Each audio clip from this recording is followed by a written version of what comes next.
It's day 2 of the Republican National Convention. We'll be covering all the action right here on The Nation Decides, starting now.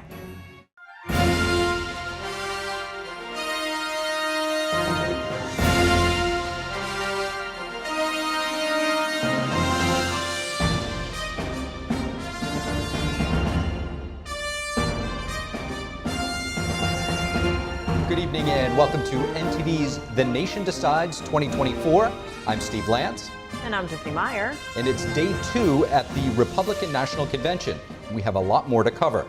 For the next few days, we'll be bringing you all the action at the RNC, getting updates from our on-site reporters, and a lot more. And here with us at the desk is founder and CEO of the U.S. Hispanic Business Council, Javier Palomares. How are you, Steve? And political strategist and senior counsel at the Lawfare Project, Gerard Filitti. Glad to have you both with us tonight, and we'll be getting to you both shortly.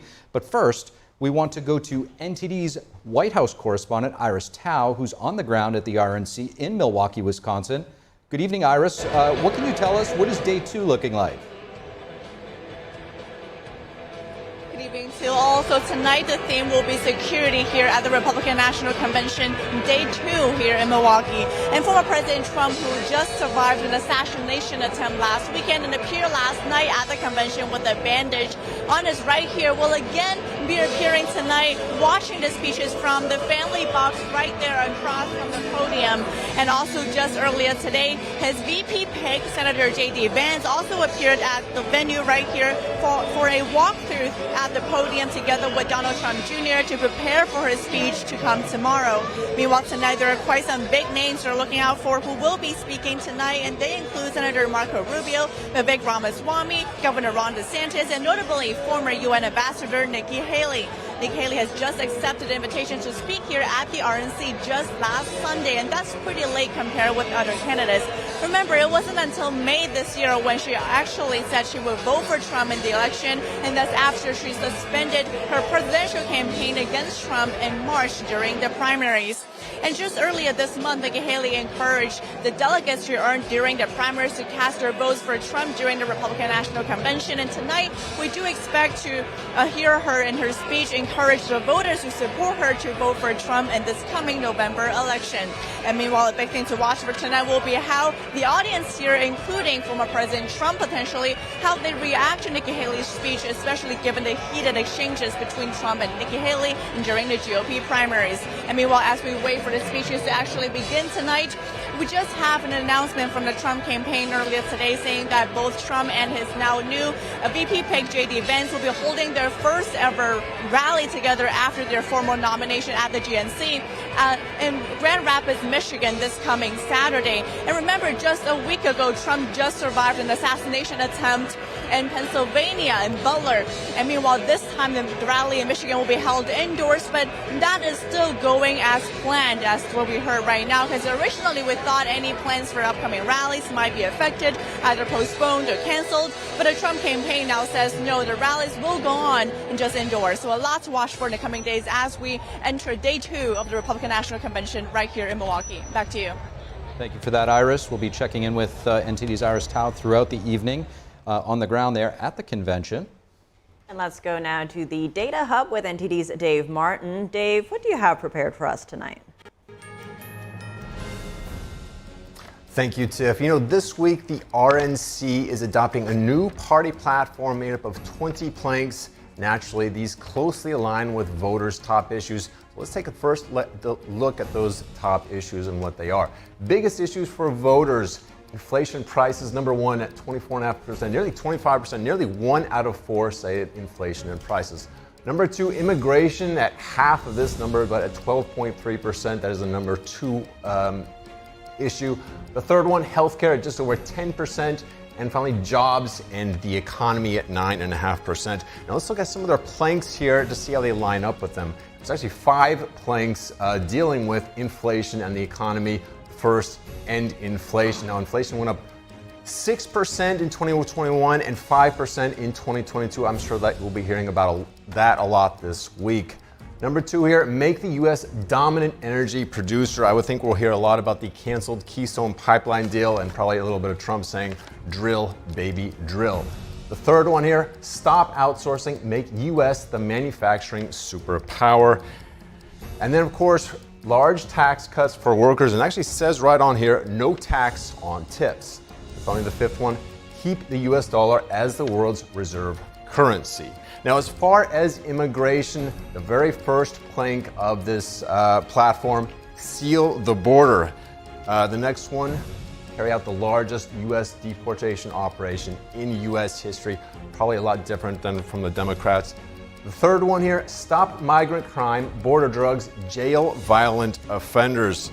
The next one here, deport pro-Hamas radicals, make our colleges safe and patriotic. And finally, ensure election integrity. Now, one of the headline speakers for tonight is going to be Kari Lake, who cares a lot about this last subject of election integrity. She will be one of the first speakers up tonight. Former TV anchor, ran for Arizona governor in 2022, and she is a Trump-endorsed candidate. So she'll be one of the first speakers tonight. We'll have a whole list of who's going to be talking tonight. But for now, let's head back to the desk. And Dave, thanks for that update. We will be checking in with you later tonight. And coming back to our guests now, actually, we're going to go right now to straight back to the convention. We're going to pull up the feed there and see what's going on and take you there. Looks like we have the RNC chair, Michael Whatley, gaveling in and kicking us off for the evening. We'll go to him and have a listen.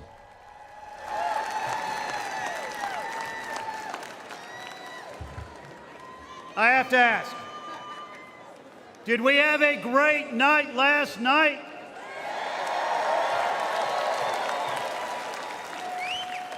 Do we have a great nominee for Vice President in JD Vance?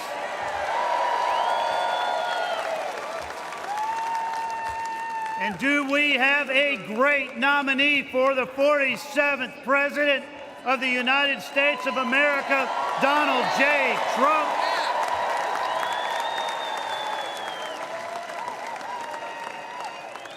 Are you ready for a great night too? I hereby call this session to order.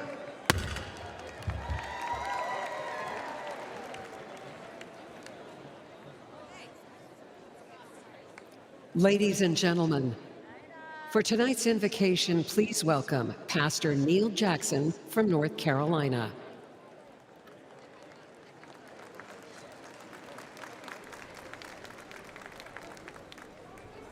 And we're going to bring it back to the studio for a moment and introduce our guests here. We have founder and CEO of the U.S. Hispanic Business Council, Javier Palomares. Thank you so much for joining us. And political strategist and senior counsel at the Lawfare Project, Gerard Filitti.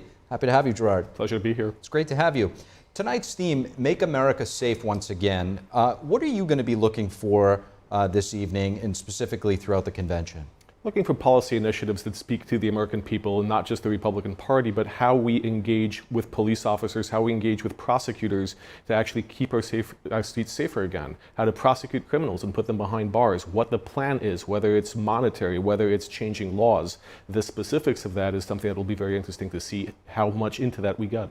So, Javier, obviously, Make America Safe Again, the overarching theme, you have Trump surviving this assassination attempt, looming large over it, although this is unrelated to that specifically. It's more about a lot of the crime that we've seen in cities throughout the country. I do want to get your thoughts, though, on the assassination attempt, that kind of raw initial reaction when you first saw it. What kind of, take us back, what went through your mind? I mean, clearly, I was disgusted by what I saw. You know, we're America, we're much better than this. There has never been a place in American society, and certainly not in our political apparatus for violence. The idea that, you know, you disagree with a candidate, however strongly you might feel, that's fine in America. It's fine to disagree. But when you take this initiative to try to kill someone simply because of a political disagreement, that's absolutely wrong. It's abhorrent. You know, we need to come together as a nation. Both parties need to come together for the good of the American people, for the good of the political process in this country. It's time for us to put that kind of rhetoric, the anarchy, the hate-filled rhetoric, put that behind us. It's begin to, and I agree with Gerard, it's time to start talking about the policy issues that truly matter to the American people. And I know that I'm joined by every American in this country that is absolutely disgusted with what we saw. When it comes to the issue of safety, one theme that could come up a lot tonight would be immigration, specifically migrant crime, as some would put it. Given that, Gerard, how do you see that playing out on stage tonight?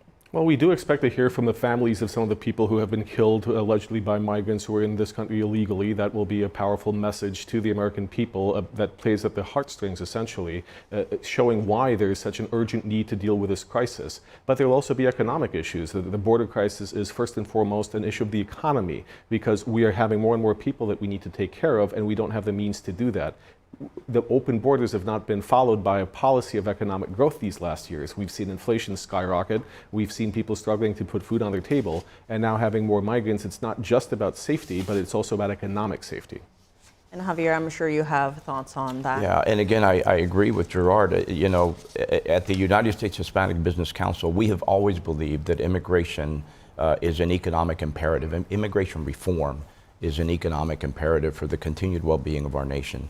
So while absolutely we agree that anyone entering our country that is here to do us harm needs to be dealt with in the strictest of fashion, stringently, immediately, at the same time, we have to be able to thread the needle and understand that there are critical industries in this nation, like hospitality, like construction, like manufacturing, and agriculture that rely on immigrant labor.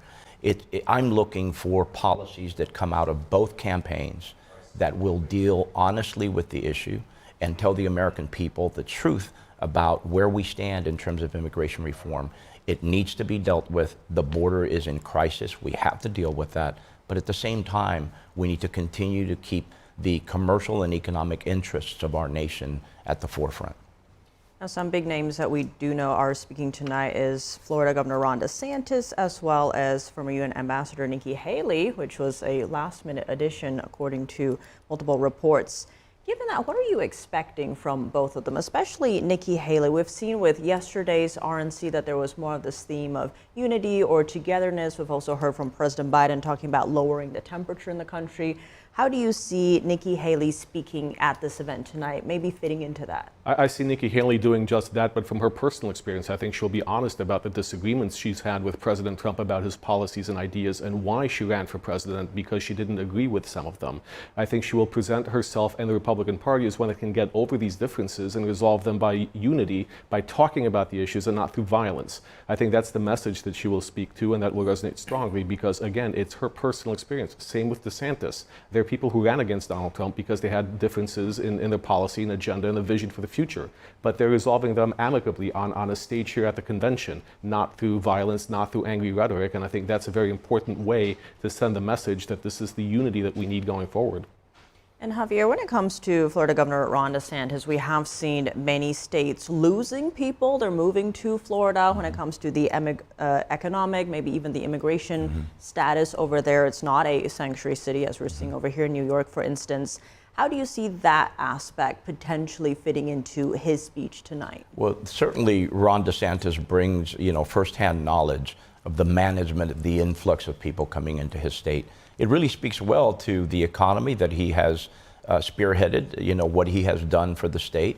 But at the same time, I agree that having both Nikki Haley and Ron DeSantis address the crowd speaks volumes of former President Trump's willingness and ability to bring those who battled with him to the forefront and allowing them an opportunity to speak candidly to the American people. It really kind of takes it to the proverbial next level when it comes to unity, bringing people together, and hearing the different viewpoints within the Republican Party. I think it's a shot in the arm to the party. I think it's a very smart strategic move as well. And Javier, speaking of coming together, last night I think one of the, it was actually a keynote speech. Sean O'Brien of the Teamsters Union, the president, first time I believe in history that a Teamsters Union president has spoke to the Republican. As a Democrat yourself, how did you kind of process that, especially from, his message was largely economic and for the worker? Clearly, it's a miss for my Democratic Party. We've not been able to bridge that gap. Again, I think it was a stroke of genius. I think it really spoke well to this party's willingness to embrace to make the tent, the proverbial tent, larger and bring more people into the dialogue. This is not an insignificant endorsement to have him, out there at the opening, if you will. I think it's phenomenal, and it really speaks volumes to this campaign's willingness to hear the other side of the story, to hear from all Americans, working class Americans, union workers, about what are the issues that are either getting you to move out and get the vote done, and where do we need to focus as a party going forward. Gerard, excuse me.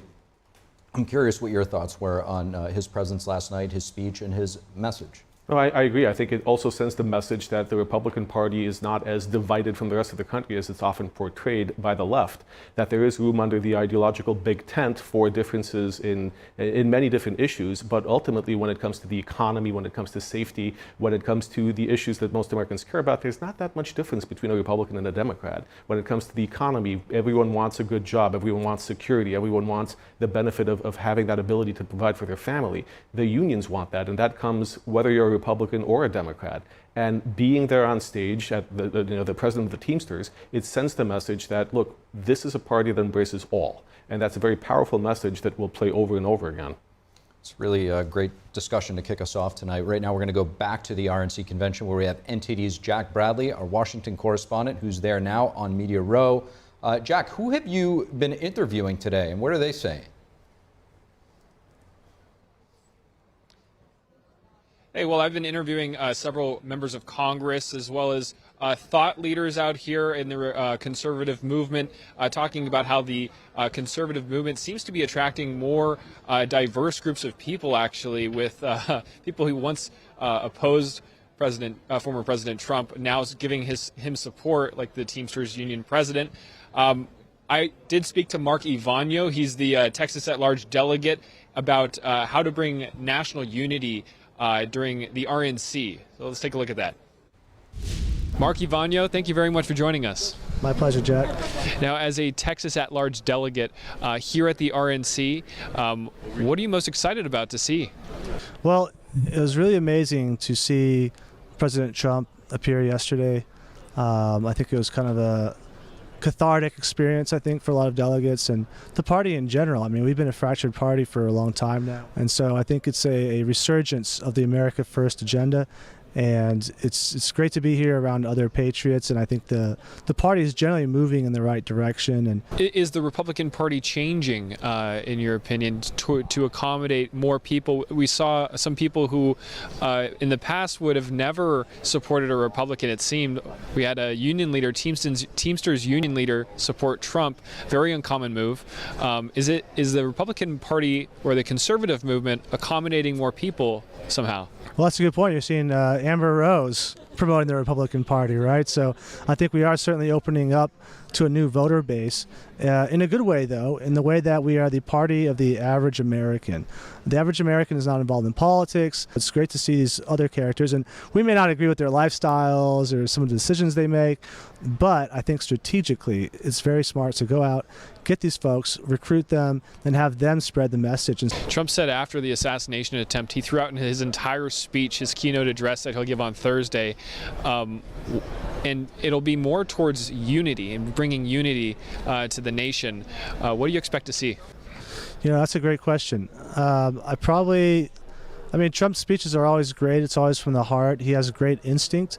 When he relies on an instinct, he's spot on the issues. He's America First. It's going to be a pro-America First speech. It's going to be all about the grassroots, and that's all we want, is someone who represents the people. President Trump exudes that to a T when he's speaking from the heart or he's being out of his instinct, and so that's what I'm expecting. Mark Ivanyo, thank you very much for your time here today. My pleasure, Jack. Thanks for having me. Now, delegates had a long session yesterday, and today it'll be shorter. It's not the two-session, like early afternoon until the evening. No, it's just going to start now in the evening. VP candidate JD Vance, for senator from Ohio, is expected to speak tomorrow, and he's expected to accept the nomination. And former President Trump's expected to accept the nomination during his keynote speech on Thursday, of which he said he threw out the entire speech reportedly and rewrote it with the essence of unity in there. So we can see, a life and death situation can really change a person. And we can see, like yesterday when he was on stage receiving the applause, you really saw a lot of emotions flow. It looked like he was tearing up there. So a very touching moment to see, and a lot more to look forward to here at the RNC.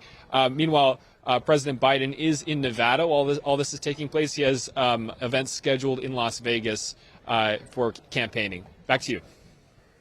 NTD's Washington correspondent Jack Bradley will be checking back in with you throughout the night, and we'll return after this very short break. Thank you.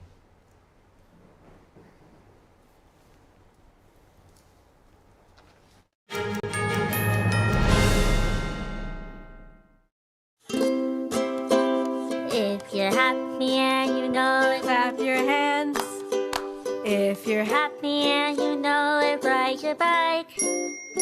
If you're happy and you know it, then your face will surely show it. If you're happy and you know it, smile big and bright. Thousands of kids just like me are happy every day.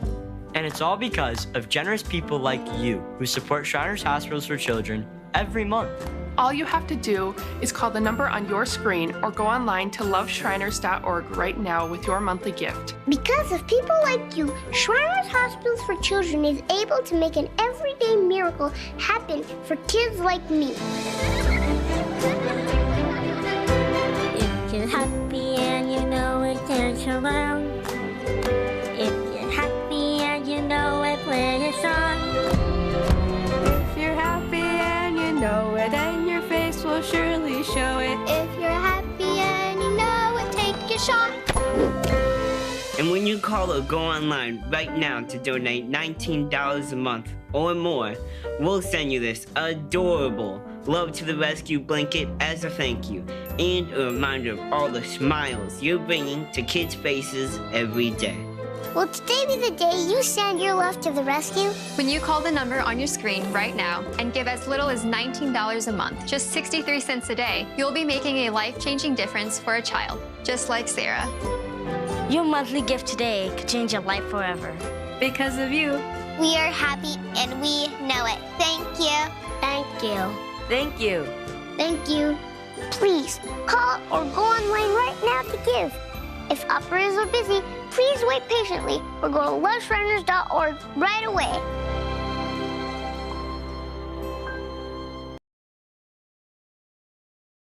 According to ancient Chinese medicine, purslane is considered a medicinal herb and is used to help lower cholesterol, improve vascular functions, and prevent diabetes. Perilla seeds can nourish the lungs and spleen. It is used to treat asthma and improve pulmonary functions. Puritang green vegetable omega-3 is made from purslane and perilla seeds from Hwangmae Mountain in South Korea. It contains over 90% of omega-3, 6, 7, and 9, the highest concentration possible without chemical additives. The soft gel is made of natural seaweed. It is 100% organic and vegan. Both adults and children can take it with peace of mind. Ancient recipes were passed down from heaven to bring prosperity and longevity. Puritang green vegetable omega-3.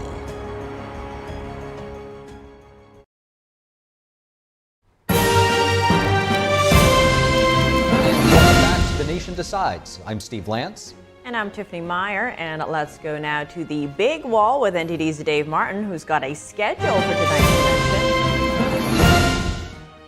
Thank you, Tiff. Yeah, let's take a look at some of the headline speakers coming up tonight here. First, we've got Matt Brooks, CEO of the Republican Jewish Coalition, Perry Johnson, former presidential candidate, then is after him. We have Kari Lake, U.S. Senate candidate, who I just talked about earlier.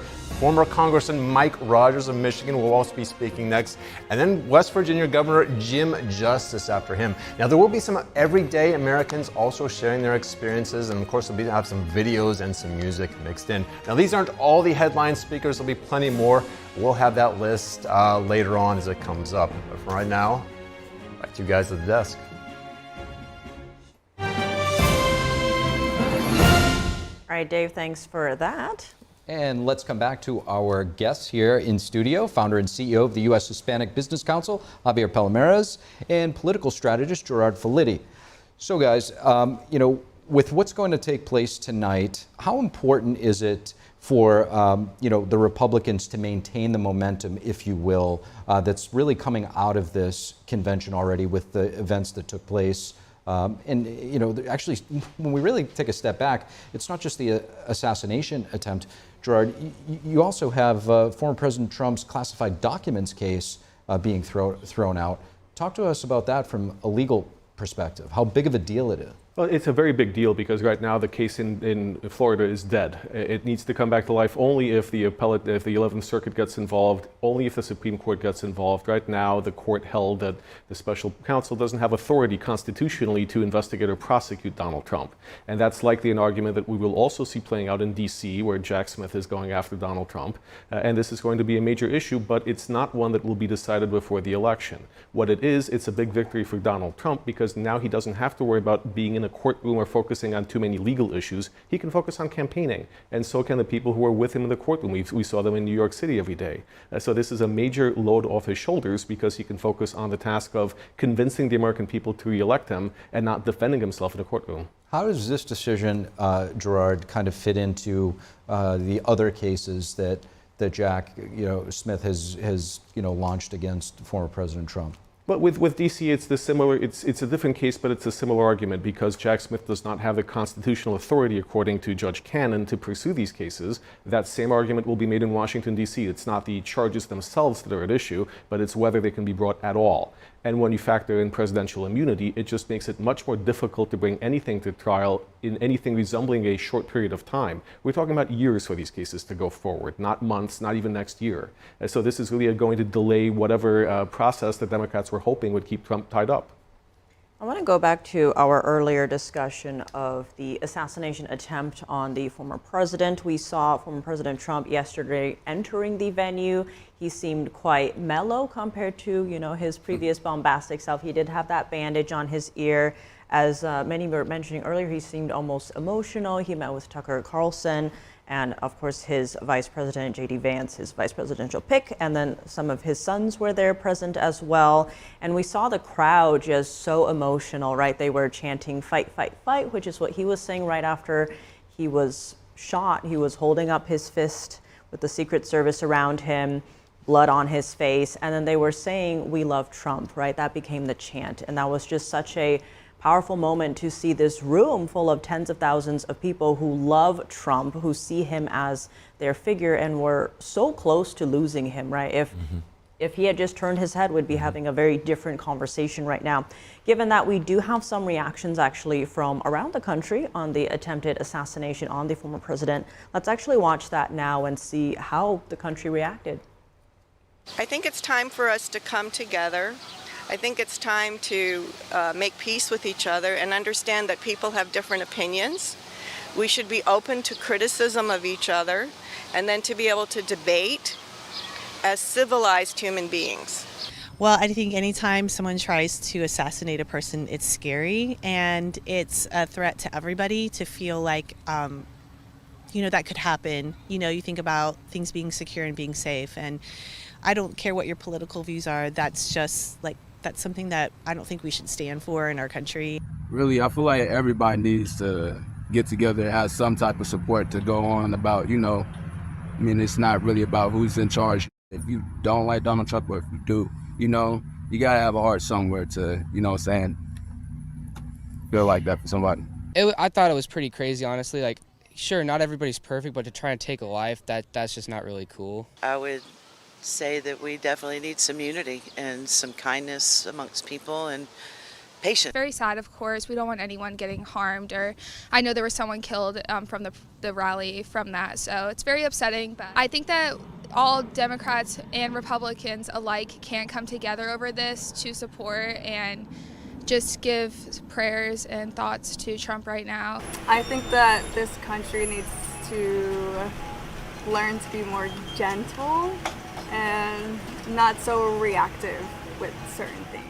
I'm sure that we're going to come together as a country. I'm pretty sure that, we are the United States, and I think that we're going to come together. We're going to go through this. I don't want to see this anymore. I think that is, again, violence is not the answer. I hope there's no retaliation. I hope that people can really believe that violence is never the answer. No matter what happens, it's never going to resolve a single thing. Really, the only hope for this country is my Lord and Savior, Jesus Christ. That is it. There's no other way. I'm a Trump supporter. I voted for him before. I'll vote for him again. But God is the only way this country will ever get right again, and people need to realize that. And there we heard from Americans around the country. And Javier, given that Trump now has a moment, right? He came out of this. How important to the country will it be for the RNC that we are watching right now to evoke coming together and civility over the next few days in light of what we saw happen to the former president? Well, you talk about a moment. If you consider, that iconic image of Donald Trump pumping his fists, bloody-faced and so forth. I mean, this will be, if not the image, certainly one of the images that will be used to talk about Donald Trump long after he's out of office. This will be a defining moment for him. And, I dare say, I think about the, Washington crossing the Potomac and this, it's that big to some Americans. The reality of it is, we came very close to, as you said, a very different conversation. And so I'm delighted, I'm pleased, and thank God that it didn't go the way that it could have gone. In terms of the momentum that it has built, you could not have scripted this any better. And I think Donald Trump really illustrated his salesmanship. He is a promoter, and instead of quietly ducking down and getting into that SUV and getting out of there, he took the moment to rally the troops in what turned out to be just, you could not have scripted that. You could not pay for a better image than that. I hope, though, that we keep our eye on the ball. Most Americans don't know that there have been 10 mass shootings since that day. And so, this is an issue that continues to plague our nation, and certainly the Republican Party has got to grapple with where we go from here when it comes to a wide array of issues like gun control and things of that nature. But as it relates to where they are now, the Republican Party, certainly I think this was a proverbial shot in the arm. They turned it into a great opportunity to talk about Donald Trump as a warrior, as a survivor, and as a fighter. Given that, all that you just laid out, what would you like to see, especially coming out of the RNC? What kind of policies or messaging? We do know that the former president has rewritten his entire speech. I think that's set for Thursday. But for the other speakers, what would you like to hear? I'd love to see both parties, frankly, come together on this issue of gun control, and we lead the world when it comes to mass shooting. It's ridiculous, and we are America. We are better than this. There's got to be, policies and courageous elected officials that can come together to find the solutions that the majority of Americans will agree with. That's what I'd like to see from both parties, frankly. And we're going to leave it here for just a moment. We're going to take a short break, and we'll be right back.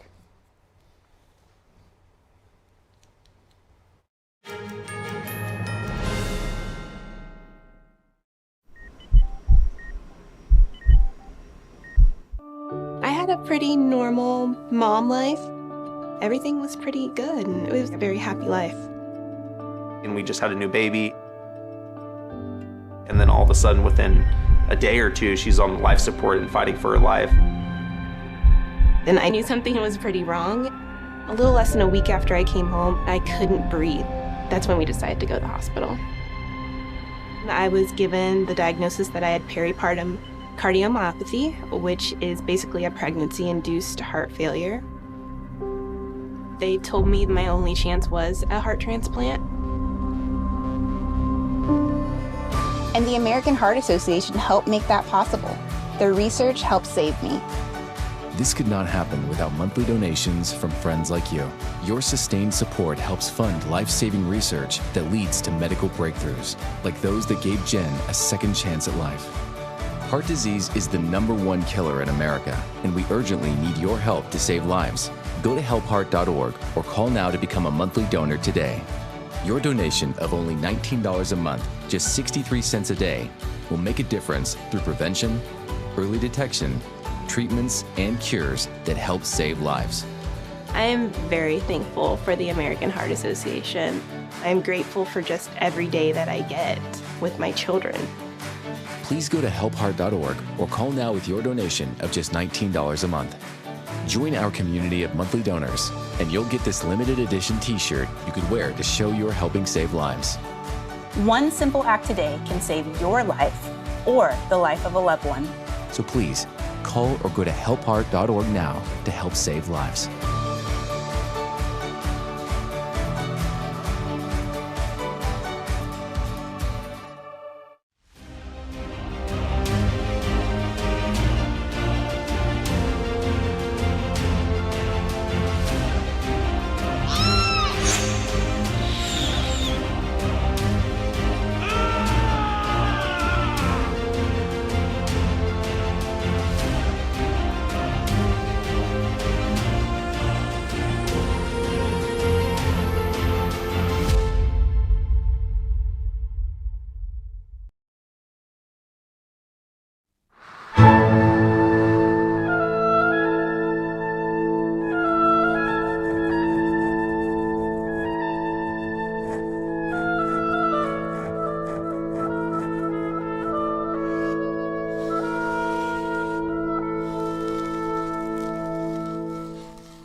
Welcome back to The Nation Decides. I'm Steve Lance. And I'm Tiffany Meier. And back to our in-studio panel where we have founder and CEO of the U.S. Hispanic Business Council, Javier Palomares, and political strategist Gerard Filitti. Great to have you both with us. Gerard, I want to get your thoughts. Tonight's theme is obviously make America safe again. I want to get your thoughts on the border and ultimately, how do you think the RNC's or the Republican and former President Trump's border policy differs from the Democrats? What are some of those key policy issues? Well, I think the biggest key difference is that Donald Trump wants to be more affirmative in taking action to prevent the large number of border crossings that we're seeing that are carried out illegally. Remember, he was the one who had that idea and implemented it to have people seeking asylum remain in Mexico, not to be in the United States pending their hearings. That reduced crossings by a significant amount. That's the type of common sense idea that Donald Trump brings to the table that the Republican Party is pushing going forward, but we haven't seen that with the Biden administration. Donald Trump wants to take executive action. We know that he can, and he has done that in the past. Joe Biden wanted legislation. When he didn't get legislation that he said was crucial, then he went with executive action, which apparently was just fine. So these are some of the differences that you're seeing. You're seeing an actual plan for executive action by Donald Trump versus a lack of a coherent plan by Joe Biden.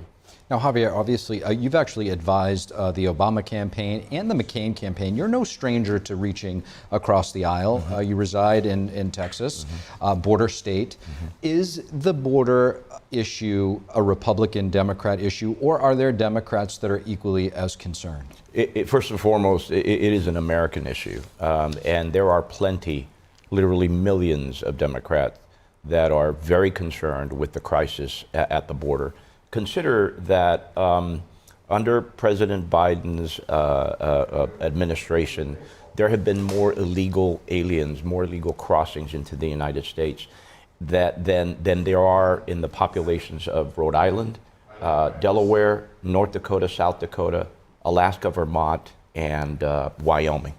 7 American states. There's been 8 million illegals who have crossed into this country, and that is a larger number than the population of 7 of our states.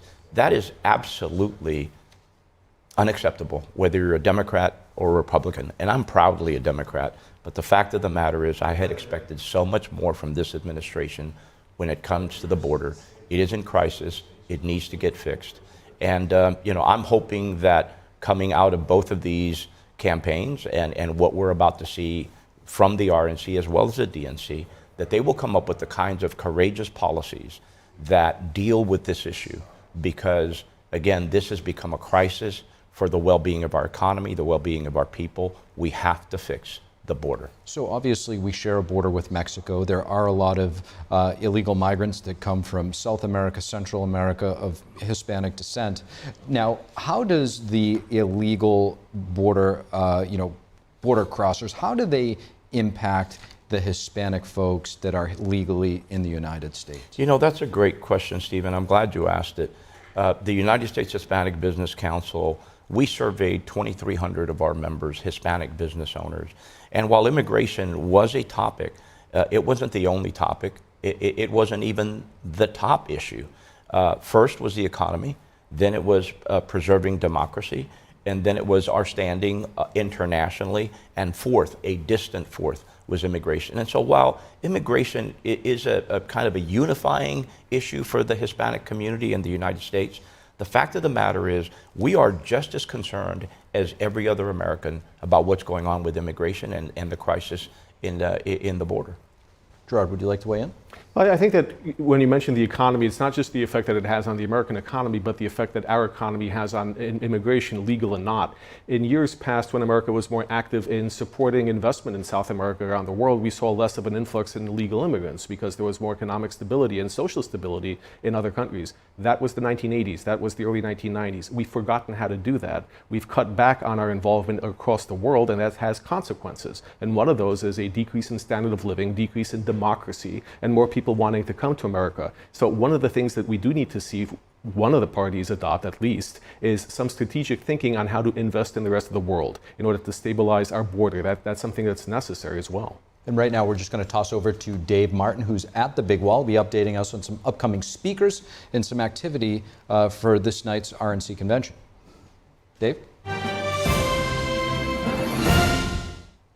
Thank you, Steve. I mentioned the schedule of headline speakers coming up. We already took a quick look at the first one, Kari Lake. Let's take a look at some more here that will be coming up shortly. We have Rick Scott after this, U.S. Senator, served as Senator from Florida since 2018. Former Florida governor, and he served in the Navy back in the 1970s.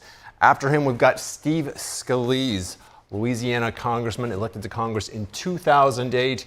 He sadly was diagnosed with cancer, but after 6 weeks came back, 6 weeks of treatment, came back in February of 2024. If you could hold that thought 1 second, I think we're going to cut to Jack, who's on site right now. NTD's Jack Bradley, who has Senator Ron Johnson live. Jack, take it away. All right, we're about to go on. Hey guys, I'm joined by Senator Ron Johnson, senator from the great state of Wisconsin. Senator Johnson, thank you very much for joining us here today. Welcome to Milwaukee. Thank you. So we have the RNC. We're on the second day. The topic is illegal immigration, crime, and also a message of unity. How is Trump's pick of JD Vance going to help unite the Republican Party, seeing the assassination attempt going on? What's your message for them? Well, first of all, the Republican Party is united. First of all, the vast majority of us were united, understanding that the Democrat policies are literally destroying this country. You throw on top of that the debate where all America realized that he's in severe mental and physical decline. Throw on top of that the assassination attempt, and it's pretty well pulled all of us together, realizing this man needs to be president. He'll be free of worrying about re-election. Something like that can't happen to a person without changing their life. Narrowly escaping death, being part of an episode where an American hero dies defending his family, that changed your life. And I think that's one of the reasons you see this change in tone. I don't have any doubt that he had a barn-burner speech ready. But he's putting that aside. He's going to talk about unity. And I've been, for the last 2 years, saying the greatest threat to this nation is that we are so horribly divided politically. Lincoln said, a house divided against itself cannot stand. This is the result of division and vitriol.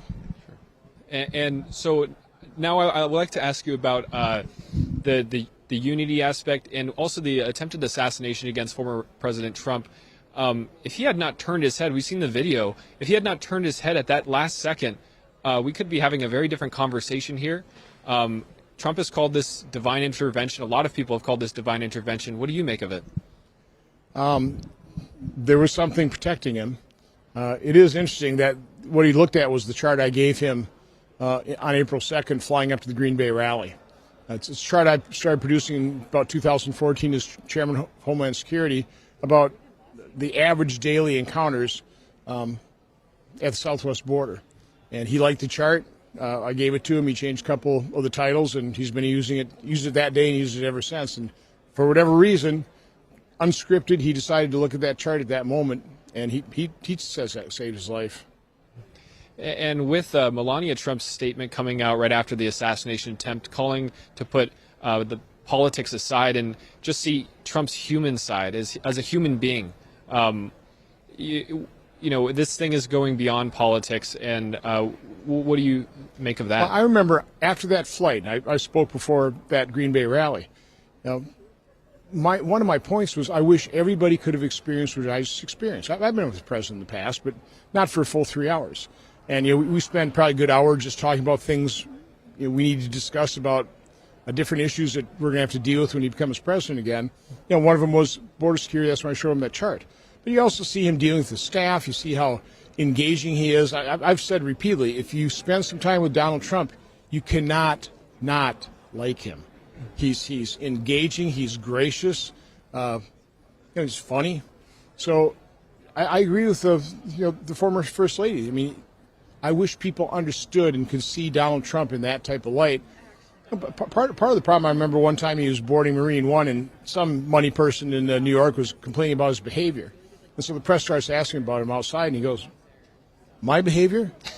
My behavior is driven by the way you've been treating me, by your behavior." And I think that listen, we're human beings. If people treat you well, if they treat you with respect, you respond in kind. But if you're tormented unfairly, I mean, can you imagine being elected president of the United States and all of a sudden you're under investigation for colluding with Russia when you know it's a complete hoax? You realize it's a dirty trick from the Hillary Clinton campaign. The FBI knows that. I mean, think of the injustice of that. There's still Pulitzer Prizes awarded to journalists that they haven't been forced to return, reporting on that grotesque political hoax. All right, as we continue on with the RNC here, we're on day 2. We have till day 4. Just very quickly, what are you most excited about? Well, listen, Thursday will be the culmination of this. It'll be fun to see what Trump's speech about unity is. It was great to see him last night, thunderous applause as he entered the arena. Again, I'm just enjoying being somewhat the host. Everybody else is doing the work, but just all the delegates from all over the country. Most of them have never been to Milwaukee. I don't know if they expected to see 4-foot snowdrifts or what, but they love Milwaukee. They love Wisconsin, and particularly they realize Wisconsin people are really nice, and we are. Hopefully you experience the same thing. Absolutely. Senator Ron Johnson of Wisconsin, thank you very much for your time here today and your insight. Thanks for having me. All right, guys, back to you. He's Jack Bradley with Senator Ron Johnson of Wisconsin, the host state for the RNC convention. We're going to bring it back to Dave Martin, who we interrupted for that interview, to tell us what we can expect later this evening. Dave? Thank you, Steve. I mentioned this schedule of headline speakers coming up. We're going to take a quick look at Kari Lake and Rick Scott. Let's go to Steve Scalise here, Louisiana congressman, elected to Congress in 2008, returned from cancer treatment actually in February of 2024. He will be after Rick Scott. And then finally, after him, you have Speaker of the House, Mike Johnson, another Louisiana congressman. He was elected as the 56th Speaker of the House back in last year, currently serving his 4th term in Congress. Now, these are a quick look at some of the speakers coming up. We'll have more as the night progresses. Back to you guys at the table. Dave Martin will be checking back in with you throughout the night, and we are going to take a short break, and we'll be right back.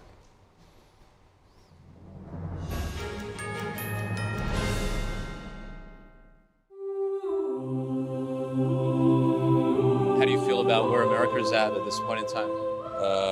We need help. Very, very divided. Divided. So divided. Scary. Really bad.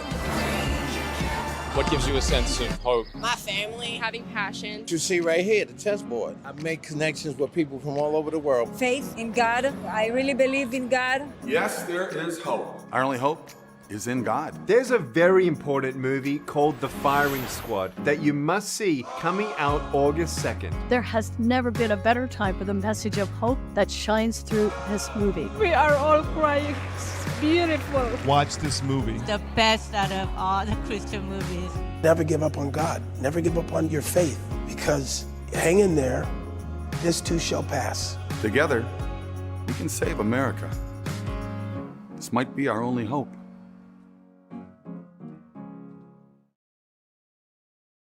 I go by Jackie. I'm 44 years old. I had 3 kids at the time and single mother. I was working 60 hours a week. Still couldn't pay the bills. Skipped meals so that they could eat.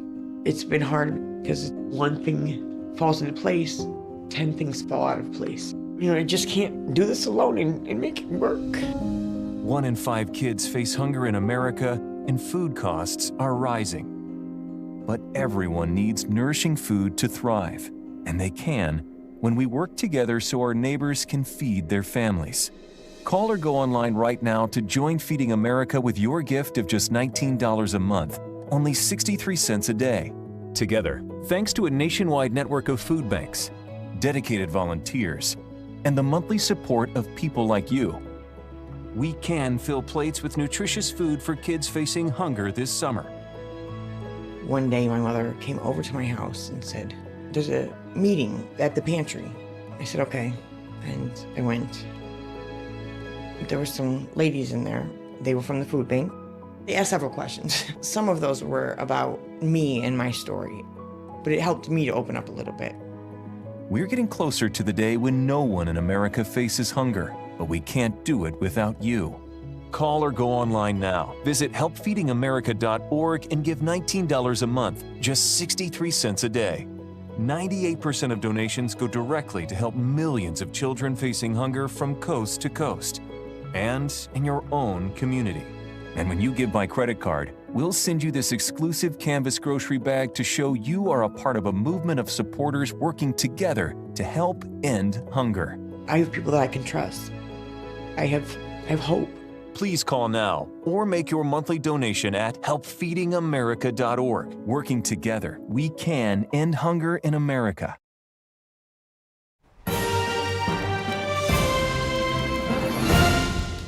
And we're back with more of our special coverage on The Nation Decides. I'm Steve Lance. And I'm Tiffany Meier. And we're going to bring you back to the RNC convention where we have Republican former presidential candidate Perry Johnson speaking. Thank Joe Biden. And get a mortgage, your payments are almost double what they were 4 years ago. And I know because one of my companies is a mortgage company. Now, what do you say we fire Joe Biden?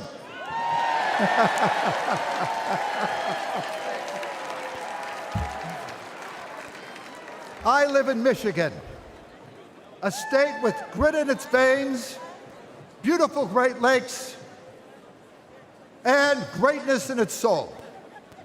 We built the auto industry. We win national championships. Go Blue! But under Joe Biden and Gretchen Whitmer, we can't catch a break. And Michigan isn't alone. Everyone worries about the economy. Do you know that right now, 66% of Americans live paycheck to paycheck? I think that stinks. But Biden says things are looking up. Well, the only person looking up is Joe Biden as he stares into space on the debate stage. In 2016, Americans elected Trump to fix Washington. He built the strongest economy in our And we're lifetime. back in studio here with our guests, and you have Perry Johnson there, a previous candidate for president, not necessarily a serious one, but one nonetheless.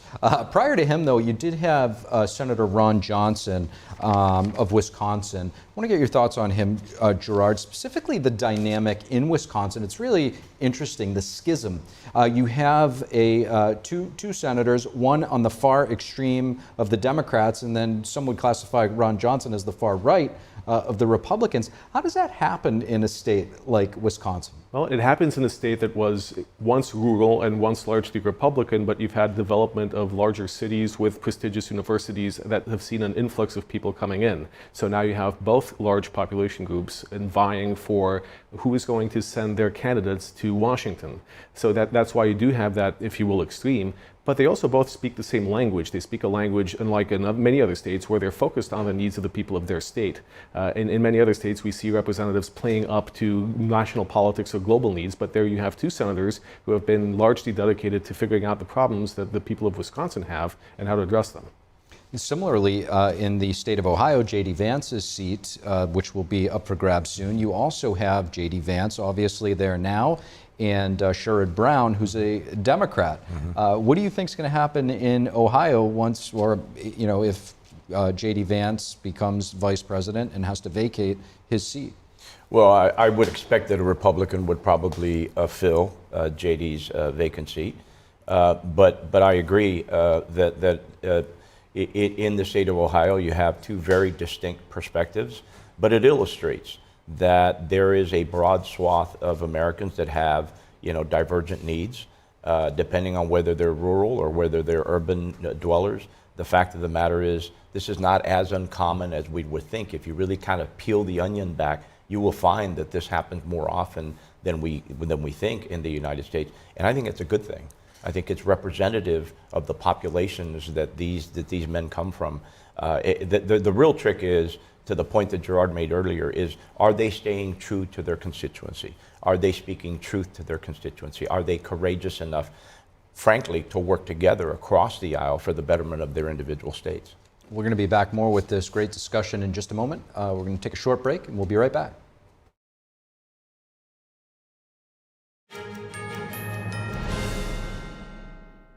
Water, nature's ultimate cleaner. We drink it, we bathe in it. Think water, think steam, think clean. Now harness the power of water with the H2O X5 5-in-1 steam cleaning system. I'm so impressed with the X5. It's an all-in-one product. I can use it throughout my entire house. It's cleaning, it's sanitizing, there's no chemicals in it. It's just steam. This is unbelievable. There is no more odor. You could spend over $500 to purchase the products that the X5 5-in-1 Miracle replaces. Order your H2O X5 steam cleaning system, a $500 value, for just 4 easy payments of $43. Order now and we'll upgrade your X5 package. We'll add a 6th mode with a dusting and polishing wand. Valued at over $30, this extra bonus attachment makes your H2O X5 the H2O X6. That means your 10-piece system becomes a 12-piece system at no extra cost to you. All for just 3 easy payments of $43. Call or click right now.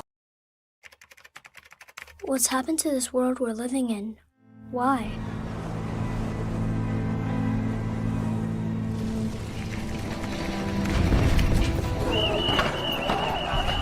For the 4 years he has been on this earth, he has known nothing but war. Wherever I go, the things I see, I just want to turn away.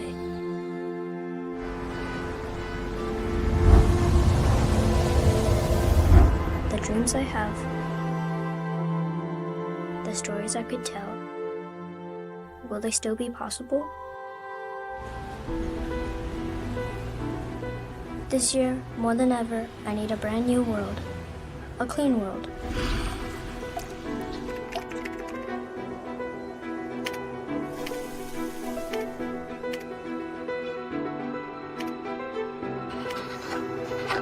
Where I can improve myself and be inspired.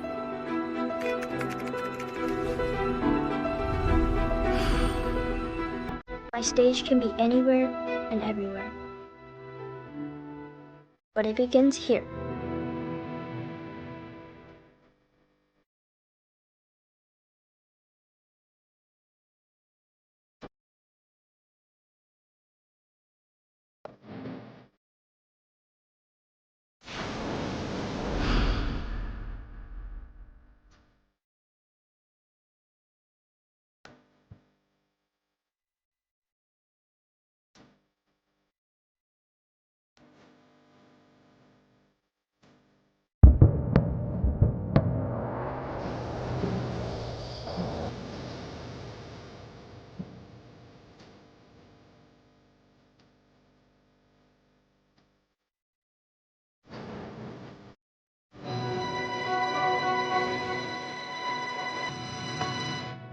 Ganjing World, a brighter way of life. Do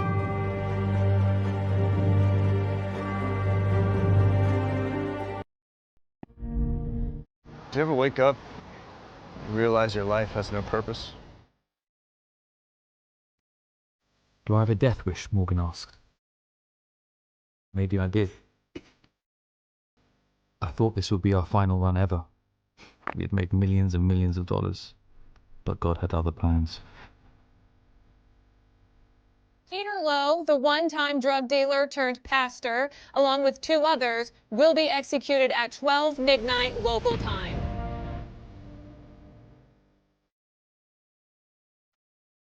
The next day, something strange happened. Someone came up to me and gave me this flyer about Jesus.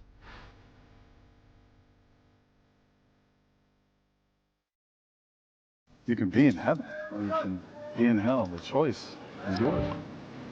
We're gonna walk straight out of here. Pretend to be the media. This pathetic maggot got caught trying to escape my prison. Nobody escapes my prison.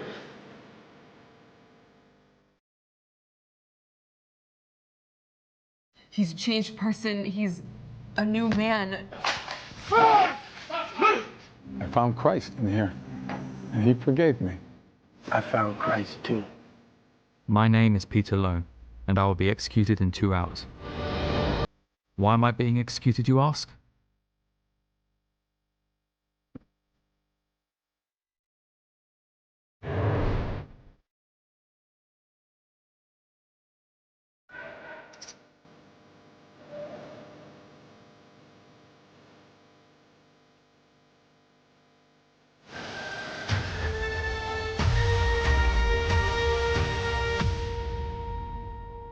Jesus is for free, and salvation is a gift. Do you believe in Jesus?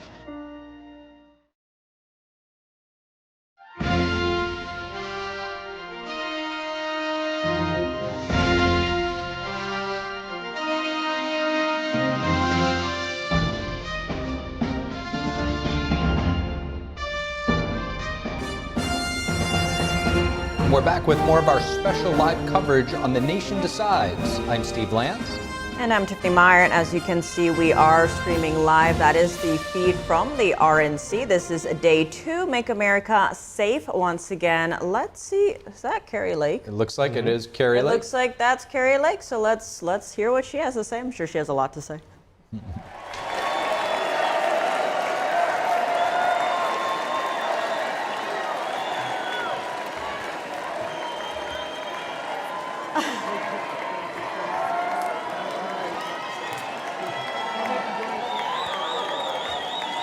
Wow. Hello. I love you. I love you. I love you, Arizona. You guys are amazing. Wow. This is MAGA energy tonight, guys. Love it. Oh, wow. This room, America, I wish you were in this room with us. This is electric. Hello, America. Welcome, everybody who's watching at home, and welcome everybody in this great arena tonight. We love you all. Actually, wait a minute. I don't mean that. I don't welcome everybody in this meeting, in this room. The guys up in the fake news, frankly,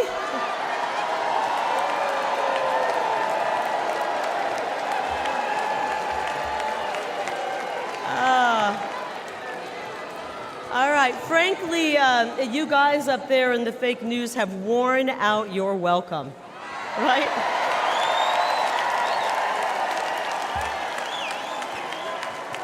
You've worn it out, guys. You have spent the last 8 years lying about President Donald Trump and his amazing patriotic supporters. Actually, guys, they lie about everything. They've lied about Joe Biden's health, the economy, the laptop, the border. I could go on and on and on. But the really good news is that every day more and more people are turning off the fake news. And they're... That's right. And Americans are waking up to the truth about the disastrous Democrat policies pushed by Joe Biden and his favorite congressman, my opponent, Ruben Gallego. These guys, they're full of bad ideas. Just last week, Ruben Gallego voted to let the millions of people who poured into our country illegally cast a ballot in this upcoming election.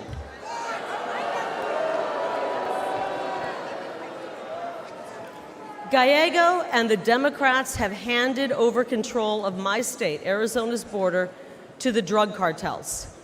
And because of them, criminals and deadly drugs are pouring in, and our children are dying. Our children are getting their hands on these drugs and dying. I'll tell you, the hardest thing I've had to do on the campaign trail is talk to moms and dads who come up to me and tell me that their 19-year-old son has died because of fentanyl poisoning, or their 22-year-old daughter took a half a pill and she's gone. We are losing a generation of young people to this fentanyl crisis, and it's got to stop. The Grand Canyon State has become the fentanyl state, and it's not okay with this mom. I'm not okay with that.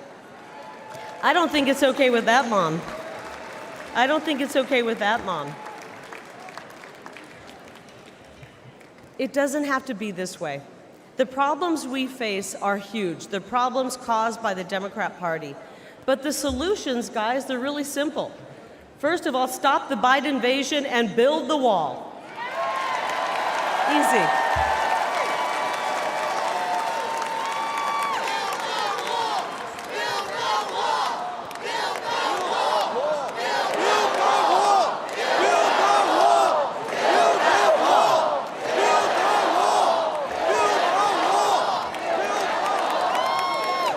And while we're building the wall, let's kick Bidenomics to the curb and bring back the Maganomics.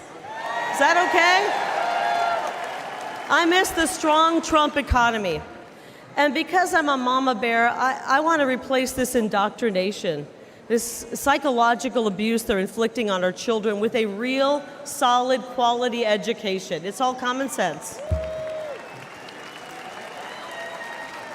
The great news is that we can solve these problems, and to be honest, we must solve these problems for the sake of our children, because that's really what this is all about, right? The next generation, the future of our country.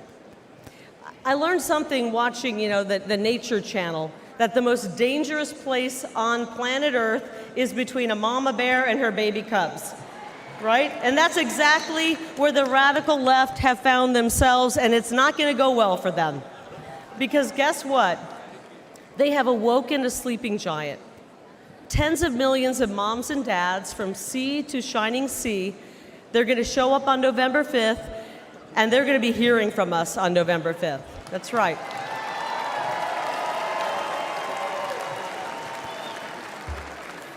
Actually, I think I can think of one thing more dangerous than a grizzly bear, and it's a middle-aged, fed-up mother in Washington, D.C. And I haven't even started my hot flashes yet, guys. Just wait. Just wait. But seriously, I want every mother and father to know this, that we, the Republican Party, will fight. I will fight, not just for my kids and my daughters over here. Are you over there, Ruby? Wave to me. Wave to Mom. My daughter's over there. I want to fight selfishly, I want to fight for my kids, but I want to fight for your kids as well. They deserve a better future. They deserve a better future.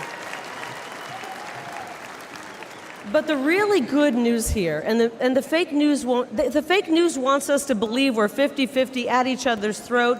They're creating division and anger. Americans are actually much more united than people believe, right? You see it, we see it. We want to make life better, and we want to create an incredible future for this generation and the next generation. And together, when we join together, we will make America safe again, and we will make America great again.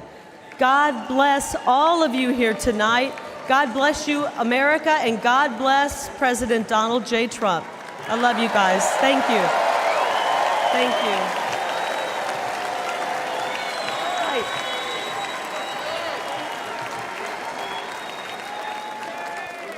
Ladies and gentlemen, please welcome the next senator from Wisconsin, Eric Huckabee.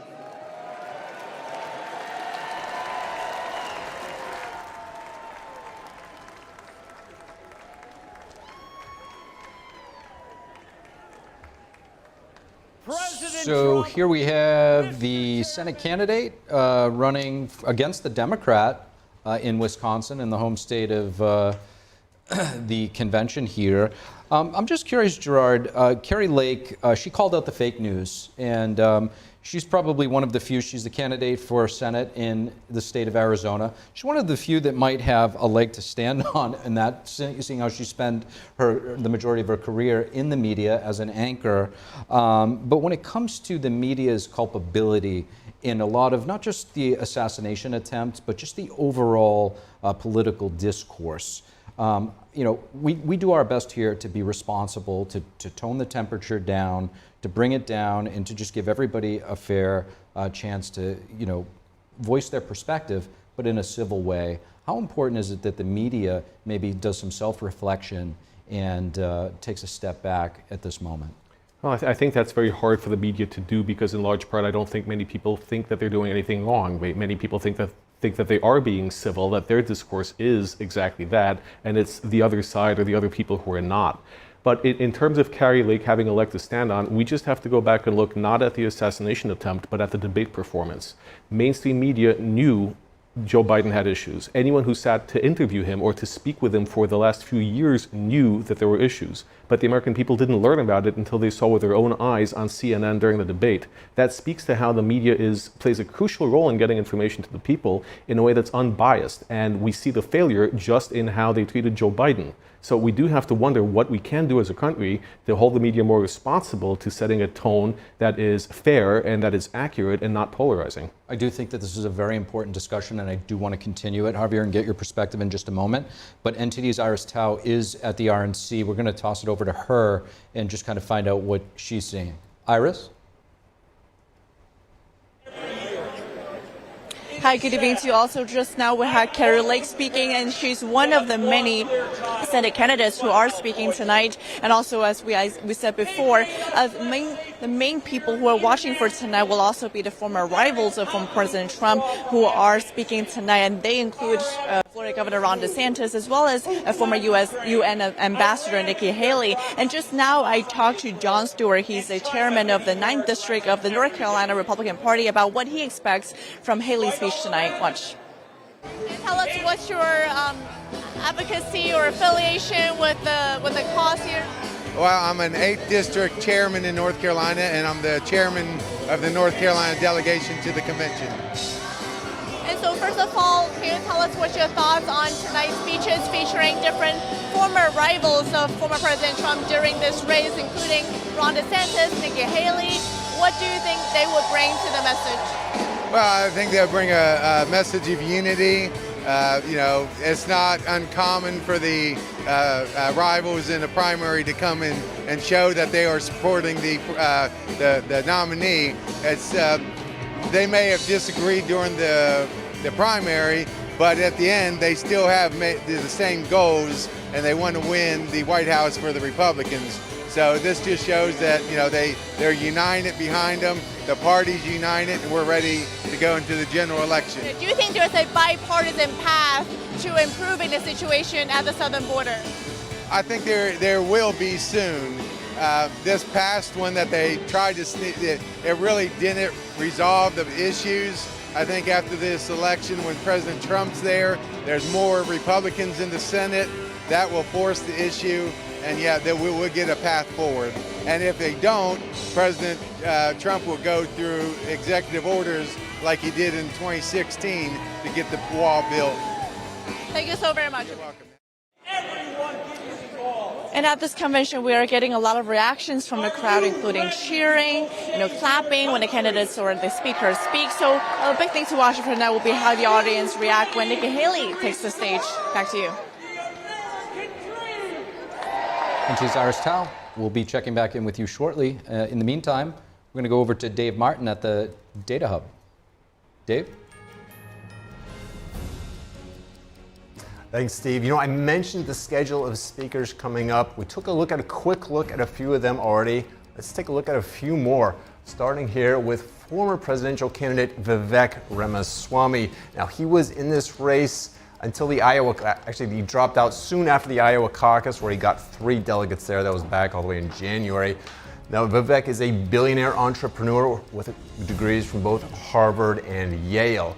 After him, Nikki Haley, former South Carolina governor. She's also a former presidential candidate. She actually won D.C. and Vermont in the primary. Ended her presidential run in March. She had 97 delegates at the time, finishing second to Trump.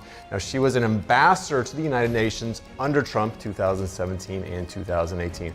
After her, Ron DeSantis, the Florida governor since 2019, another presidential candidate as well. Now, he ended his 2024 presidential bid after the Iowa caucus, just like Vivek Ramaswamy. He had 9 delegates then. DeSantis also served in the U.S. Navy from 2004 to 2010. So that's a quick look at 3 more of the speakers coming up. We'll have a few more after a little bit.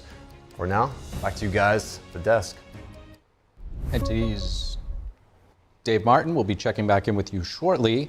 Javier, I want to bring the conversation back to you, what we were talking about earlier with Gerard in terms of the media's responsibility to really not just inform, but also facilitate responsible understanding among everybody, among Americans. How important is that right now in the wake of what we just saw? I think it's paramount. I think it's the minimum we should expect from our media is honest reporting. The sad truth of it is we've found ourselves, you know, where we're being spoken to by outlets that are frankly pushing an agenda, and that's never been right. It's not right now. I think this is an opportunity. I think we're at a transit point as a nation, and I think that it would be the American media that could lead the way in beginning to talk honestly, courageously, in a transparent fashion about everything that's going on in the political arena to the American people. It's the least that we should expect from our media partners. You know, I remember back in 2016, people thinking that Donald Trump had won the White House because he spoke to ignorant Americans.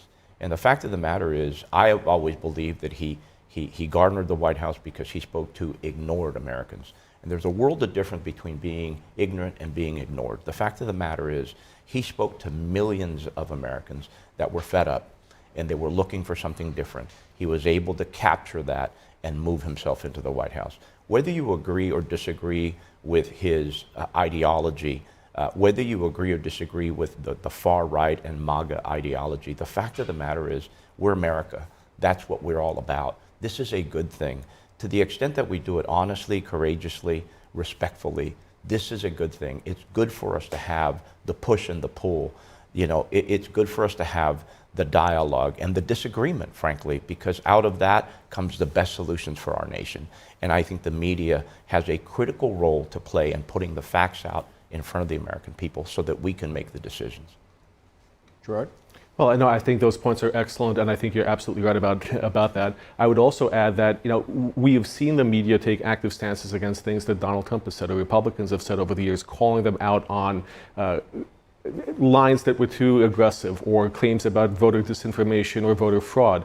But we rarely see the media calling out or having called out people who use, on the left, who use terms that are very negative and charged about Republicans, about deplorables, for example. These comments should be given as much air as comments that are made incendiary by the other side. And if you have the media doing biased reporting and having that responsibility to American people to keep the temperature even and not give favor to one side or another, we may see that yet. We may see more balance in reporting, and we may see a cooling of the political rhetoric that's been dividing us for so long.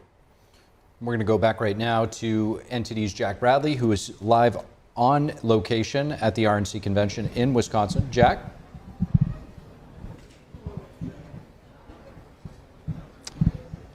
Hey there. Yes, now I'm joined by Jenny Beth Martin, the co-founder of the Tea Party Patriots Citizens Fund.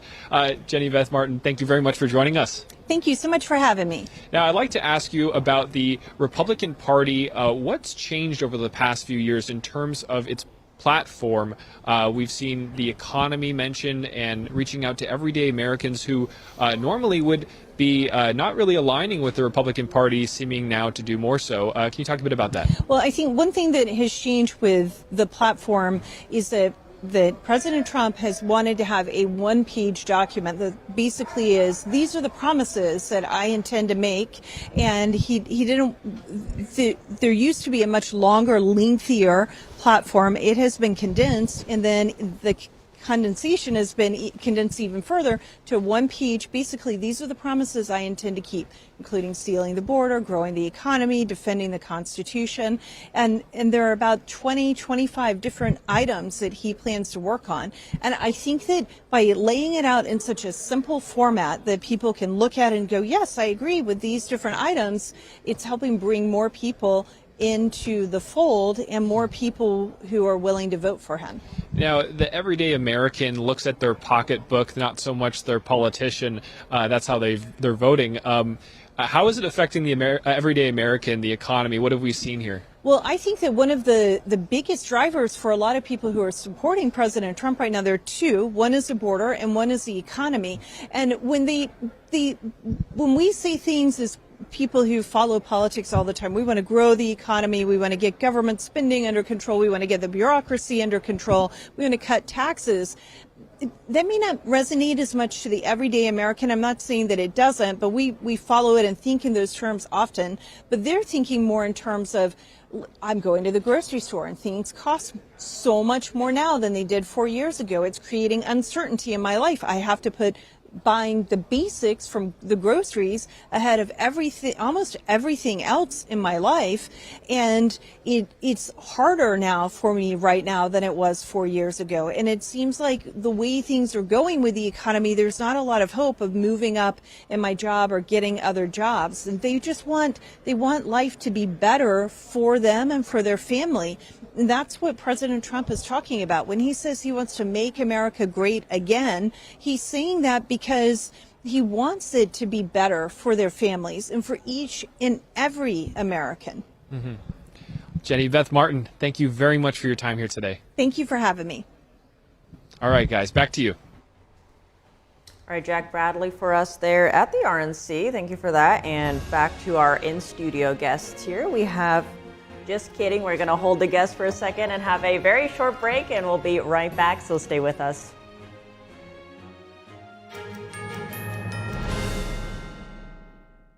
Hey everyone, it's me, Sebastian, and it is a beautiful day today. We have so much to be grateful for, so just remember, if you see someone without a smile, give them one of yours.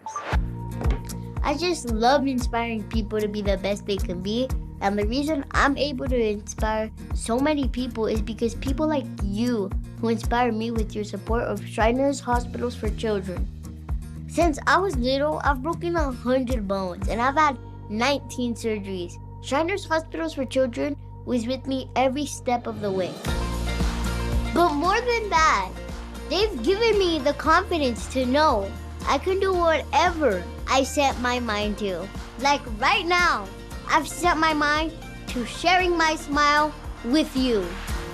Did you get it? Because of people like you, I can play the violin. I can play piano.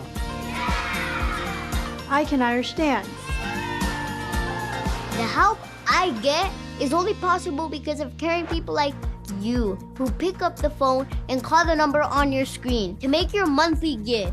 And when you call or go online right now to donate $19 a month or more, we'll send you this adorable Love to the Rescue blanket as a thank you and a reminder of all the smiles you're bringing to kids' faces every day. Kids like me. And me. And me. And me. So what are you waiting for? You can inspire kids like me by visiting loveshriners.org. After all, you can't help everyone, but you can help someone. So let's go! Thank you. Thank you. Thank you for giving. Join me and bring a smile to the world with your monthly gift today.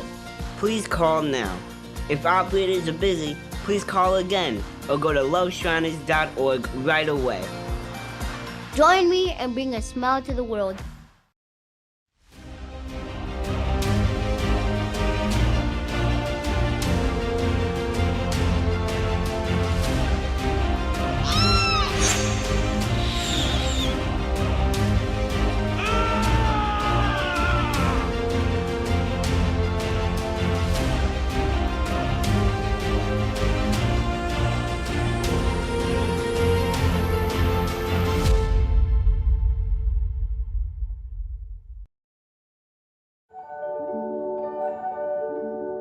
There's always a searching process for beauty. You know it when you see it.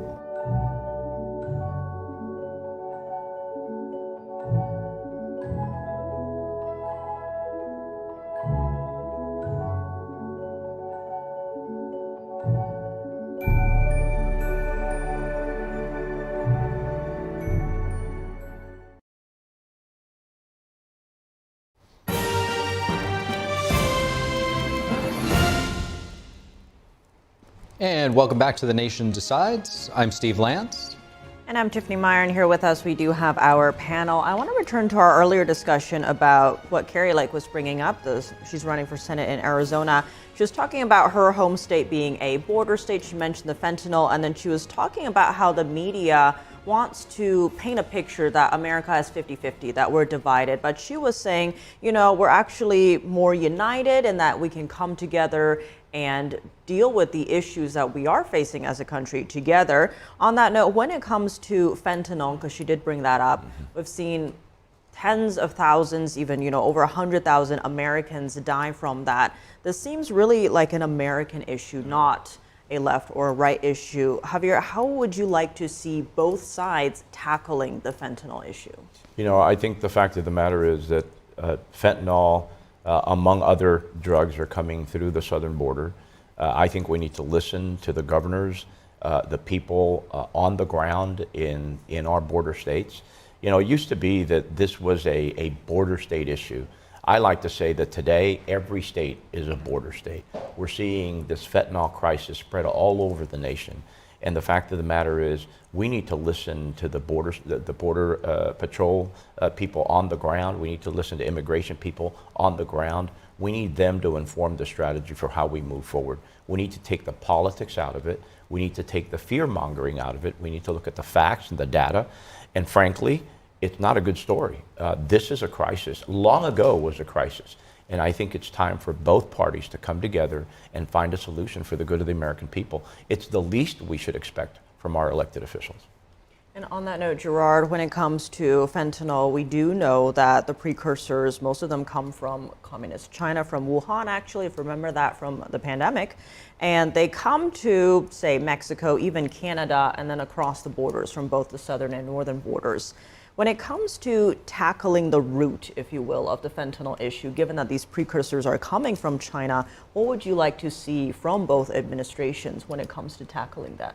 I'd like to see them actually address China. It's not just a matter of sealing the border, which we do need to know what's coming across the border and control it and stop the flow of illegal precursors, but we also need to go to the source. We've done that to some extent with cocaine and other drugs. We need to do that with the precursors for fentanyl. And that means having a policy on China, which really is relevant to some extent here, because what happens in China, our policy towards China or lack thereof, affects our security within our country. That's where we see the drugs crisis now. It's not from South America, it's from China. And we need elected officials to realize that and to start developing those policies, whether it's trade or economic sanctions or some form of political pressure, but we need to see that addressed at that level. And if I might, Tiffany, also vaping products that are coming in from China, 97% of them are manufactured in China. They come through the cartels, they come through our southern border. Vaping usage amongst American youth aged 12 to 18 has gone up over 2,118% in the last few years alone. This has to stop, and we need our elected officials to come together and stop the stem and the tide of these illegal, dangerous products, vaping products, fentanyl, and everything else that's coming from China, frankly, through the cartels, through the southern border. Given that when it comes to Trump's pick for Vice President JD Vance, he has been quite tough on China, or at least taken a tough stance in various interviews, whether it's helping Taiwan. He just recently said on Fox and Friends that the U.S. could see another Great Depression if China takes control and invades Taiwan. That's due to over 90% of the advanced semiconductors or microchips being made in Taiwan. If that is wiped out, every aspect of our daily lives would be impacted. When it comes to a vice president like JD Vance, if he becomes vice president, when it comes to tackling China, what would you like to see from him? I'd like to see him involved in South America, in Africa, in the Middle East, in Asia, in Australia, in all the countries that China has been aggressively maneuvering itself into and limiting our sphere of influence and limiting our economic development because China is positioning itself because there's no American pushback. There's no cohesive American policy in those parts of the world. Talk about semiconductors, talk about rare earth metals. China has plenty, but so does Australia, so does Africa. That's why China is there. We're not. JD Vance is in a unique position, understanding the threat that's played by Communist China, to be in those markets, to be explaining, to be bringing diplomacy and economic benefits, developing partnerships. That's what a vice president does, and that's what he can do and he brings to the table.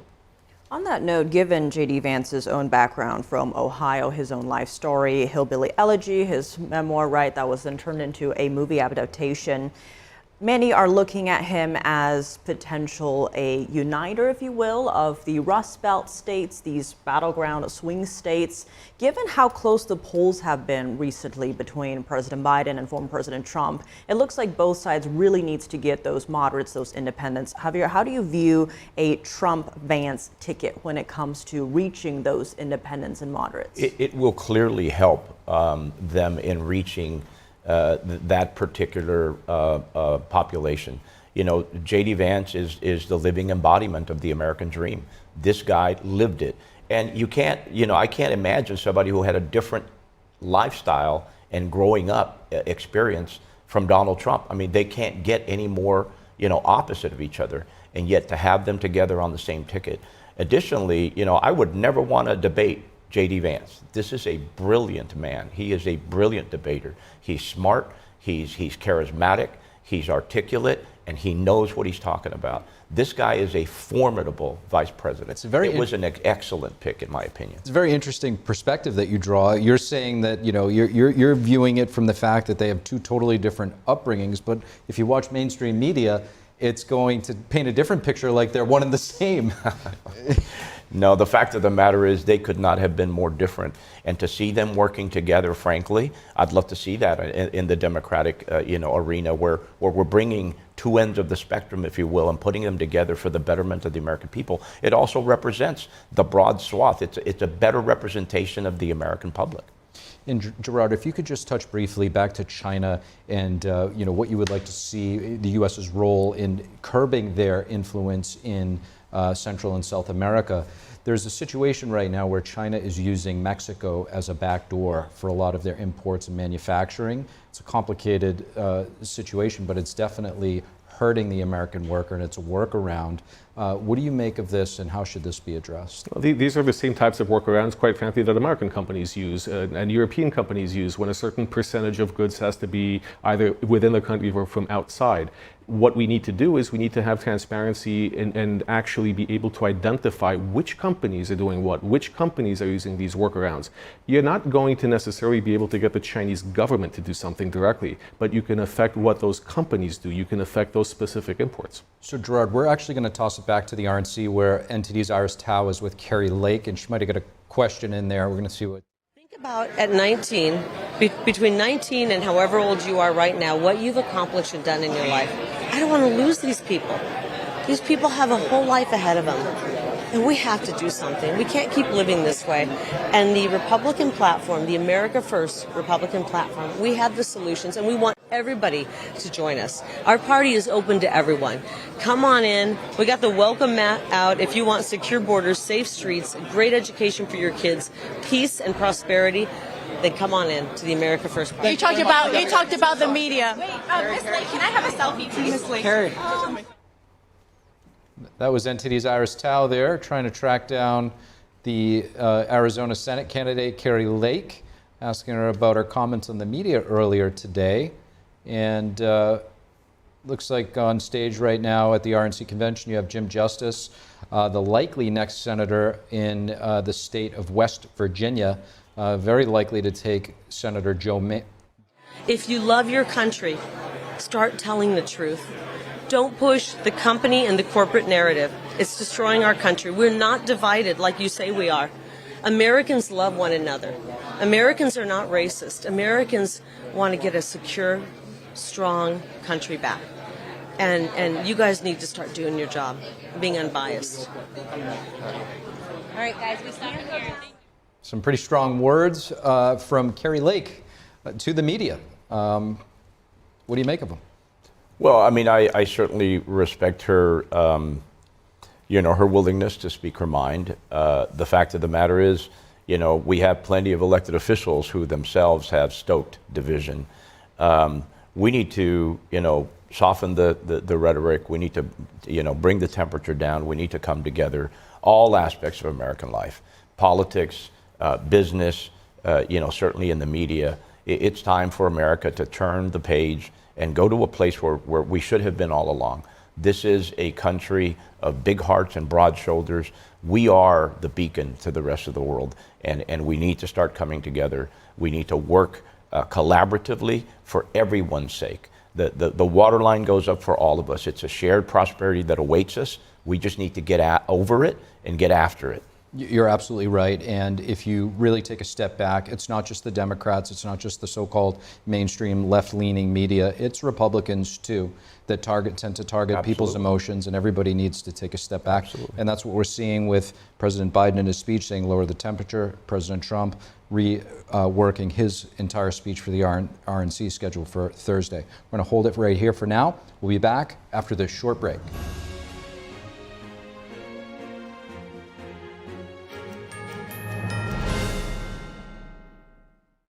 Hey everyone, it's me, Sebastian, and it is a beautiful day today.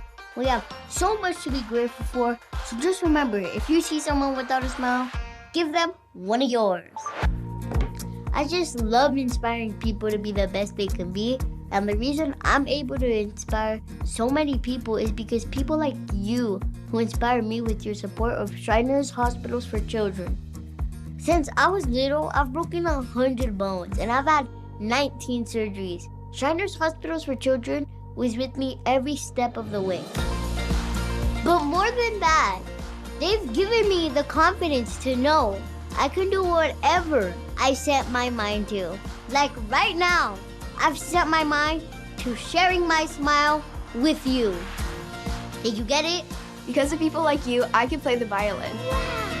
I can play piano. I can understand. The help I get is only possible because of caring people like you who pick up the phone and call the number on your screen to make your monthly gift. And when you call or go online right now to donate $19 a month or more, we'll send you this adorable Love to the Rescue blanket as a thank you and a reminder of all the smiles you're bringing to kids' faces every day. Kids like me. And me. And me. And me. So what are you waiting for? You can inspire kids like me by visiting loveshriners.org. After all, you can't help everyone, but you can help someone. So let's go! Thank you. Thank you. Thank you for giving. Join me and bring a smile to the world with your monthly gift today. Please call now. If operators are busy, please call again or go to loveshriners.org right away. Join me and bring a smile to the world.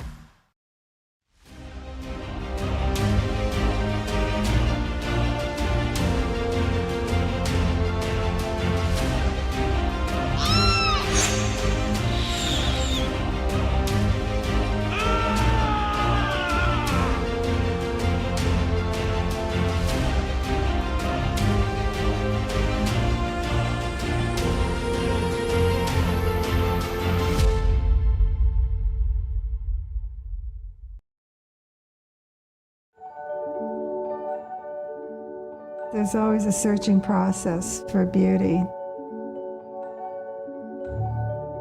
You know it when you see it.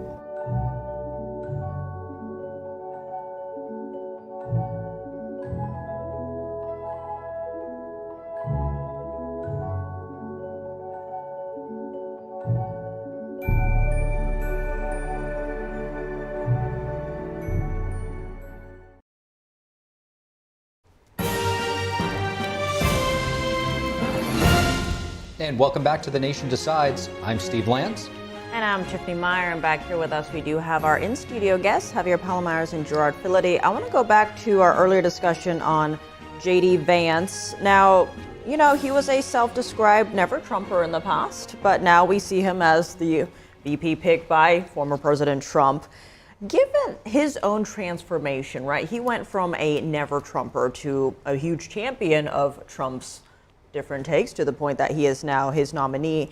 How do you see that feeding into the rest of the population when it comes to potentially changing their minds on someone like former President Trump? I think that's one of the things that makes JD Vance such a good choice, because in him you see someone who did have questions, who didn't agree with the same policies, who didn't like Trump necessarily when Trump entered the political arena as candidate, but he has come to evolve his policies, which tells you that when you get to know Trump, when you work with him, you may see a different view than what's being portrayed in the media. You may see someone who has policies and ideas that you actually agree with when you hear them more clearly and not through the filter that comes with media. So I think many Americans will listen to that, will listen to his story, and see in him someone who is able to acquire information and change their views for the better, and that is going to help Donald Trump convince many voters to switch to his side. We heard that from Amber Rose last night as well. She was saying that the media lied to you about Trump. I know because I was lied to. And then she had this whole discussion with her father because her father supported Trump. And she was like, how could you do that? And then he was like, okay, well, you know, prove to me that he's a racist. So she was like, I will do that, and started researching. And she realized she had been lied to. She couldn't find those talking points that she had been taught. Given that, Javier, how do you see if we take a step back here, actually, 25% of voters are double haters. They don't want former President Trump. They don't want President Biden. These are the current picks for president. How do you see this playing out when it comes to November? Will it just come down to turnout? And which side is more motivated right now to turn out? You know, I think sadly it will come down to turnout unless something changes, but I don't anticipate that being the case. The fact of the matter is when polled, 73% of Americans said, listen, I don't like one or the other. I'd rather have a third option. We find ourselves in a place where the American people are going to have to, some of them, hold their nose when they walk into the ballot box. It is discouraging to me that we've not been able to find in a country of nearly 400 million people at least one more candidate that could speak a little bit more clearly to the American people and really kind of ignite the excitement that I think we should have around, you know, the leader of the free world. A leader's first duty is to inspire. And the fact of the matter is, I don't feel inspired right now. And I think the vast majority of Americans don't feel inspired right now. There is an opportunity, however, and I do see the Republican Party of late coming together and really getting fired up about what comes next. I'd like to see the Democrats, you know, we've yet to see what's going to come when the DNC does their show. I'm hopeful that they too will be as excited because we need everybody to vote. We need everybody to get out there and make their voice heard. But to your point, it is discouraging to me that we've not been able to find that other candidate that maybe does speak more clearly to the American people. I do think, excuse me, that it's relatively important to note that a lot of these polling that took place about the double haters was pre-assassination attempt. And to your point earlier, that iconic image that's been likened to the image of Iwo Jima, where the soldiers were putting the flag in the ground, you know, that image may have enough weight behind it to change a lot of folks' minds. And, you know, obviously right now we're, you know, in the midst of the RNC, there's not much discussion of President Biden, who also has his campaign, and prior to the assassination attempt on former President Trump, was in, you know, a little bit of a fight for his political future in life. Do you think that what has taken place now was enough to take the steam out of what some called a political coup for the Democrats? And will President Biden be able to weather that storm? You know, I don't know whether he'll be able to weather the storm. I learned the hard way not to ever underestimate Donald Trump. I did that in 2016 when he was campaigning then as candidate Trump. I mean, imagine the man started his campaign by denouncing Mexico, Mexicans, and the wave of immigrants coming across and blaming practically everything on them. And he ended up garnering almost 30% of the Hispanic vote in 2016 and almost 40% in 2020. This is a guy who has a ground game, and they know what they're doing. They're out in the market talking to people every single day. Sadly, the Democratic Party, when they think about diversity, they think in black and white. Hispanics have not had a place in this administration in any real form that I can see. I want to see more outreach from the Democrats for the Hispanic community. Think about it. There are more Hispanics in this country right now than there are African Americans and Asians combined.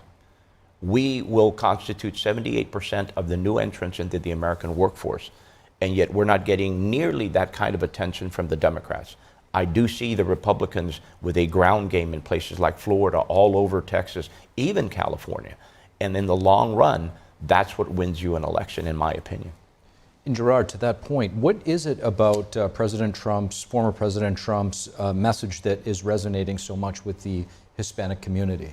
I think a lot of it has to do with the economy. A lot of it has to do with, it's not about social issues so much, it's about making sure that people have the ability to take care of their families, to provide food and shelter and necessities for them.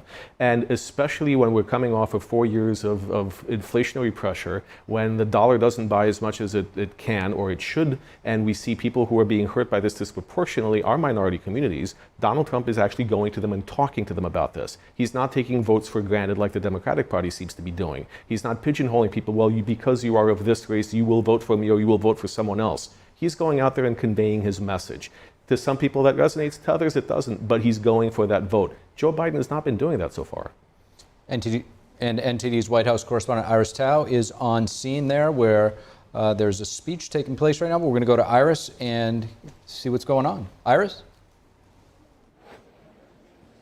Hi, good evening to all of you. So right now the speeches are still going on here. The crowd very much heated. And just now I caught up with Florida Senator Rick Scott, who actually just donated $50,000, the quarter of his Senate salary of this quarter, into the victims of the Butler shooting last weekend. So right now we are watching the speeches going on. He's also going to take the stage very soon to give a speech. And let's take a look what he had to say to us. Watch.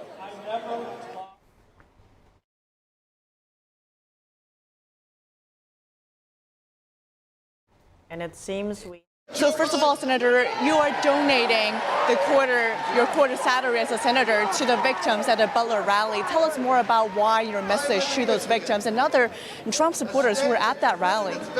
Yeah, well, first off, my heart goes out to the individual that was killed and the people that are injured. You hate this to have this happen. We've got to find out what happened here. Homeland Security, Secret Service, FBI, they've got to be more transparent exactly what happened so we make sure it doesn't happen again. Anybody made a mistake, they've got to be held accountable. That's what you should expect out of your federal government.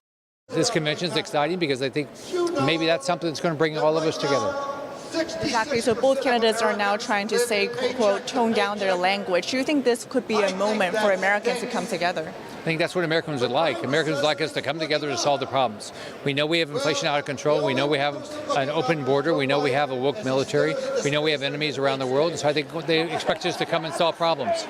And tell us more about your speech tonight. What's your message to Americans? I'm going to talk about what happens if Biden gets reelected. All right, but I think we have, we're going to see high interest rates. We're at mortgage rates. We're going to see grocery prices continue to go up. Gas prices continue to go up. So in contrast, with Trump, we'll get a secure border. We'll get inflation under control.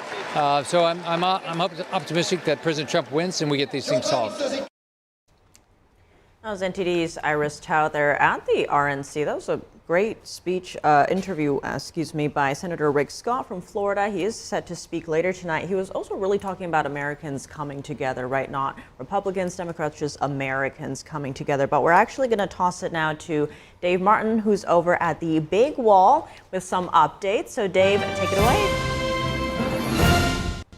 Thank you, Tiff. Let's take a look at some more of the headline speakers that are coming up now. Now, Governor Jim Justice the governor of West Virginia was just up there talking with what looked like his dog next to him. Now, soon coming is Rick Scott, who we just saw there.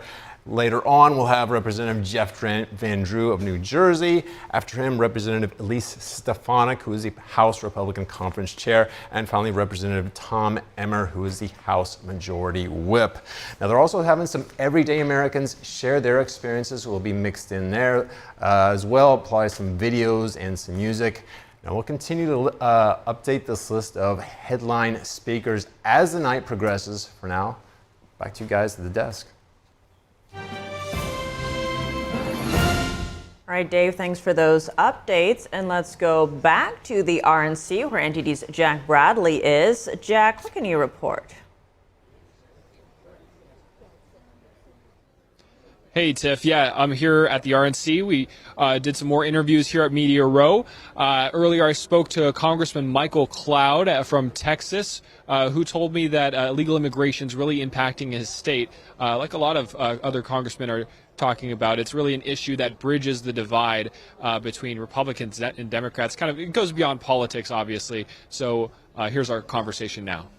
Today at the RNC, the topic of today's event is illegal immigration and crime. That's the theme of today. You know, and I remember coming to Congress just a few years ago when I got here, being from South Texas, people would ask me, is that thing that Trump keeps talking about on the border, is it a real deal? And like, yes, it's a real deal. Now there's no question. Every community across this country has been impacted. We've had over 100,000 people die from fentanyl. There's enough fentanyl in our country to kill every American. And so much of it because of what you say. China's sending at least the precursors into our country, or into the realm, into the theater, and then them coming up through the cartels across our border into our country. You know, if this was any other weapon that had killed that many people, we would recognize that we're at war. Single adult military-aged men coming across our border. Now, you're not leaving China without China's permission. You know, there might be one or two slip through the cracks, but we're talking in mass. I mean, if you were to see the photo, they look like a military unit coming across our border. And you know, I asked Mayorkas in the committee hearing. I asked him about, have you read Unrestricted Warfare? And he hemmed and hawed and, you know, try to obfuscate the question. But the fact is that defending the homeland, the Department of Homeland Security has not been concerned with homeland security. They've been concerned with mass migration, and even what we've seen is over the weekend. I was supposed to get a briefing. We were, as members of the Oversight Committee, we're supposed to get a briefing today on what happened with the shooter over the weekend. That briefing was canceled for no reason, and so now Chairman Comer is going to have to subpoena them to get them to testify before committee. But we're going to, continue to push back on what is this regime that's been working within our government using taxpayer dollars to undermine our country. Now, that was Congressman Michael Cloud of Texas talking about the fentanyl crisis and how it's been impacting his state of Texas, rather.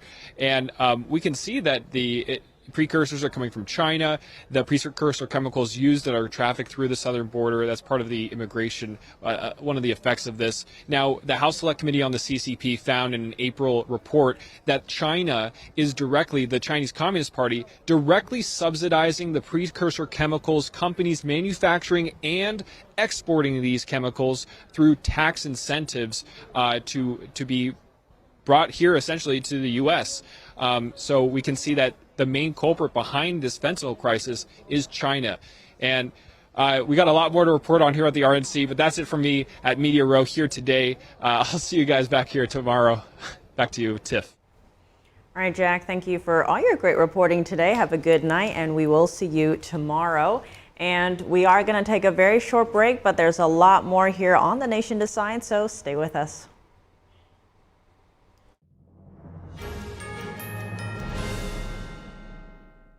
As we naturally age, many people are getting zero amount of this incredible and unique substance. That's when we start seeing an impact in our joints, skin, nails, and even our digestion. People ask me, Dr. X, what is the #1 supplement I should be taking?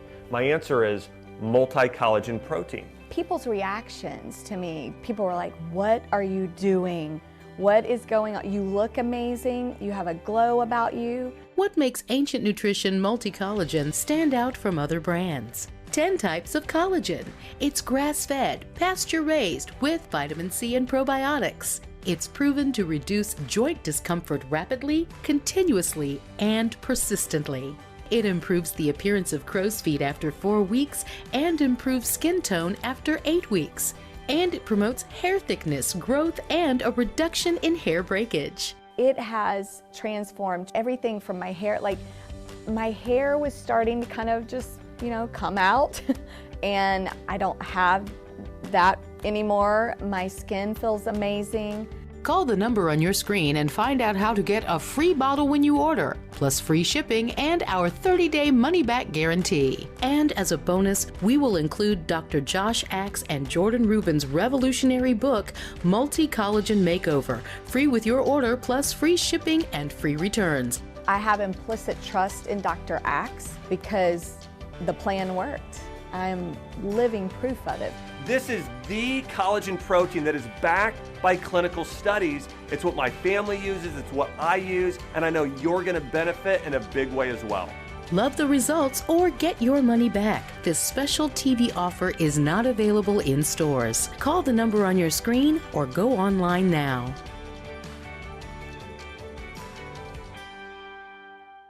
When I started MyPillow, it was just a problem solution, one product company.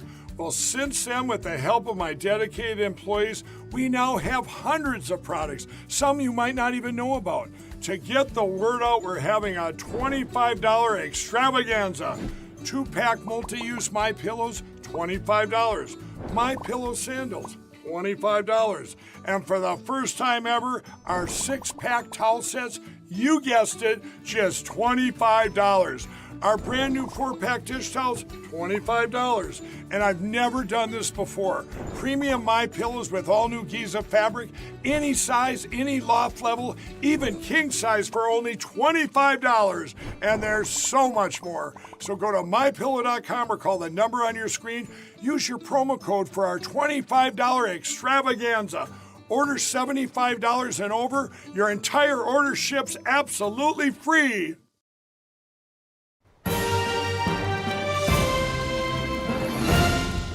And we are back, and in studio with us here we have Javier Palomares and Gerard Filitti. We would like to continue our conversation from earlier. We heard from Jack Bradley, who was at the RNC today, our Washington correspondent there in Media Row. He was interviewing Rep. Michael Cloud from Texas, who was speaking about the fentanyl crisis that's gripping the nation, but also his state of Texas.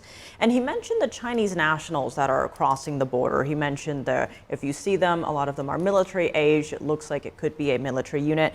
And he mentioned something really important, that you can't leave China unless Communist China wants you to leave. So given that aspect, Javier, how concerned should we be with this? I think we should be very concerned, not to be an alarmist, but listen, my family lives in South Texas, right on the border. You know, I have the La Mantilla family, the Garza family, the Mahach family, farmers and ranchers. You know, there was a time when, yes, there were people who crossed the border illegally, but it was a mom and a dad and a couple of kids and maybe a grandma. You know, we'd leave water out for them, we'd leave food out for them. That's not the case anymore. Our motion detection cameras, you know, at 2 in the morning, in the middle of the night, you know, go off and we see a stream of 10, 15, 20 men in a row, almost military style, sometimes carrying, you know, weapons with them. This is a very scary thing. You know, it's a whole different, you know, concern when, you know, it's your mother-in-law or it's your aunt or it's your uncle or your brother that's down there, and, you know, a quarter mile away from their home, right there in the ranch, there are people crossing that border and walking right through their property. This is happening, it's happening right now. And so for us, you know, I can speak from the personal aspect of this, being a guy born and bred in South Texas with roots still in South Texas and family and friends in South Texas. This is a real issue, and I think America needs to wake up to the danger that is frankly coming in through our southern border. We need to get alert. You know, I don't want to be an alarmist, but we do need to be realists. And Gerard, expanding on that, Michael Cloud also mentioned this term unrestricted warfare, which was coined by 2 Chinese colonels in 1999. Basically, it's everything short of conventional warfare that we would think of militarily. So lawfare, with fentanyl especially, you're seeing demoralization happening across the country where people, there are, you know, a lot of reports where the Army has been failing to hit its recruitment goals because more and more young people don't want to lay down their lives for this country. They don't see this country as something worth fighting for. Given all of that, how do we begin to tackle this while at the same time, like Javier was pointing out, not to get into that fear mongering, because there are still those families who are trying to legitimately seek asylum in America and try to make America be a better place and believe in that American dream? How do we do that balance? Well, I think first and foremost, the American people need to understand what the issues are, that it's not about people coming and taking our jobs, but there are some issues there that are beyond that. We do have, not to be alarmist, we do have people on the terrorist watch list who we find crossing the border. We do have these Chinese military-aged males coming into the country. We don't know what their intentions are, but they don't seem to be well-intentioned. So we need to change the way we think about this. It's not a family that's coming for a better life, but people who are seeking some advantage over the United States. And then we need to find allies, because this is not just an American issue. Think of Mexico. This issue affects them as well. It's not just the border issue. What people are dealing with on our side of the border is also a crisis down there. They're seeing this influx of people who are, some of them are shady characters. They're endangering lives down there. They're making an economic mess in northern Mexico. This is a problem that we need the Mexican government to work with us on, and other governments as well. And we've lost that touch. Biden has lost that touch. Trump did a good job doing that, but we need to get allies on board, because I don't think that America can do it alone. Just build that wall is a great slogan, but it takes more than just building a physical wall. Very important discussion, and we do have to say goodbye to our guests. So Javier Palomares and Gerard Filitti, thank you both so much for joining us tonight. Thanks for having us. And now let's go back to the RNC feed, where Senator Rick Scott is speaking, the senator from Florida. I was born to a single mom. I grew up in public housing. I started working at the age of 7. I enlisted in the U.S. Navy at the age of 18. Go Navy. But only because I grew up in America, I was able, like many of you, to come from absolutely nothing to build one of the biggest companies in the world, be the 45th governor of Florida, a U.S. senator, where we have to fight every day to stop the radical Democrats from absolutely destroying our great country.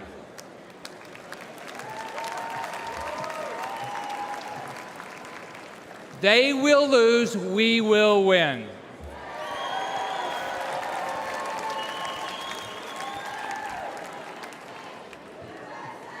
USA, USA. We will win. Now, let me tell you about a dream I had recently. I had a dream and I did some time traveling.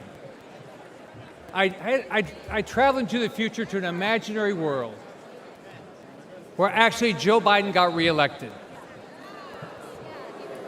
Yeah. So, remember the Christmas Carol, The Ghost of Christmas Past? Well, in my dream, I met the ghost of Biden's future. So I got to see a Biden second term. Now, it wasn't a dream, it was a nightmare. Mortgage rates skyrocketed to 15%. Only rich people could buy groceries. Gas was $10 a gallon. In my nightmare, Biden and the Democrats erased our southern border and flew so many illegals into our country that the Mexican cartel started getting frequent flyer miles. It was easy for Democrats to rig the elections. They simply allowed all the non-citizens to vote. America did nothing to protect Israel from terrorists or to stop China from invading Taiwan. Now, do any of you think this is far-fetched? No. If you do, you haven't been following it. Biden and the Democrats are doing everything they can to tear down this great country and rebuild it in their woke, radical image. Their dream's not new. It's an old, evil idea that has failed every time it's been tried. It's called socialism. And Donald J. Trump will not let socialism happen in this country.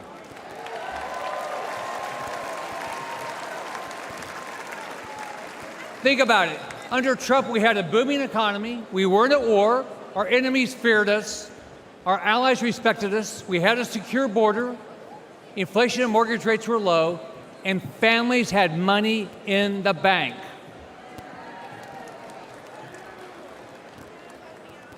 Donald Trump has given up a lot for this country. His family's been slandered. He's been impeached, censored, treated as a criminal, all because he never backs down.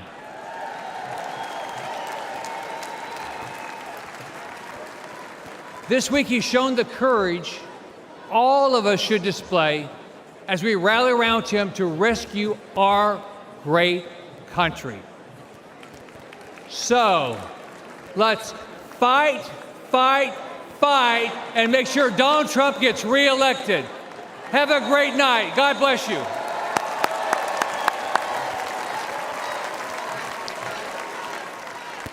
Ladies and gentlemen, please welcome Congressman Jeff Van Drew of New Jersey.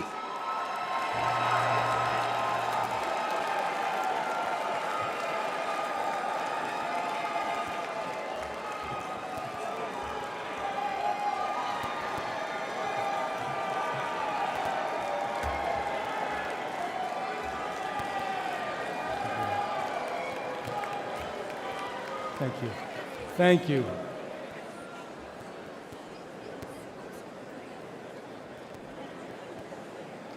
Good evening. My name is Jeff Van Drew.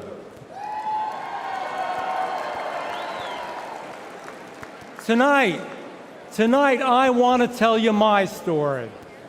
I am a proud Republican, but I haven't always been a Republican.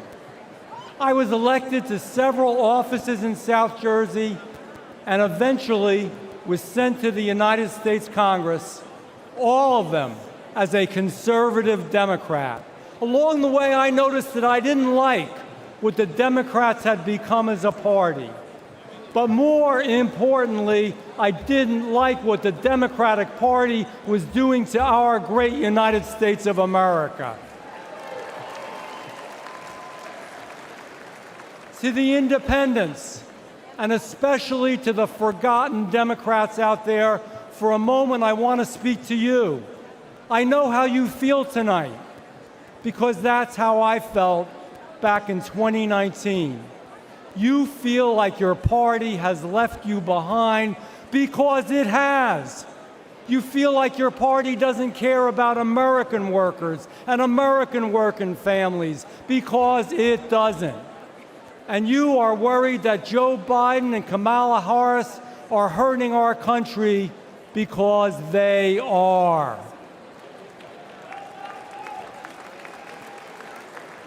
I felt the same way. So after being a Democrat to vote against impeaching Donald Trump, I took a long walk with my chief of staff. I remember saying to her that perhaps my time in elected office was done. And you know what? I was okay with that. There was no way I could be a Democrat anymore.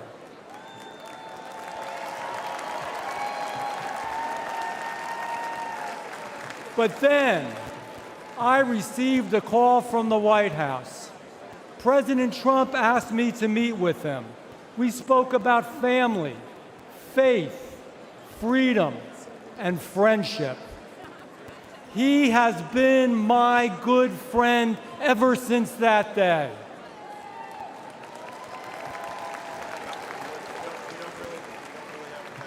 He said that I should be a Republican. I said, Mr. President, I will be a Republican.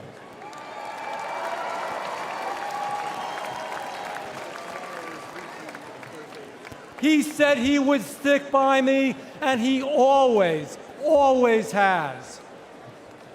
Ladies and gentlemen, after the tragic shooting last Saturday, we need to come together. All of us, Republicans, Democrats, and independents, we need to be the shining city on the hill, a nation that empowers us to do extraordinary things. We will conquer new challenges. We will reach new heights. And we will blaze new trails of greatness. We will make America great again.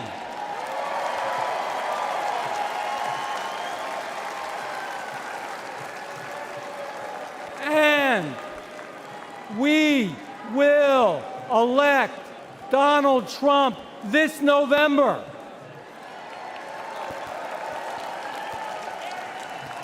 Now I have a question for you, and I'll give you the answer. The answer is yes, but we want to hear your answer from the East Coast to the West Coast and around the world. Can you do this? Will we win in November? Will we win in November? God bless you. God bless Donald Trump.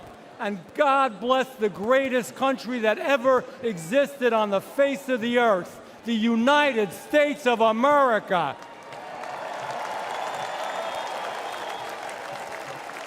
Ladies and gentlemen, please welcome the chair of the United States House of Representatives Republican Conference, Congresswoman Elise Stefanik of New York.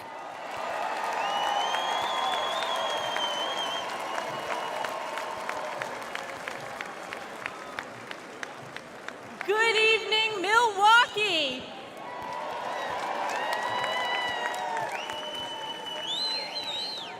We always say that this is the most important election in our lifetime, but we know deep down this one truly is. Our Constitution and the soul of our very nation are on the ballot. Under Joe Biden, the American people have suffered crisis after crisis. From the Biden border, the most wide-open border in our nation's history, to Bidenflation, the highest rate of inflation in my lifetime, devastating hardworking families with skyrocketing prices for groceries, gas, and utilities.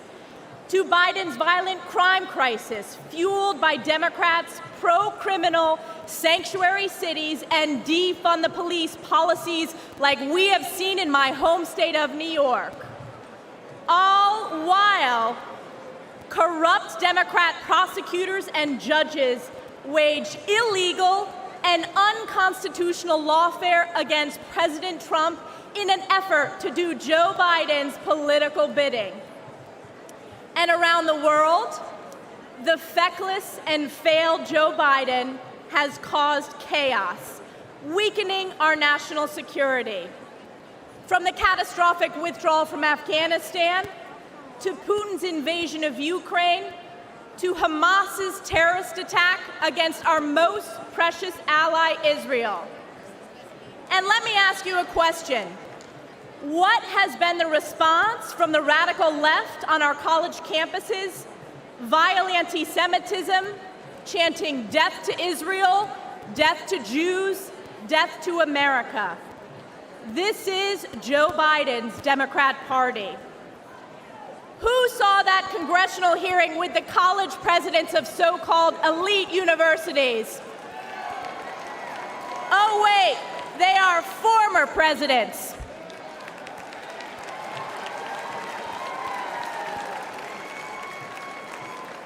You know, I asked one simple question at that hearing. It was not a political question, it was a moral question, and that was this.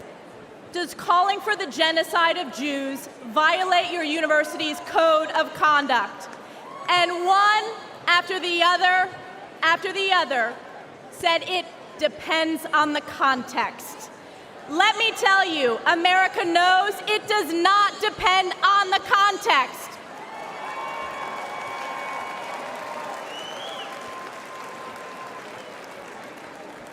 President Trump will bring back moral leadership to the White House, condemning anti-Semitism and standing strong with Israel and the Jewish people. President Trump will once again deliver the most secure border in our nation's history and unleash the American economy. And he will bring peace through strength as Commander-in-Chief, standing with our allies and causing our enemies to fear us. President Trump has done it before, and he will do it again. This November, we are counting on you, we the people, to save America by electing President Donald J. Trump.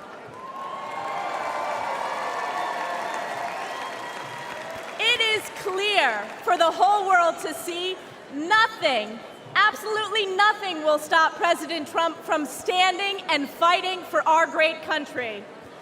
And I have been proud to always stand in the breach during the toughest moments for President Trump, from leading the charge against illegal impeachments to standing for election integrity to unifying House Republicans to proudly being the first member of Congress to endorse him for re-election.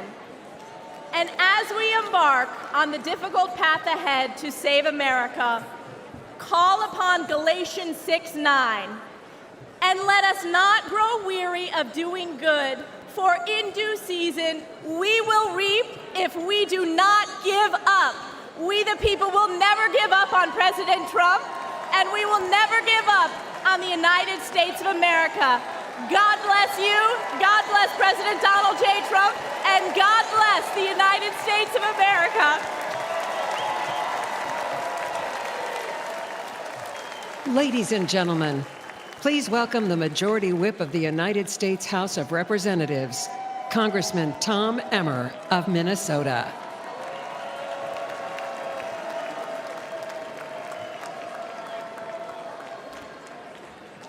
How about that, Stefanik? Thank you. Thank you. I'm Tom Emmer, a proud American and a proud Minnesotan and the Majority Whip in the United States House of Representatives. In 2022, Americans elected our House Republican majority to stop the Biden-Harris agenda. In spite of having one of the smallest majorities in history, House Republicans have held the line.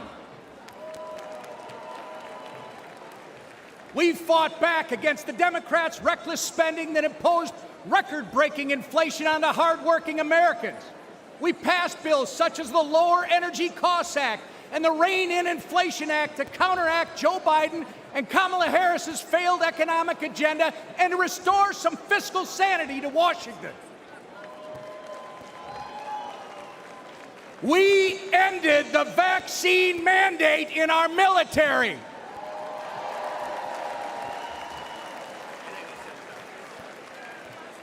We passed over a dozen bills gutting specific Biden-Harris regulations. We passed the Parents' Bill of Rights. We investigated the Chinese Communist Party. We stopped a D.C. crime bill that would have made our nation's capital simply too dangerous to visit. And we passed the strongest border security bill in decades.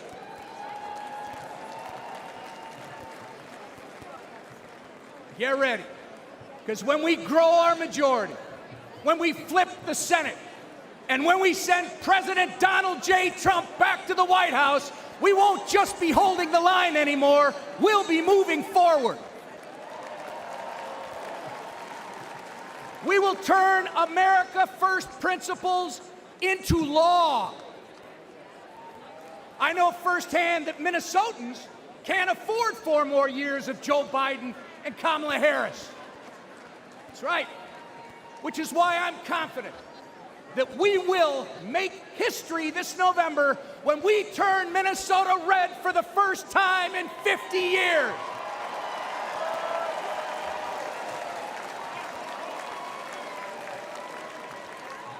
The Democrats' disastrous record on crime, trade, and regulation has ruined the lives of countless Minnesotans. When Minneapolis was in flames and businesses were in ruins, Kamala Harris encouraged and enabled the criminals and the rioters. Oh, it gets worse. And we'll be going back to the RNC in just a few moments, but first I want to introduce our new panel here. We have NTD's Dave Martin, NTD's election data analyst, and NTD's Arlene Richards, NTD News's legal analyst. First, Dave, what do you have for us for updates for tonight? Yeah, you know, I mentioned the schedule of speakers coming up. We've taken a quick look at a few of them. Let's take a look at a few more here, starting with Dr. Ben Carson. He was a former Secretary of Housing and Urban Development under Donald Trump, retired neurosurgeon. He ran for president in 2016. Up next, we also have Marco Rubio, Florida senator, considered a Tea Party movement leader. He ran for president in 2016 against Trump famously. And after him, we've got Lara Trump, the Republican National Committee co-chair. She's actually a former TV producer for Inside Edition, served as Trump campaign advisor in both 2016 and 2020, and was a Fox News contributor of 2021 and 22, and of course is Trump's daughter-in-law. So there's a few more there. I'll let you guys kick it back to you two now.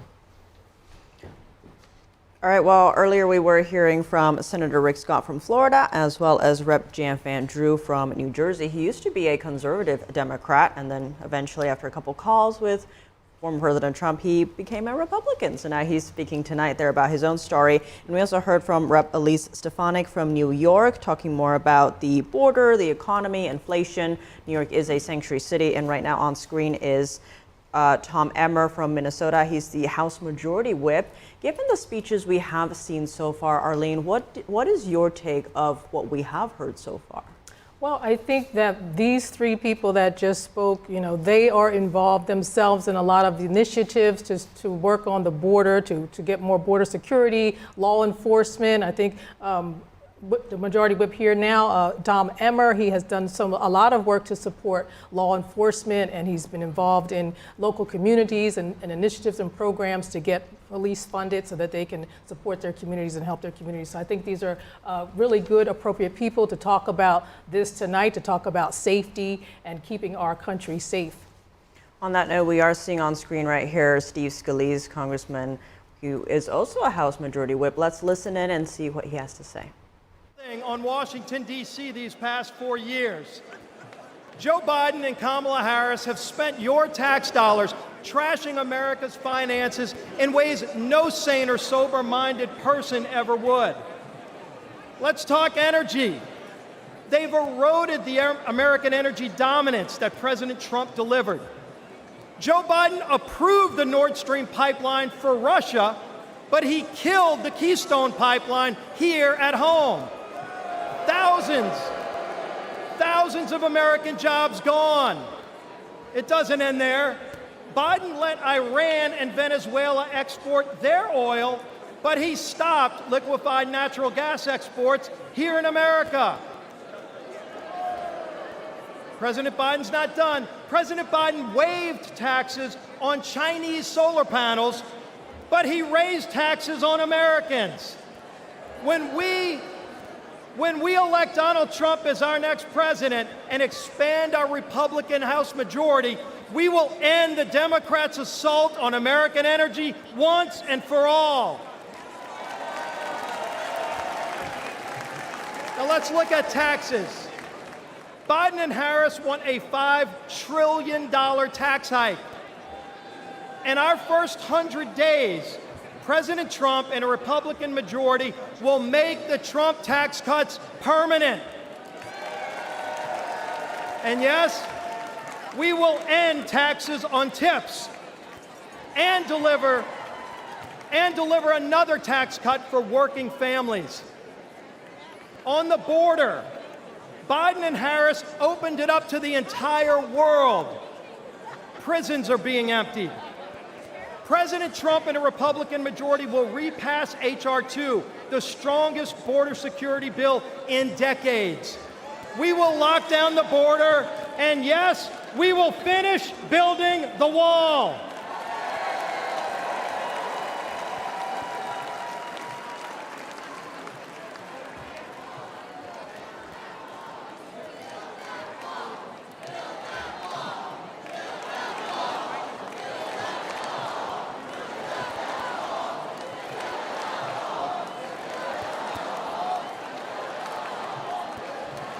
On voting, our most sacred right as citizens, voting. Biden and Harris want illegals to vote now that they've opened up the border. Republicans will repass the SAVE Act to block illegal aliens from voting in our elections.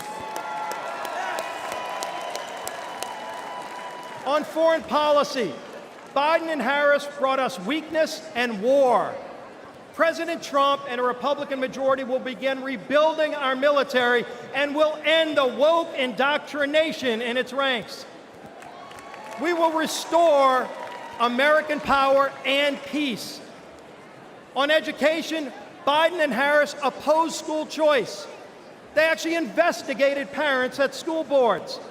President Trump and a Republican majority will pass legislation expanding school choice and will repass the Parents' Bill of Rights.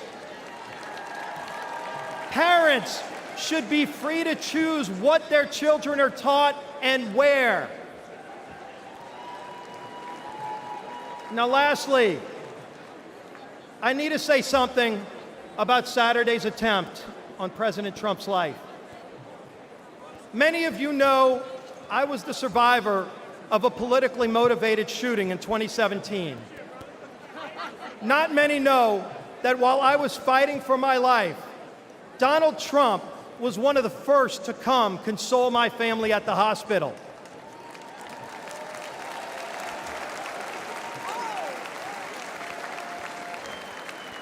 That's the kind of leader he is. Courageous under fire, compassionate towards others. Let's put Donald Trump back in the White House this November so we can make America great again. God bless you. May Donald Trump continue to receive God's blessing, and God bless these great United States of America.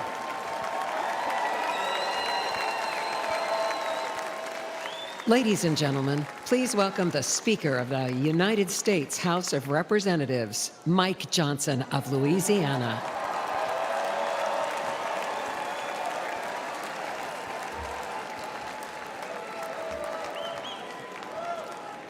Good evening, my friends. What an amazing crowd, and what a great time it is to unite our party and to send President Donald Trump back to the White House. That's what we're going to do. But we're not just uniting as Republicans. We're uniting today as Americans in the wake of the assassination attempt on the life of President Trump. Everyone hear me clearly and listen to me at home and make no mistake. The House is conducting an immediate and thorough investigation of these tragic events.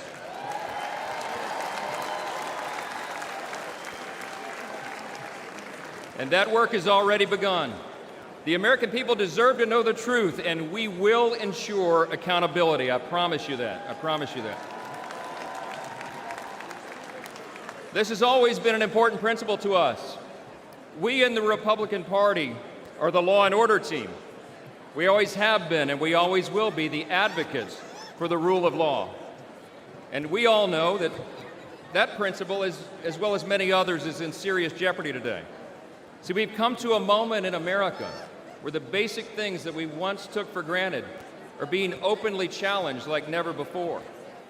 My friends, we are no longer just in a battle between two opposing political parties. We are, but it's not just ours versus these anymore. We're now in the midst of a struggle between two completely different visions of who we are as Americans and what our country will be. The Republican Party stands for the foundational truths that made America the greatest nation in the history of the world. We are the most free, the most powerful, the most benevolent nation that has ever been. It's not even close. It's not even close. But we have no guarantee that this grand experiment in self-governance can endure unless we respond to the call to keep it. 248 years ago, we boldly proclaimed in our Declaration that all men are created equal, not born equal, created equal, and that we're endowed by our Creator with certain inalienable rights. See, we understand that our rights do not come from government, they come from God.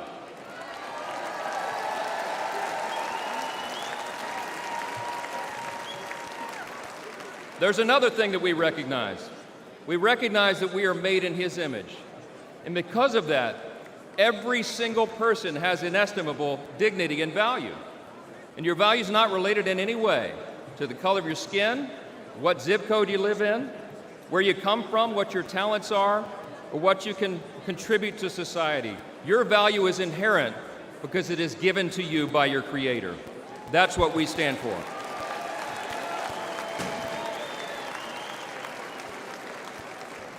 I speak a lot about what I call the 7 core principles of American conservatism. What do we stand for as Republicans, they want to know? I think it boils down to a few things: individual freedom, limited government, the rule of law, peace through strength, fiscal responsibility, free markets, and human dignity. Indeed, those are the 7 core principles of American conservatism, but they're actually the core principles of our republic itself. And while they resonate in our hearts and in the hearts of most Americans, listen to me, the radical, woke, progressive left has disdain for those principles, all right? They have a very different vision for what America should become. They want to tear down those foundations and remold us into some sort of borderless, lawless, Marxist, socialist utopia. We're here to say, not on our watch.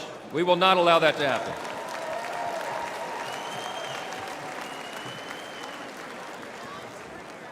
It was just 3 weeks ago that Kelly and I dropped off our oldest son at the Naval Academy. That's right.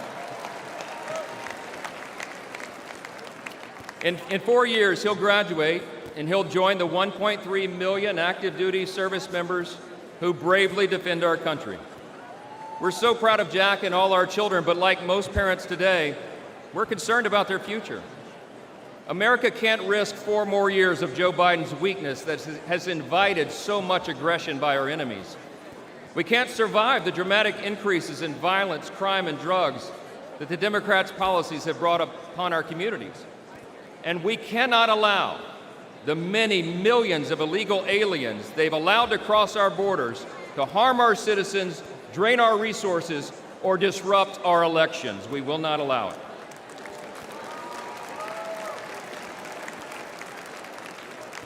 My friends, we're watching the principles of faith, family, and freedom that once defined our nation now being trampled underfoot by the radical left.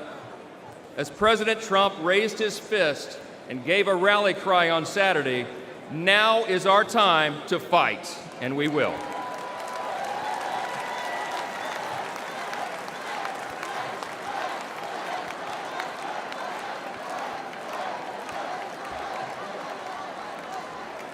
We're in a fateful battle of ideas, my friends, and we have to recognize that. But in this battle, and in November, the American people will reject the party of self-destruction, and they will elect the party of peace and prosperity and opportunity.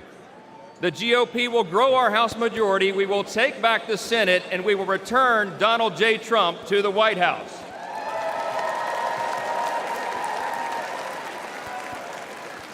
Standing arm in arm, we will make America safe again. Listen, we reach out tonight to everyone watching at home. We invite all Americans who believe in the promise of our great nation to join us in this fateful battle. We can and we will reverse this current decline. We can restore our founding principles, and we can preserve this exceptional nation that God has entrusted to us, and what Abraham Lincoln referred to as the last best hope of man on the earth. Thank you so much. God bless you, God bless our troops, and God bless America.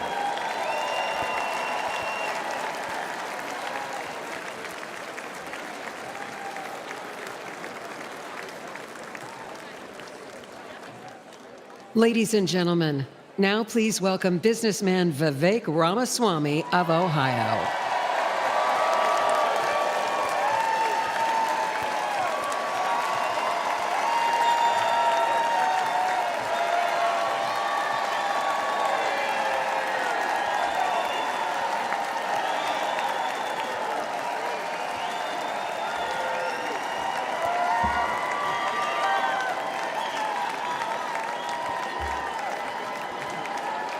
Love it. Thank you, guys. Thank you for the warm welcome. It's good to be back in Milwaukee.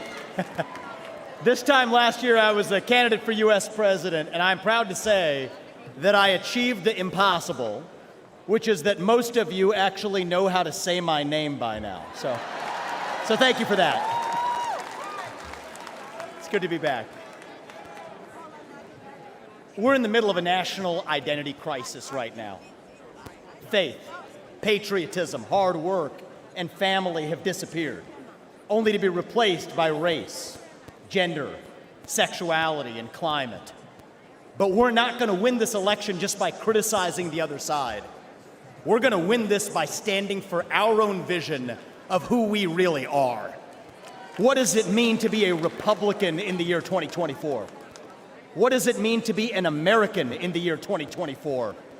It means we believe in the ideals of 1776. It means we believe in merit, that you get ahead in this country, not on the color of your skin, but on the content of your character and your contributions.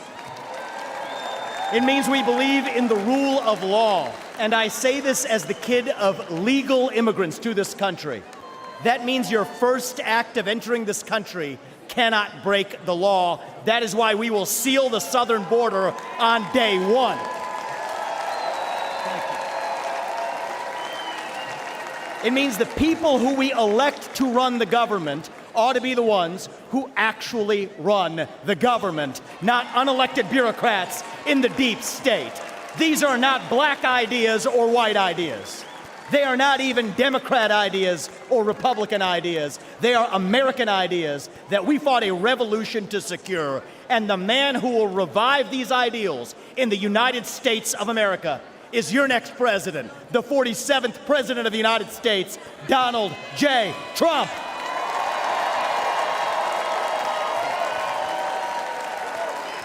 If you want to seal the border, vote Trump. If you want to restore law and order in this country, vote Trump. If you want to reignite the economy in this country, vote Trump. If you want to revive national pride in this country, vote Trump. If you want to make America great again, vote Trump. But there is one more reason I'm going to ask you to vote Trump, and it's the most important one. It's the one the media won't talk about, but it's the truth. Donald Trump is the president who will actually unite this country, not through empty words, but through action. Because you know what? Success is unifying. Excellence is unifying. That's who we are as Americans. That's who we've always been. To those of you watching this at home tonight, I'd like to deliver a message that the media doesn't want you to hear from the Republican Party. Our message to black Americans is this. The media has tried to convince you for decades that Republicans don't care about your communities, but we do. We want for you what we want for every American. Safe neighborhoods, clean streets, good jobs, a better life for your children, and a justice system that treats everyone equally, regardless of your skin color and regardless of your political beliefs.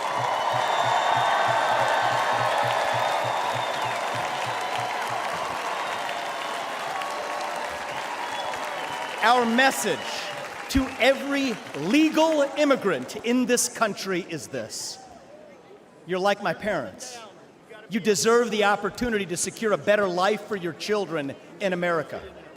But our message to illegal immigrants is also this. We will return you to your country of origin, not because you're all bad people, but because you broke the law. And the United States of America was founded on the rule of law.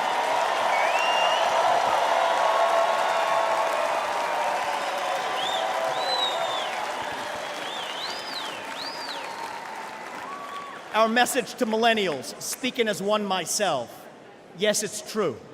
Our government sold us a false bill of goods with the Iraq War and the 2008 financial crisis, loading up our national debt that falls on our generation's shoulders, telling us that if we took out college loans, we'd somehow get a head start on the American dream, when it hasn't worked out that way. But we can't just be cynical about our country, because the United States of America is still the last best hope that we have, and we deserve a better class of politician, one who actually tells us the truth, even if it comes with some mean tweets from time to time.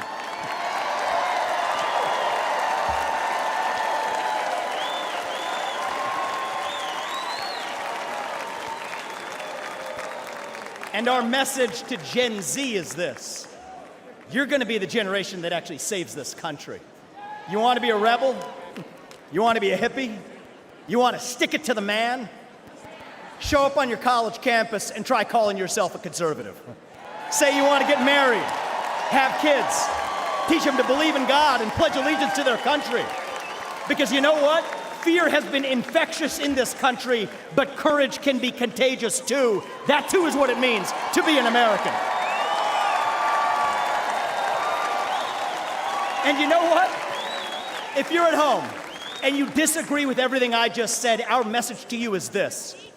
We will still defend to the death your right to say it, because that is who we are as Americans. We are the country where we can disagree like hell and still get together at the dinner table at the end of it. That is the America I know. That is the America we miss. We do not have to be ancient Rome. We don't have to be this nation in decline.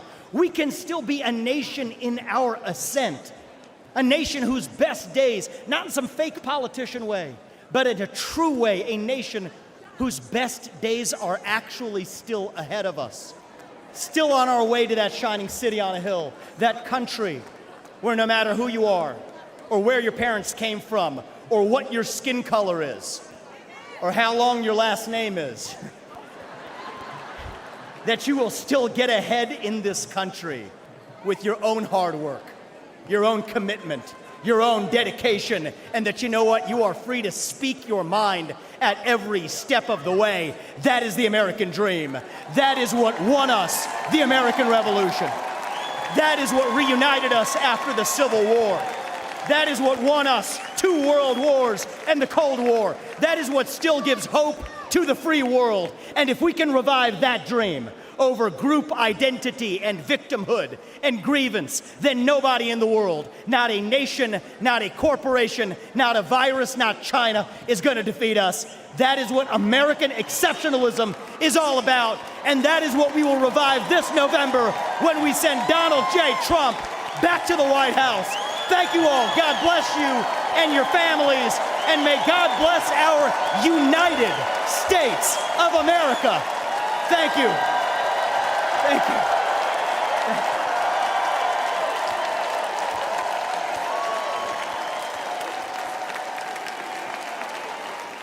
Ladies and gentlemen, please welcome American icon, singer-songwriter Lee Greenwood.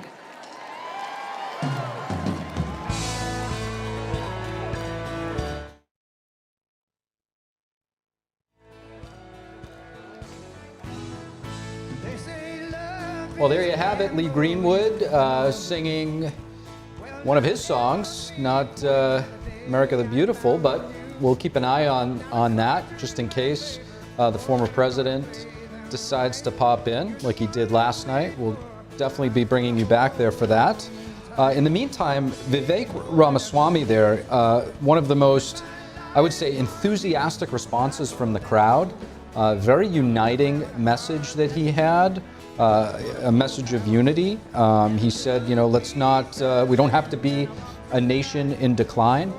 He really stressed the fact that we need to communicate with one another. And I remember when he was on the campaign trail, I believe it was in New Hampshire, he had a town hall there where somebody was, disagreeing with him and was about to walk out, and he engaged that person.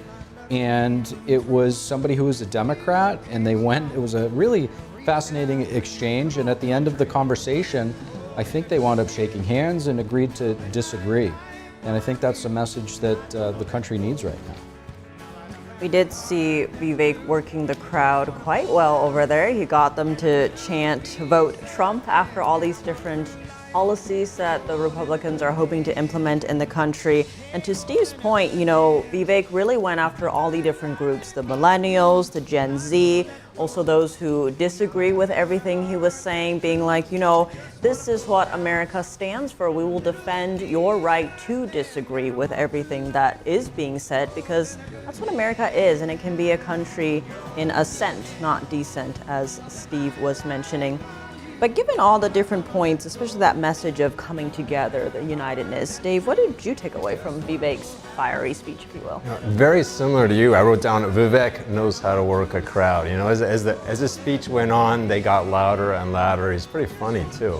You know, actually, I thought the last few speeches were pretty good, not very divisive at all. I thought Mike Johnson had some good points. You know, he said your rights don't come from the government, it comes from your creator. I thought before him, Steve Scalise talked. It was a very touching story about Trump visiting him in the hospital. I mentioned that he had Cancer, he missed like 6 weeks earlier this year with treatment for that. Ladies and gentlemen, We've heard a lot, of course, about uniting and coming together. Everybody's saying we should, or as Biden said, lowering the temperature. Not too many people that said, though, how to do it. You know, I think a big part of that is, you know, if you disagree with something, you disagree with like a policy or a law, and then you criticize that instead of the actual person. Maybe it can go a long way towards that. And of course, us in media share a big responsibility to that too. So those are some of my thoughts anyway, as those people are speaking. Of course, here at our desk, we also have Arlene Richards, our legal correspondent. We heard a slew of speeches right there. What were your main takeaways? Yeah, I mean, I think I agree with Dave. I mean, this has been a very inspirational group of people that have just spoken just now. And it's like he says, Vivek Ramaswamy. I mean, he really is a crowd pleaser, and he hit all the points, as you said. You know, he went through, you know, the millennials and the Gen Zs, and he really does believe that former President Trump is the one that can unite both sides, you know, and I heard a lot of that this evening as well. A lot of speakers are talking about how we're not as divided as you think we are, or as the media would have you believe that we are. Like, we really do have a lot of the same concerns. We all have families, you know, we care about our children, and we care about our, you know, our life and getting food on the table. You know, we all have very common things. And so I think that, you know, this has been very inspirational this last few minutes. And we will be back after a very short break, so stay with us. Do you know that Cars for Compassion is the best way to donate your car? Through this non-profit program, you can not only help us keep bringing the world independent and daringly truthful journalism, but also significantly impact the life of somebody who needs a vehicle. The Epoch Times fights misinformation and big tech censorship by being independent and unbound to advertisers. Every single contribution to Cars for Compassion is a powerful endorsement of our unwavering mission. All you have to do is go to carsforcompassion.org and let us know about your car, and we'll schedule a pickup time and email you a tax-deductible receipt. To do this, just click the link below, support truth, compassion, and hope. Donate your car right now at www.carsforcompassion.org.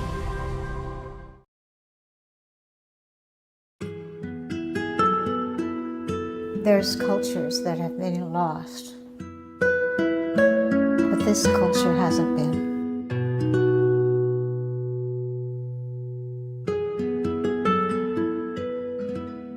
The artist is showing us our sense of who we are, where we came from.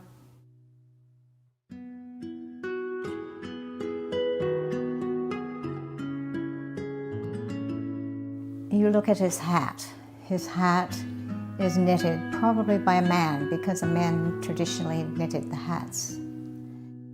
That hat tells you the story of who this person is, what his place in the culture is, the animals around him. Everything's all contained in the messages in the hat. And the tool that he's carrying over his shoulder. This is a centuries-old tool that has been able to rework the mountains. Those traditions are invaluable, and if we don't honor those traditions, then we're rootless.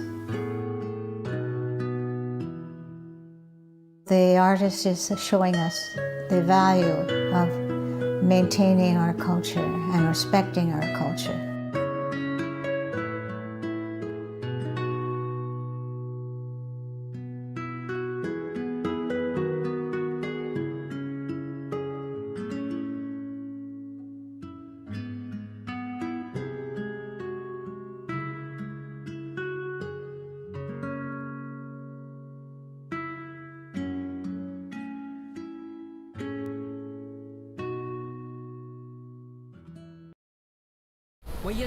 Where nature embraces you and fills you with invigorating joy.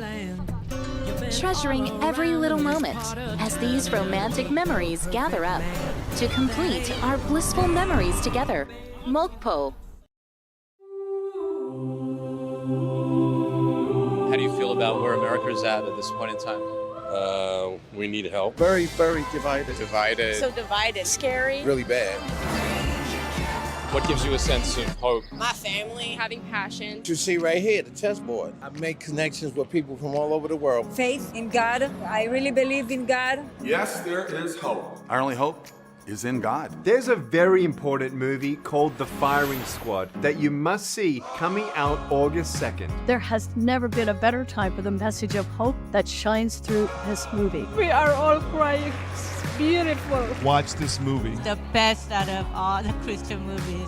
Never give up on God. Never give up on your faith, because hang in there. This too shall pass. Together, we can save America. This might be our only hope.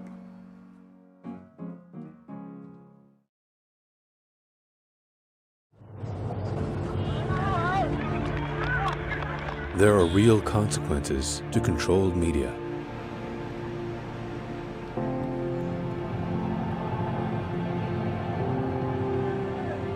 And NTD's founders know them firsthand. Our freedom of thought is the price. This is the lesson that guides us in everything we do. So there's the tear gas there. We know the value of a free society. And we take seriously the responsibility to preserve it. We are NTD.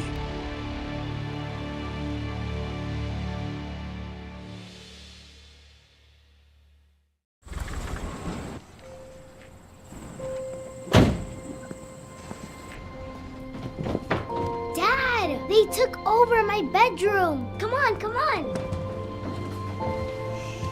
Okay, Dad. 1, 2, 3.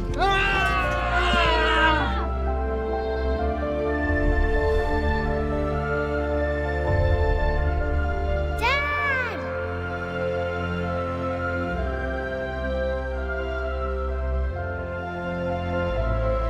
You saved me. Dad? Are you okay? I'm fine, dear.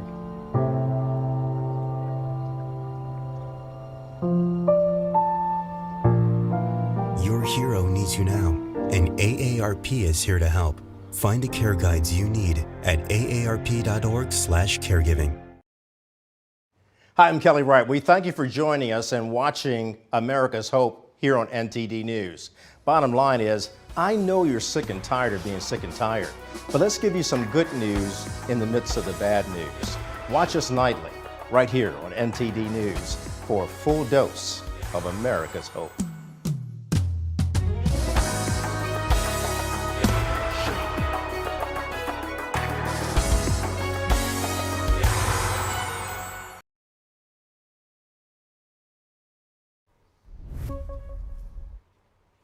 And we are back with our coverage of day 2 of the RNC, which is in Milwaukee, Wisconsin, a battleground state. Now, we heard from quite a slew of speakers just there. We had Vivek Ramaswamy, who was running for president as well, challenging former President Trump. You know, he was working the crowd really well. He had quite a uniting message there, really laying the groundwork of what America was founded on, and then really encouraging the Gen Z people with their language, being like, hey, if you want to be a hippie, if you want to be all these different things, call yourself a conservative on a college campus, because courage can be courageous as well and contagious as well. So that, I thought that was a very resonating message that was, you know, being sent out there, and we'll see how it's received. I think all the major networks were streaming his speech from this convention. I don't know if they're streaming the rest of the convention, but that was on the networks, and he was trying to speak to people who were listening at home. So we'll see how that plays out. You know, one thing that I found a bit interesting was there was a bit of a common denominator among a lot of people. Some people are not so open about it. We did see that Congressman Jeff Van Drew was open about the fact that he was previously a Democrat. And it was a pretty powerful testimony. He talked about his path of, you know, kind of realizing that maybe the Democratic Party's policies didn't really resonate with him anymore, and that it was a phone call with former President Trump that basically said, why don't you try our party, and he never looked back.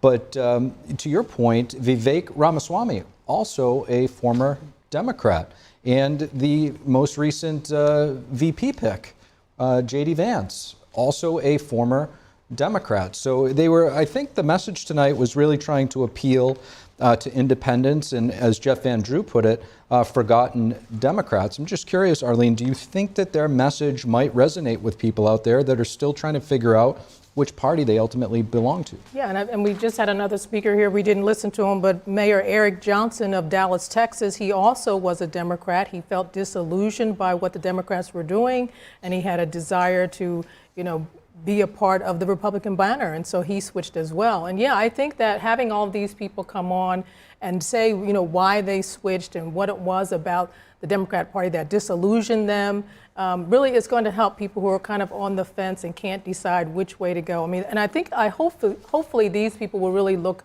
closely at the policies on both sides, as someone had said earlier, rather than looking at the people themselves. Look at the policies and understand them and understand the differences. And right now, we'll take a look at the feed here. You can see the VP pick that we were just talking about, JD Vance, making his way into the venue there in Wisconsin. He looked like he was flanked by former President Trump's son, Eric. And we'll see who's coming next as he just continues to make his way, shaking hands there in the stands. We did see former President Trump come out with about an hour left in the convention last night. We're not exactly sure what the timetable will be, but as you can see on your screen now, JD Vance shaking hands with the Trump family, and we'll be keeping an eye on that. In the meantime, Dave, what can you tell us? What are your thoughts? Yeah, let's take a look at the headline or the schedule, of headline speakers that are coming up here. Now, soon we should have Senator Ted Cruz of Texas. After him, we're going to have Nikki Haley, former ambassador under Trump. Then we have Florida Governor Ron DeSantis after her. Then sometime later, we'll have Senator Eric Schmidt of Missouri, and then Senator Tom Cotton. Now, as I've said before, they've also mixed in some everyday Americans to share some of their experiences. They're also going to mix in some more videos as well as some music, as I've seen. So that's it, at least for the next 5. And I will definitely be back to have some more updates on those soon. All right, well, quite the lineup right there. We already had quite the lineup earlier today, so some big names coming in, and we did just see JD Vance entering the venue there, and it seems right now, if we go back to the feed, there is the music that Dave was promising, and there on screen we have a JD Vance. Back to the music. It's been quite a night so far, and we still have, quite a lineup to go. I think there's going to be a lot of eyes on Nikki Haley. She only, I think, just on Sunday agreed to come in and speak following the assassination attempt on former President Trump on Saturday. So there's quite a compact timeline here. And I'll be curious to see, how she weaves in this message of unity or coming together, because she did mention in, I think, just May that she will be voting for Trump after challenging him for the president role, right? So we'll see how that plays out. We have also Senator Marco Rubio, I think you mentioned, Senator Tom Cotton as well coming up. Of course, Florida Governor Ron DeSantis is also set to speak. So quite a lot of big names coming up. What do you make of that lineup that we have? I think it's interesting. They are a lot of big names, and there's a lot of moving pieces within it. When you talk about Marco Rubio, he was also, probably very close, at least in his mind, to becoming the vice president pick, and he wasn't. So it's going to be interesting to see, how he reacts to it. And then, as you mentioned, you have Nikki Haley, a lot of different interpersonal relationships with the former president, interesting ones, as well as Governor Ron DeSantis, who a lot of people, had him penciled in to be this potential VP pick, but he decided to go for the glory, and unfortunately it didn't work out for him too well, and now he was, I wouldn't say sitting on the sidelines, but wasn't even within the contention to be on that short list. So a lot of interesting dynamics, I think, playing out here, Arlene. Yes, and and Governor Ron DeSantis and Nikki Haley, they really fought hard during the presidential, their run as presidential election. And I think, it's interesting that now they are coming back. They're supporting him, where I wasn't sure Governor Ron DeSantis was going to support former President Trump, but he is. And so that's another way of showing unity, right? Showing a coming together, supporting him no matter what, regardless of what your past were or what your past feelings were. You put them to the side and you come together and support one another. It's only politics at the end of the day. Only politics. And on that note, we'll be right back.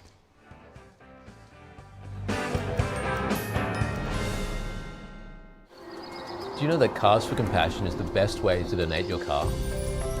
Through this non-profit program, you can not only help us keep bringing the world independent and daringly truthful journalism, but also significantly impact the life of somebody who needs a vehicle. The Epoch Times fights misinformation and big tech censorship by being independent and unbound to advertisers.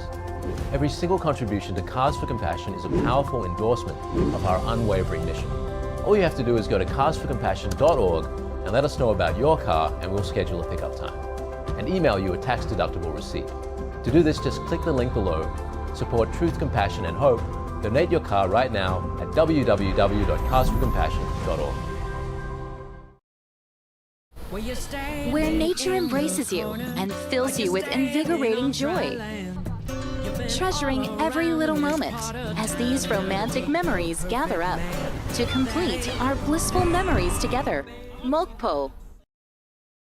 According to ancient Chinese medicine, purslane is considered a medicinal herb and is used to help lower cholesterol, improve vascular functions, and prevent diabetes. Perilla seeds can nourish the lungs and spleen. It is used to treat asthma and improve pulmonary functions. Puritang green vegetable omega-3 is made from purslane and perilla seeds from Hwangmae Mountain in South Korea. It contains over 90% of omega-3, 6, 7, and 9, the highest concentration possible without chemical additives. The soft gel is made of natural seaweed. It is 100% organic and vegan. Both adults and children can take it with peace of mind. Ancient recipes were passed down from heaven to bring prosperity and longevity.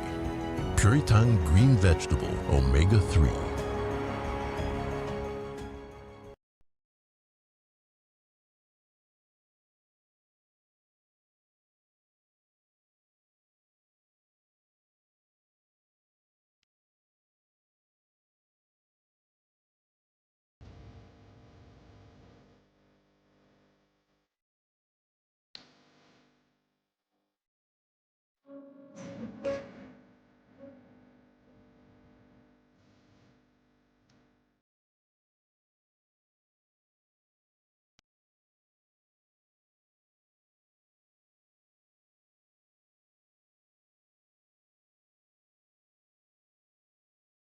Lord Heavenly Father, I pray to you today to guide us tomorrow.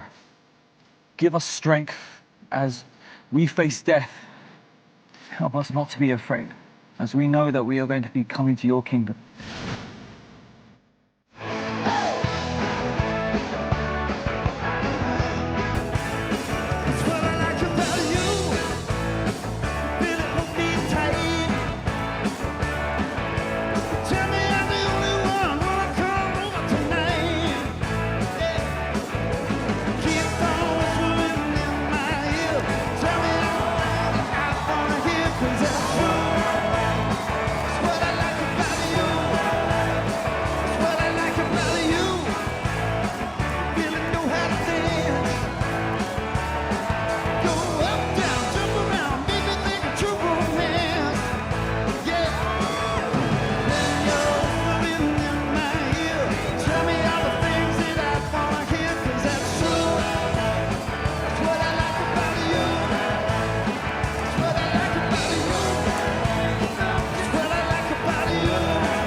This is the man responsible for your family's safety, and he's failed you terribly.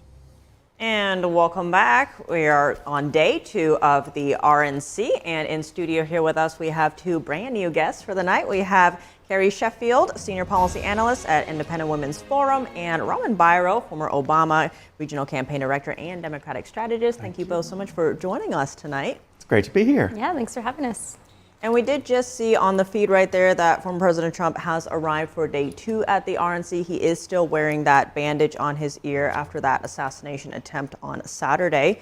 We are expecting a big lineup of names. I think Senator Ted Cruz is set to speak very soon from Texas. And we heard from all these other congressmen and representatives who used to be Democrats but are now Republicans. They're telling their own stories of how they felt like the Democratic Party wasn't standing for what they were standing for. That seemed to be one of the themes here. And Vivek Ramaswamy was just speaking recently, and he was saying how Donald Trump will be the one to unite this country, not through words, but through action.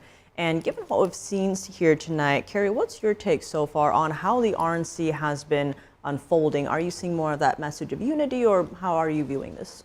Yeah, I mean, I think we're all kind of still reeling with the reality of what happened just a couple of days ago. I mean, it's still a shock, you know, and then to hear the news today about the potential Iranian government also, or some sort of Iranian-tied attempt or interest in assassinating Trump as well. I mean, it's very frightening, and so I think that's kind of, my hope is it's lowered the temperature a little bit in terms of some of the overheated rhetoric that we've been seeing coming from critics of President Trump. And so I think overall it seems to be a pretty positive event. I think I'd rather be here in New York right now, though, for safety reasons. I never thought I would see the day that I feel safer in New York than Milwaukee, but here we are. So. On that note, we did hear President Biden talking about lowering the temperature in the country. We've seen reports that former President Trump has rewritten his entire speech for the RNC to focus more on this theme of unity. Robin, from a Democratic perspective, what are you hoping to hear in that speech? Less rhetoric, more talk about unity. Frankly, it's a wonderful opportunity for Republicans because my party, the Democratic Party, is so deeply divided right now on who even will be our candidate for president.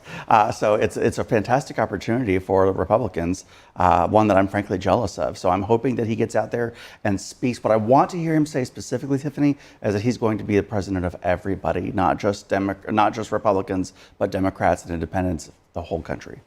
On that note, we do have Senator Ted Cruz on screen right here, the senator from Texas. Let's see what message he has.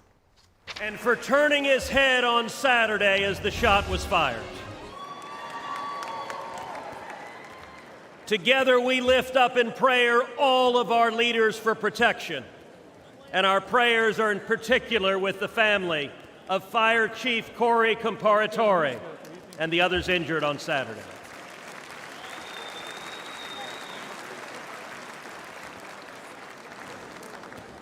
Never before has an election mattered so much. We are facing an invasion on our southern border. Not figuratively, a literal invasion. 11.5 million people have crossed our border illegally under Joe Biden. Look around you. This arena holds about 18,000 souls. Now imagine 639 arenas just like this, filled to the brim. That is 11.5 million people, larger than all but 8 states in the nation. But the numbers don't show us the true price that our country is paying. Every day, Americans are dying. Murdered, assaulted, raped by illegal immigrants that the Democrats have released. Teenage girls and boys wearing colored wristbands are being sold into a life of sex slavery. This is evil, and it's wrong. And it is happening every damn day. Think of Kate Steinle. She was 32, walking with her father on a San Francisco pier when a bullet tore through her heart. The man who fired that gun, he'd been deported 5 times. Every damn day. Think of Laken Riley. Just 22 years old, a nursing student with dreams of healing others. She went for a jog and never came home. Her life taken by someone who should have never been here.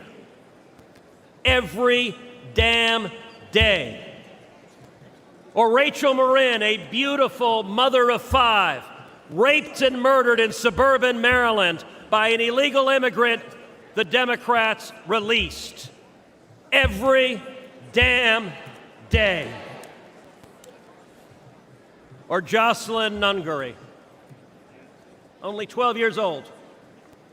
It was just 1 month ago today that she was brutally raped and murdered in Houston by 2 men who were supposed to be detained and monitored, but instead released and allowed to roam free. Every damn day. These aren't just stories or statistics. They're our daughters, our sisters, our friends.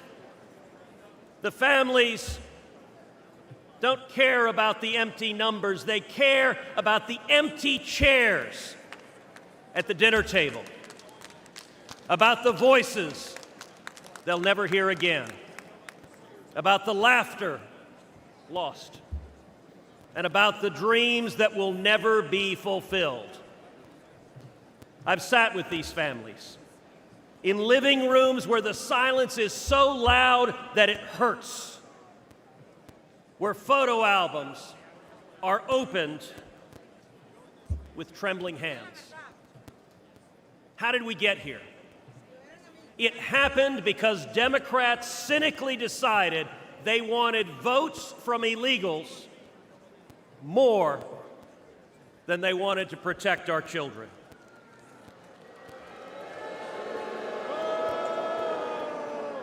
Today, as a result of Joe Biden's presidency, your family is less safe. Your children are less safe. The country is less safe. But here's the good news. We can fix it. And when Donald Trump is president, we will fix it.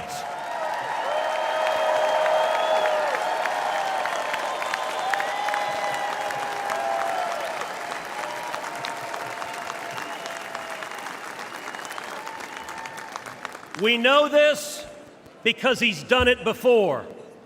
I know this because I worked hand in hand with President Trump to secure our border, and we achieved the lowest rate of illegal immigration in 45 years.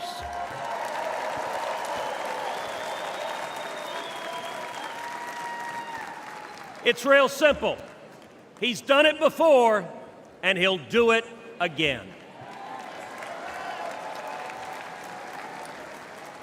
So tonight, I speak for Kate and Laken and Rachel. Tonight, I speak for Jocelyn.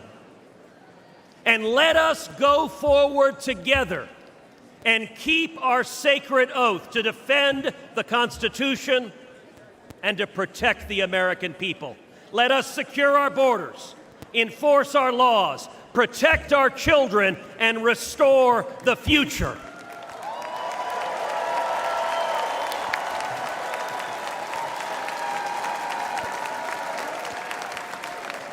Because when we do that, when we remember who we are and who we love, and we act to protect them, then and only then will we truly make America great again.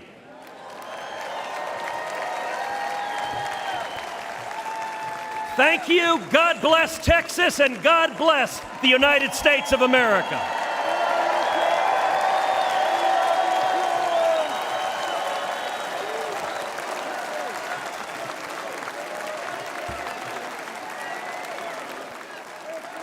Ladies and gentlemen, please welcome former law enforcement officer Randy Sutton.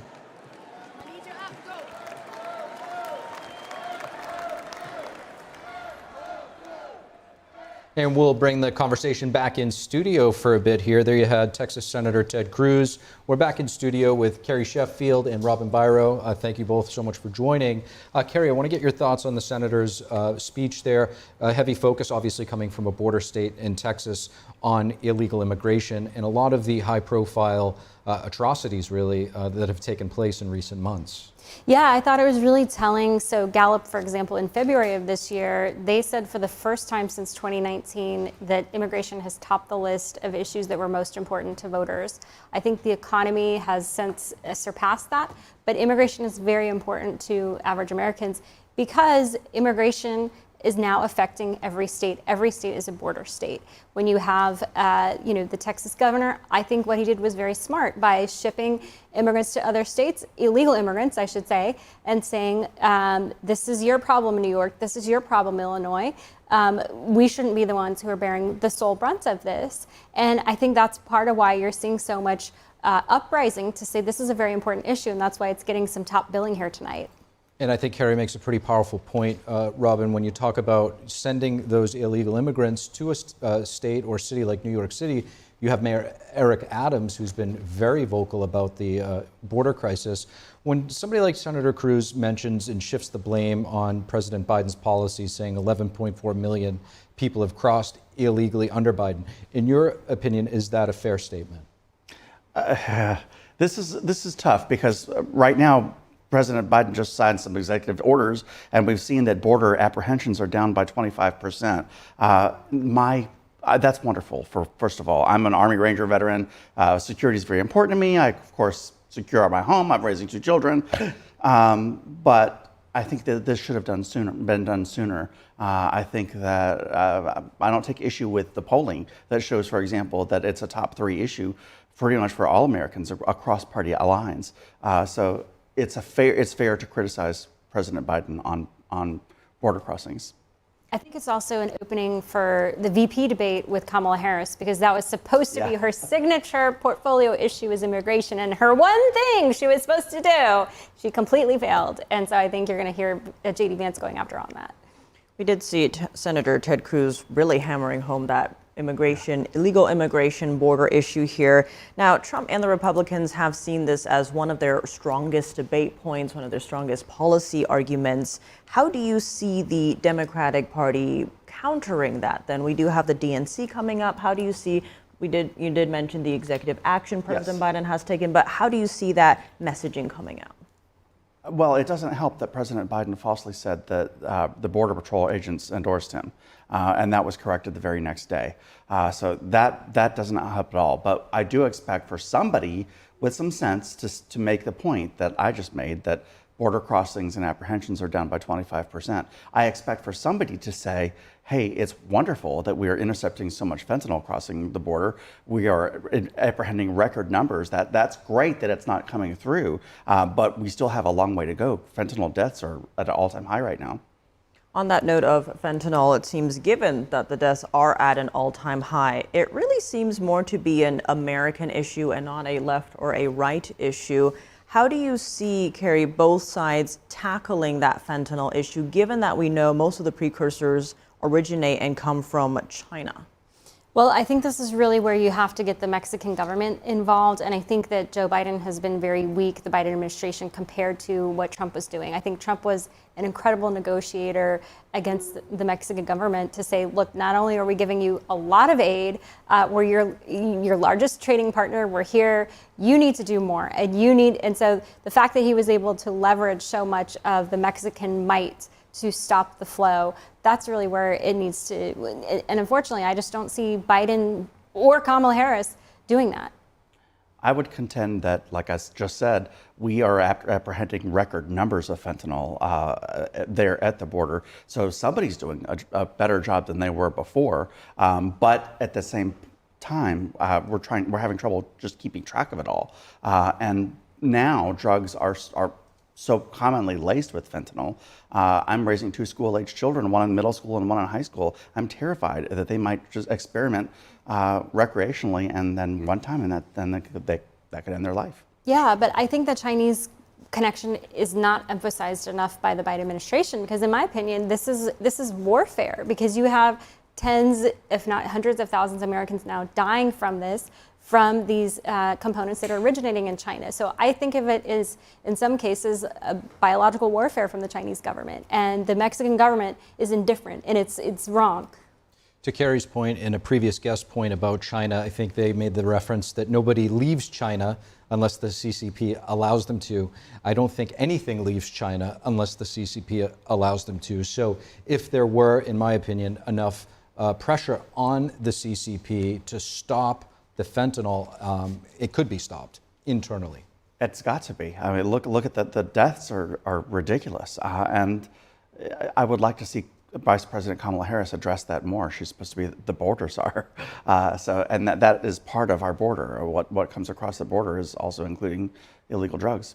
Kari, I want to get your thoughts when it comes to the border. It's obviously one of the most contentious issues, and there's this, I guess, the tale of 2 different bills, if you will, between H.R. 2 and then the one that in the Senate that failed. Where do you think the biggest sticking points are between Republicans and Democrats? And I think if we kind of narrow that down and work backward from there, there may be some hope. I think one of the biggest contentions is the question of pathway to citizenship, and what does that pathway look like? Where I think for the Democrats, in my view, they want to be so lenient, whereas I think the right way is to make them go to the back of the line, or to follow the order in which anyone who was trying to come here legally, they should be at the front of the line because they kept the rules. If you broke the rules to get here, I think you should have to go to the back of the line. And I think that's where there's an argument, with the Dreamers and things like that, where you're spending in some cases. So, for example, the National Science Foundation actually did an analysis of using public welfare programs, public benefits, and children who are families with children, immigrant families, were more likely to use the safety net than U.S.-born families with children. And so you're seeing public resources going to illegal immigrants in some cases, especially for these cases of Dreamers. And so the argument is, well, and it's also coming with Trump mentioned this recently, where, and it was even the Obama White House did an analysis of the impact of illegal immigrants on low-skilled U.S. workers, and they found a devastating impact among lower-educated Black men, that illegal immigrants were basically coming and taking jobs at a lower cost and driving the wages and putting these Black men out of work. And so it's a multifaceted issue, and so the Democrats have to look at it, and I think that that's something that the Republicans are being smart. I think it was smart of Trump to mention that, because it's an economic issue in addition to being a national security issue. And we're actually going to resume this conversation in just a moment. We're going to go back to the RNC and have a listen. A few years ago, I was a local prosecutor locking up bad guys. But in 2022, I ran for Attorney General and beat the incumbent Democrat who was first elected when I was just 2 years old. We won because Iowans were ready for an Attorney General who would protect them, not the criminals. An Attorney General who would stand up to Joe Biden and the radical Democrats. And an Attorney General who would defend our constitutional freedoms. But perhaps more than anything, Iowa voters wanted an Attorney General who would back the blue.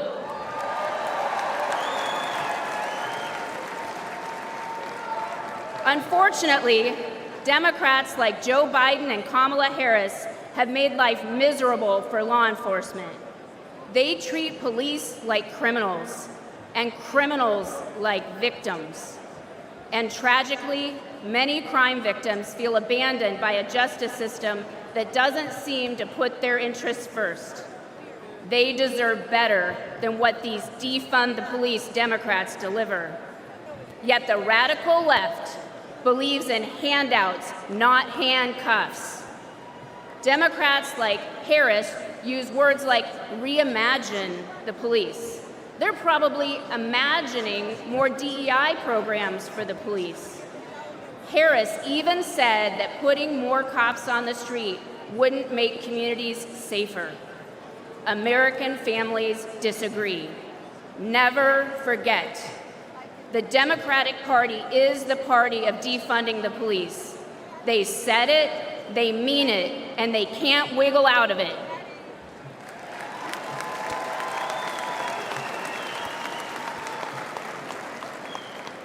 Republicans get justice for victims, and we put criminals where they belong, in jail. That's why we need to elect President Donald J. Trump. President Trump knows that keeping Americans safe isn't a 10 a.m. to 4 p.m. job. And rank and file cops know that President Trump, he has their back.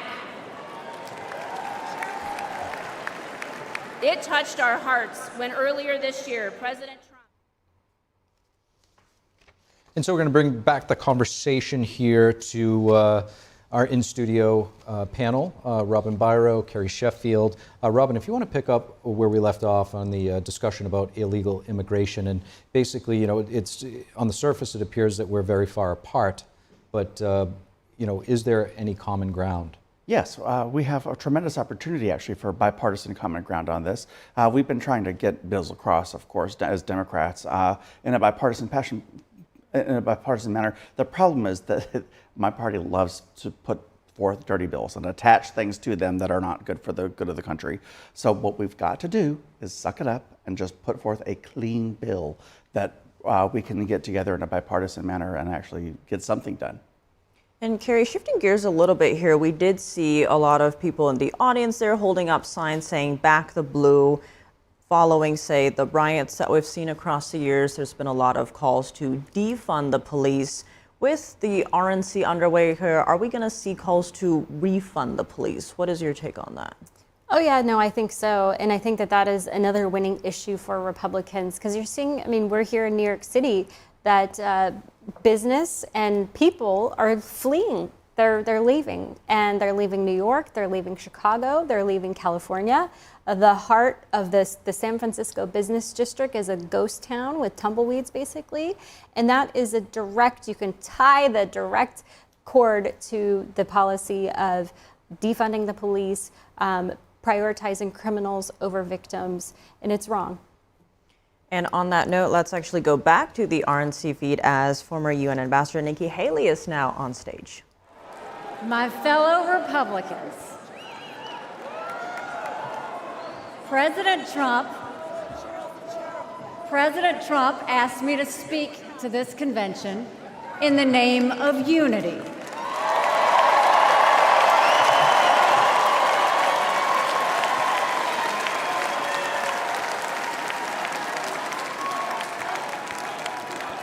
It was a gracious invitation, and I was happy to accept.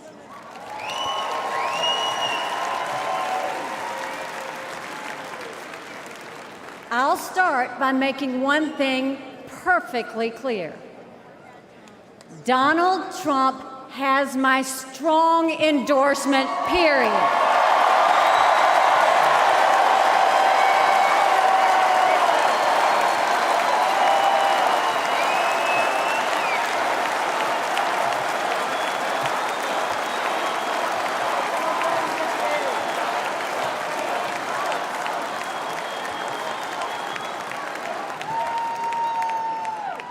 Our country is at a critical moment.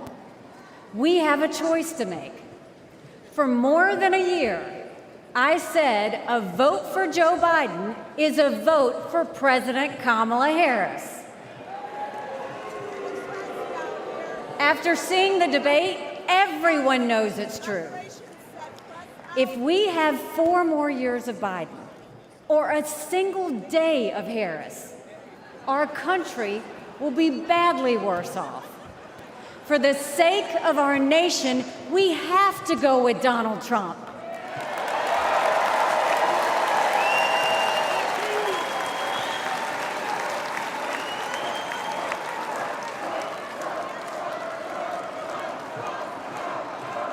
But there's more to it than that.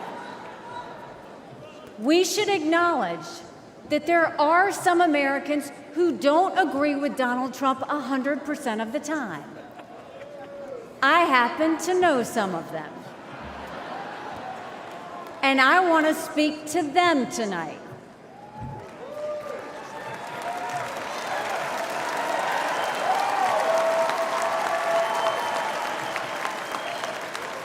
My message to them is simple. You don't have to agree with Trump 100% of the time to vote for him.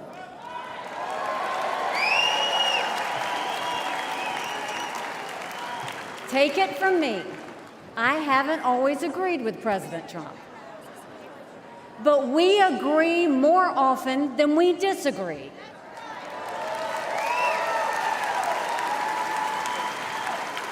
We agree on keeping America strong.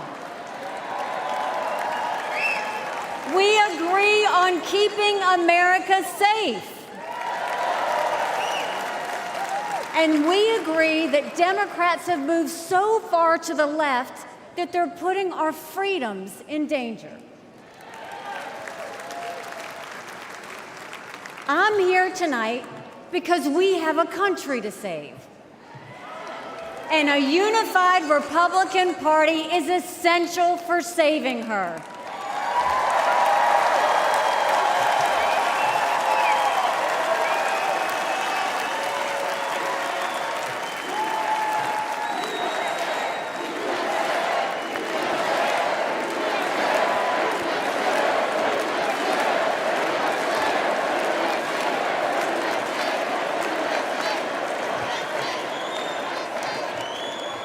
For those who have some doubts about President Trump, I want to tell you a few things about the Commander-in-Chief I know and worked with.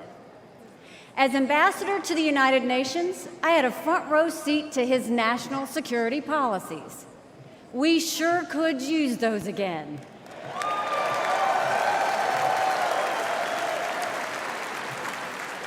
Think about it.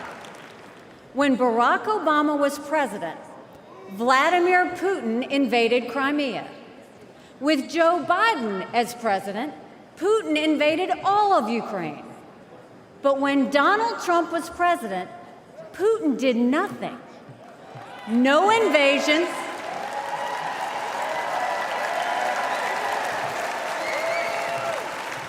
No invasions, no wars. That was no accident. Putin didn't attack Ukraine because he knew Donald Trump was tough. A strong president doesn't start wars. A strong president prevents wars.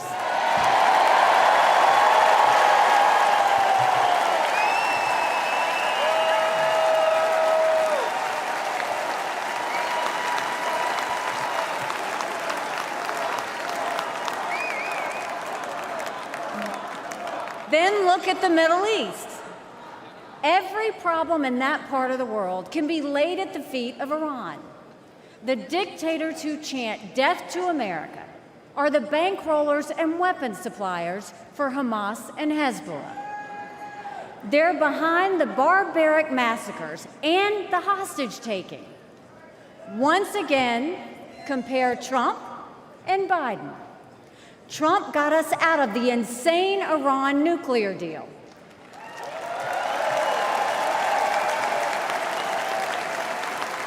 He imposed the toughest sanctions ever on Iran. And he eliminated the arch-terrorist Qasem Soleimani.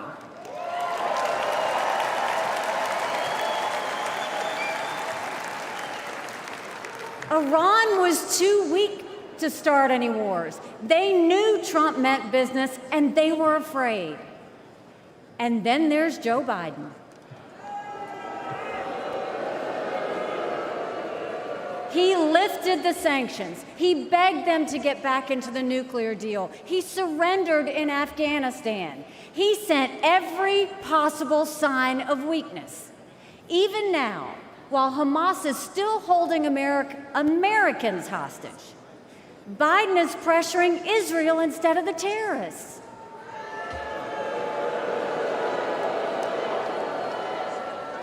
Between Israel and Hamas, Donald Trump is clear about who is our friend and who is our enemy.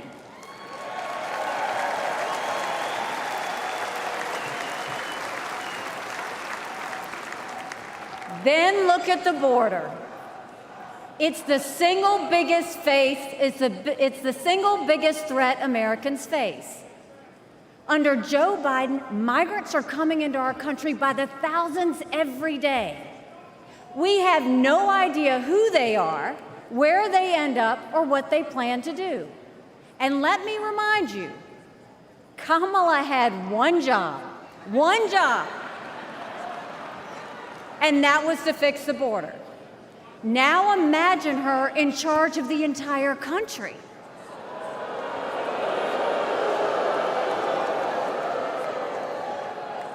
Under Donald Trump, we didn't have the border disaster we have today, and we won't when he is president again.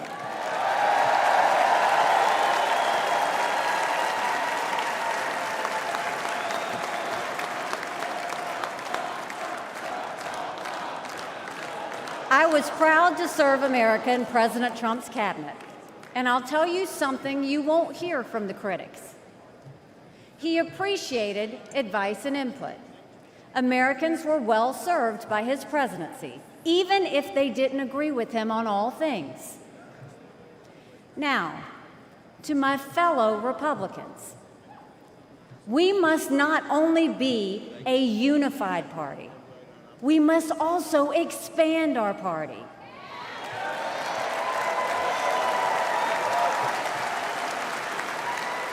We are so much better when we are bigger. We are stronger when we welcome people into our party who have different backgrounds and experiences. And right now, we need to be strong to save America. This is a defining moment, not only for our party, but for our country. Our fellow Americans are fearful right now. Families are suffering from inflation and wages that don't keep up with prices. Young people are being indoctrinated to think our country is racist and evil. The Jewish community is facing an obscene rise in anti-Semitism. Too many minorities are trapped in communities devastated by crime. Our foreign enemies win when they see Americans hate each other. They see that today, whether it's on college campuses or in a field in Butler, Pennsylvania.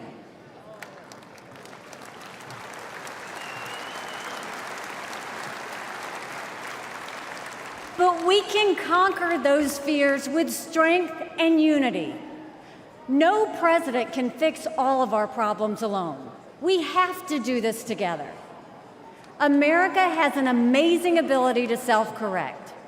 In this moment, we have a chance to put aside our differences and focus on what unites us and strengthens our country.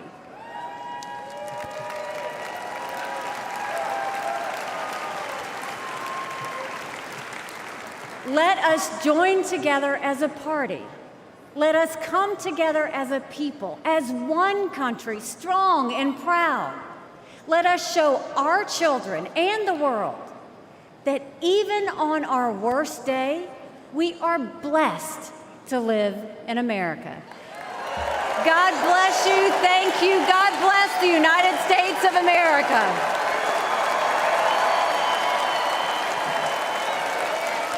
And now, ladies and gentlemen, please welcome the Governor of Florida, Ron DeSantis.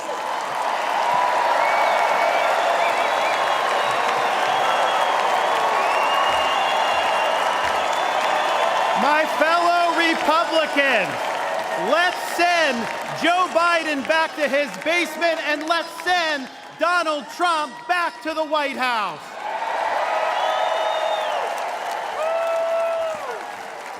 Life was more affordable when Donald Trump was president. Our border was safer under the Trump administration, and our country was respected when Donald Trump was our commander-in-chief. Joe Biden has failed this nation. As a veteran, I was appalled when 13 of our service members were killed in Afghanistan due to Joe Biden's dereliction of duty. As a citizen, as a husband, and as a father, I am alarmed that the current president of the United States lacks the capability to discharge the duties of his office. Our enemies do not confine their designs to between 10 a.m. and 4 p.m. We need a commander-in-chief who can lead 24 hours a day and 7 days a week. America cannot afford 4 more years of a weekend at Bernie's presidency. But let's be honest here. Biden is just a figurehead. He's a tool for imposing a leftist agenda on the American people. They support open borders, allowing millions and millions of illegal aliens to pour into our country and to burden our communities, but just don't send any to Martha's Vineyard, then they get really upset.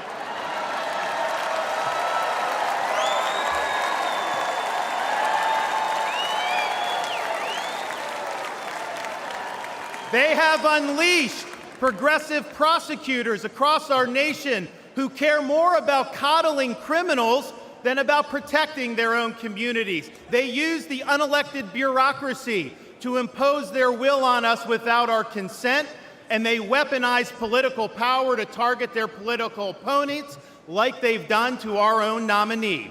They want to ban gas automobiles, eliminate Second Amendment rights, and impose gender ideology on everyone from our infantrymen to kindergartners. They stand for DEI, which really means division, exclusion, and indoctrination, and it is wrong.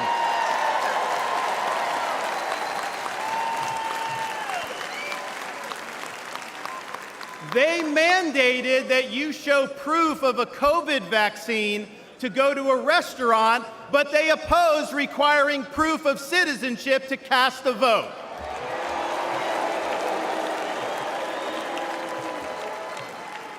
They can't even define what a woman is. Now, Donald Trump stands in their way, and he stands up for America. Donald Trump has been demonized, he's been sued, he's been prosecuted, and he nearly lost his life. We cannot let him down, and we cannot let America down.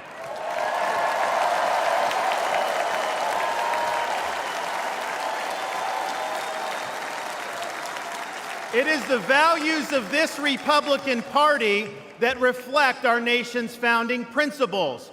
We believe schools should educate, not indoctrinate. We stand for parents' rights, including universal school choice.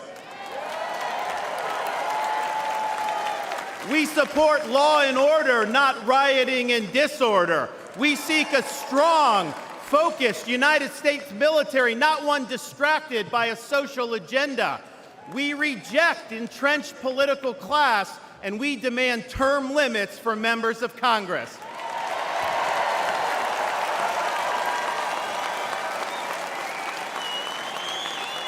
We stand for fiscal sanity, for low taxes, and for reduced debt. We seek to reclaim the constitutional government as envisioned by our founding fathers by bringing the administrative state to heel once and for all. We believe that you must be a citizen in order to vote, and that photo ID should be required before casting a ballot.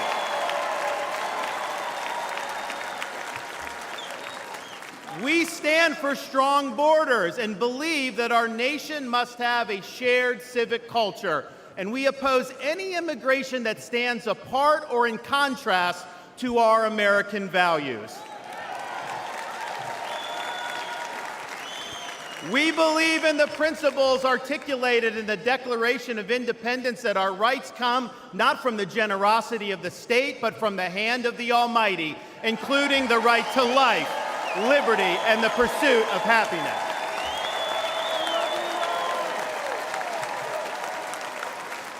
Now, none of this is easy, but it can be done. For decades, my home state saw elections determined by razor-thin margins. Today, due to bold leadership, the Democratic Party lies in ruins. The left is in retreat. Freedom reigns supreme. The woke mind virus is dead, and Florida is a solid Republican state.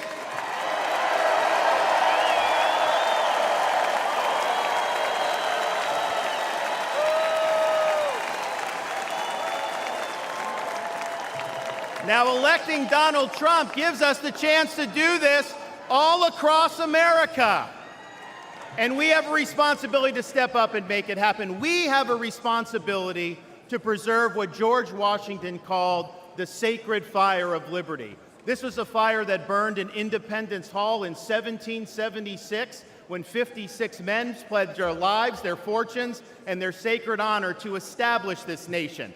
It's a fire that burned at a cemetery in Gettysburg, Pennsylvania, when our nation's first Republican president pledged this nation to a new birth of freedom.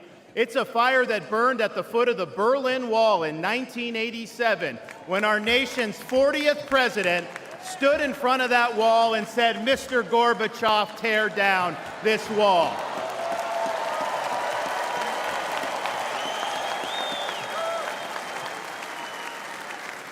This is not a responsibility we should fear. It's a responsibility we should welcome. After all, if not us, who? And if not now, when? Let's make the 45th President of the United States the 47th President of the United States.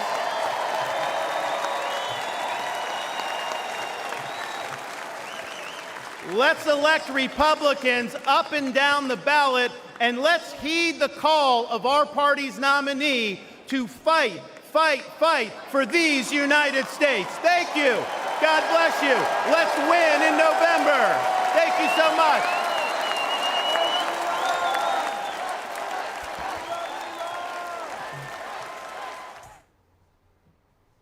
And we're going to bring it back in studio really short and very briefly to toss to Dave Martin, who's over at the Big Wall, for an update on who we're expecting for the rest of this evening.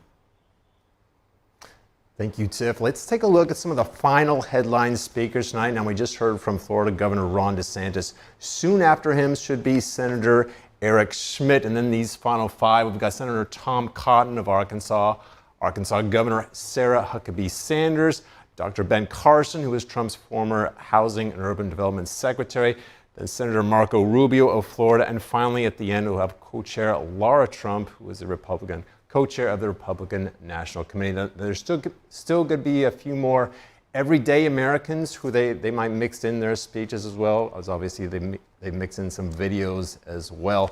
But those should be the last of the final speakers. We'll take it back to you guys at the desk.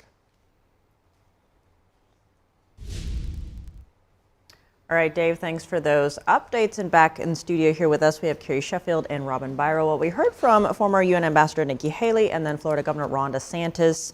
Different themes there. What were your takeaways, Carrie? Yes, so for Nikki Haley, she definitely emphasized trying to be a unity figure. She said, Trump invited me so I could talk about unifying. She even said, I was actually surprised to hear she said there are people who don't agree with Trump. Usually you don't say that at a convention. It's all about everyone always agrees with the candidate. So it was interesting that she's clearly trying to appeal to independents or even some of those maybe on the border, maybe never Trumper voters to say, hey, come on over because the alternative, as Joe Biden likes to say, don't compare me to the God Almighty, compare me to the alternative, which is in this case Joe Biden, who's going to make us less safe and more poor and more divided and more just crime-ridden. Zooming in on that, Nikki Haley was talking to the Republican Party, really trying to unite. They're saying, you know, if you don't agree with Trump 100% of the time, like herself, she's like, we agree more than we disagree. Expanding out a bit, Robin, do you see that for the whole country, where maybe Americans are more united than the media paints it, perhaps? Are there those issues that do unite us across aisles? Of course, there will always be issues that unite us. Sometimes, unfortunately, it brings a national tragedy to do so. We saw that on September 11th, and we just had an assassination attempt 3 days ago on the President of the United States. And look, I've never liked him, but I prayed for him, and I had my family pray for him that night. It's something that we will unify against and always speak out, hopefully, against violence and that kind of rhetoric. So. Yes, there will always be things that unite us, Tiffany. And let's go back to the RNC. Actually, we have our White House correspondent, Iris Tao, there on the floor. Let's see, Iris, what do you have for us? Good evening to you all. So just now we just heard from the two biggest names that we were looking for tonight, which were Nikki Haley and Ron DeSantis. And during Nikki Haley's speech, we actually heard a mix of boos and cheers, with the cheers eventually drowning out the boos. And Nikki Haley, like you said, called for unity not only within the Republican Party, but also among Americans. She said that you don't have to agree with Trump 100% of the time to vote for him. And that's an overture to the anti-Trumpers within the Republican Party, even the independents who were not supportive of Trump. And meanwhile, he also praised Trump's foreign policy, saying how our foreign enemies win when they see Americans hate each other. And they see that today, whether it's on college campuses or in the field in Butler, Pennsylvania. And that's a reference to the shooting that just happened last weekend during Trump's rally. We also heard Nikki Haley saying that Americans need to self-correct and put aside differences and focus on what unites. And that's essentially the message as well by Florida Governor Ron DeSantis. We heard Ron DeSantis calling out Trump for his, for example, just getting shot at and also being prosecuted. He finished by saying how Americans cannot let Trump down and cannot let America down. Of course, Ron DeSantis also focused on his usual issues as a governor, for example, social issues like DEI, school, women. And overall, we did hear from several former rivals to former President Trump's bid for president tonight, including also Vivek Ramaswamy, who, of course, came out to support Trump way earlier than DeSantis and Nikki Haley. Ramaswamy, also, the message from him was Trump will unite the country not through empty words, but through actions, and, quote, success is unifying. That's essentially former President Trump's message as well. I asked Trump, actually, in one of the exchanges we had before, I asked him how we're going to unify the country, and he told me success will unify the country. And that's essentially what former President Trump, by sitting there at the family box right there, watching these three former rivals of him speaking, and that's the message that he's trying to get through at this Republican National Convention, how Americans need to unify, need to be united, and that Republican Party would be the platform to do it. Back to you. All right, NTD's White House correspondent Iris Tao there for us. On one of her points, she was highlighting what Nikki Haley was pointing out, that our foreign enemies win when they see us divided. She went on to say we can conquer with strength and unity. Robin, what does that look like, that unity? It's got to be having conversations like we're having right now with one another, getting back to talking with your neighbors as people, not seeing their political party identifications and ideologies, but humanizing them. I love, in my personal network of friends, to have a diverse group of folks so that I can get outside of my own little box of way of thinking as a Democrat, and we need that more in the United States. And in terms of the speeches we've heard tonight, tonight's theme, of course, is Make America Safe Again. There's a big focus on the border, illegal immigration, even potentially refunding the police, right? There's this call for law and order, or a return to law and order. Kari, how do you see that playing out in terms of policies? You know, if Trump does get the next 4 years in the White House, what kind of steps will we see implemented here? Yeah, so in prosecution, there's always, some level of deference or judgment or discernment that the prosecutor can make. And so you're going to see at a state level, the Soros-funded prosecutors, they're starting to get thrown out in elections. And I think federally, you're going to see, if there was another Trump term, you're going to see the opposite, that you're going to see more of an enforcement leaning in that direction when you're talking about prosecutions and things. And I think one of the interesting things when it comes to illegal immigration. You heard Vivek Ramaswamy talking about that. If you came to the country illegally, we're going to remove you. I think that will be a big component when it comes to law enforcement. And we do see now on screen at the RNC, we have Senator Tom Cotton on screen there, so let's listen in. Couldn't vote in 2020, but his family could. Manuel proudly told his contractor that they had just cast their first votes for president. For whom? Donald Trump, of course.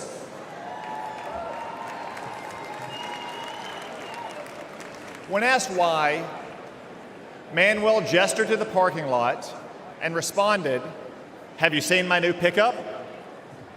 And did you know that my brother and sister both have full-time jobs? With Trump, we've had more work than ever. Things are good."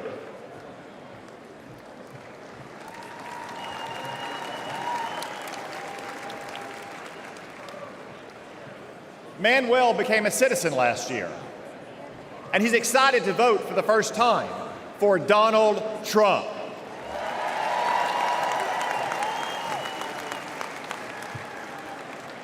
By contrast, after Joe Biden and the border czar, Kamala Harris, reversed President Trump's immigration policies and welcomed a third world invasion, I traveled to our border.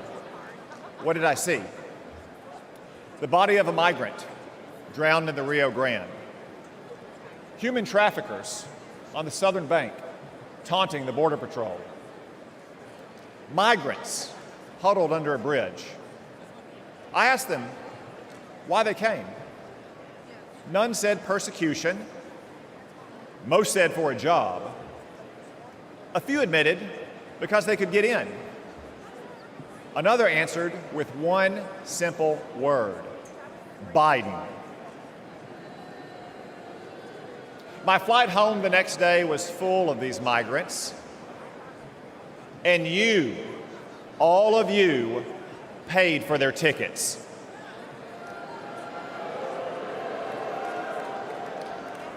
That's our choice. A secure border and an immigration system that works for all of our citizens, whether your ancestors bled with George Washington, or like Manuel in Arkansas, you just took the oath of citizenship, or Joe Biden's chaos.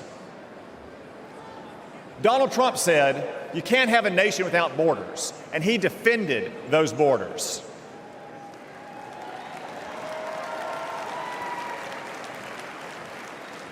Joe Biden thinks borders are racist. Donald Trump will secure our border once again. All right, so there on screen we have Senator Tom Cotton from Arkansas talking about the border and also what he witnessed when he did visit the border. He was talking about the migrants that did not make it across the border, who died in that process. I was speaking recently with someone who lives in Texas, and they're saying, you know, for them, that's an everyday occurrence. You don't hear about the bodies strewn everywhere, where that is a very treacherous journey to make to come into this country. And they're talking about the ranchers who can't deal with it anymore. They don't know how to humanely get rid of these. There's the U-Hauls that are filled with bodies that are just there, part of the trafficking that Senator Tom Cotton was mentioning. Given that aspect of it, how do we approach this topic when it comes to illegal immigration? Because as many know, you know, America was a country of immigrants, or if you want to say legal immigrants. How do you see this topic being approached? Yeah, and I think you hear that repeated over and over. I mean, Donald Trump is married to an immigrant. JD Vance's wife, her family is from India, recent immigrants. So they're not anti-immigrant. It's all about legal immigration. And you know, the highest valued company in America right now, NVIDIA, the AI company, was founded by an immigrant. So we're a country of immigrants, absolutely. And I think that's an important message that you're going to keep hearing from the Republican Party. It's not about immigrants being bad. They're good. They're good for our country. They can be good, but it needs to be done in a law-abiding way, because without the rule of law, then you have chaos. I think the notion that you heard, you know, from Tom Cotton, that We close our borders not because we hate people, we're not xenophobic. It's because we love, you lock your doors at night, not because you hate the world, but because you love what's inside and you want to preserve and protect your family. Well, we're the American family. Robin, what are your thoughts on this? It made me incredibly sad to hear his personal account of seeing a dead body. I think any loss of life, a human life, should be considered just that. They're still human. And when I heard about the floating barricades and children getting caught up and dying in them, that made me incredibly sad. And I'm sad that my friends across the aisle have, Marjorie Taylor Greene just posted this week, she had a sign outside of her door with crocodiles in the river saying that that's how we need to protect. That's not how we need to do this. There's more sensible ways. Robin, I want to get your thoughts back to Nikki Haley's speech, one of the most anticipated speeches up until this point, just due to the fact of the contentious Republican primary that was run against former President Trump. And obviously, it did seem like she was trying to appeal, like Kari said earlier, to some of those never Trumpers and undecideds. You know, she represented you when you lived in South Carolina. Do you think that she was effective in doing that in her speech? Social media, being what it is quite instant. So I posted on social media to ask that exact question. The answer that I got was maybe. So some people, they said that they might possibly vote for Trump. They're frustrated. They're frustrated with, you know, higher prices at the grocery stores. And she made a fairly convincing argument. They were already Haley supporters, I will say, because I did grow up in South Carolina. And I heard other people say that it convinces them more to vote for a third-party candidate, and I totally was not anticipating that. Speaking of third-party candidates, Kari, RFK Jr. and Trump having a meeting shortly after the assassination attempt. Do you see, first of all, do you think that Nikki's speech was effective in doing so? And what do you make of the third-party possibility? Well, first, the fact that Nikki was there, I'd seen a report that she wasn't even invited initially. So I was shocked. Clearly there was some maneuvering. My guess is there might have been some donors twisting some arms behind the scene. That's my theory. But I was glad to see that she was there because I think it's important for Republicans to get along. We were trying to read former President Trump's lips when That's right, we were. I think he said, I did not say that. She invited herself. She wanted to be here.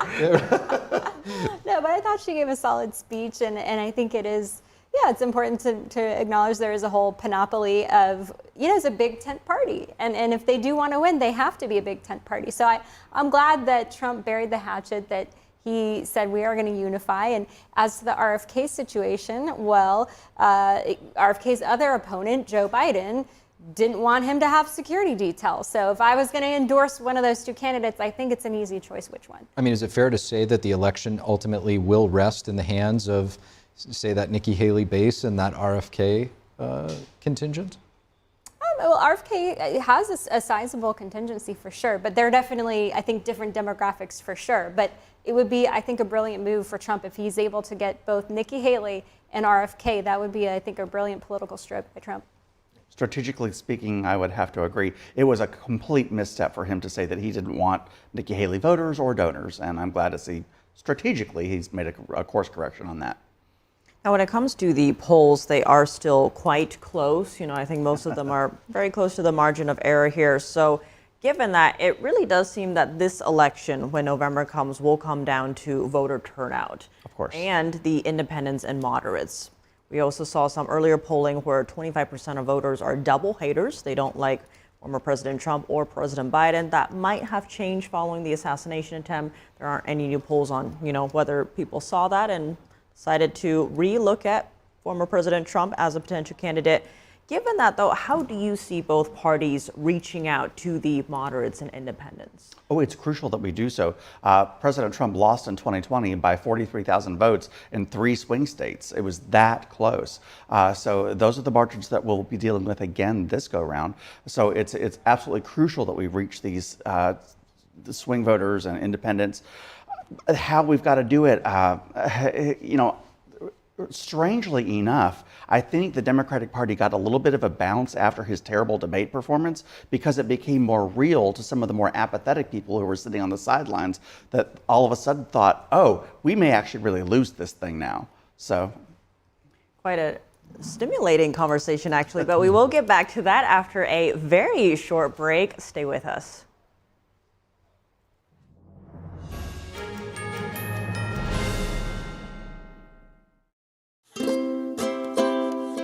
If you're happy and you know it, clap your hands. If you're happy and you know it, ride your bike. If you're happy and you know it, then your face will surely show it. If you're happy and you know it, smile big and bright. Thousands of your kids just like me are happy every day. And it's all because of generous people like you who support Shriners Hospitals for Children every month.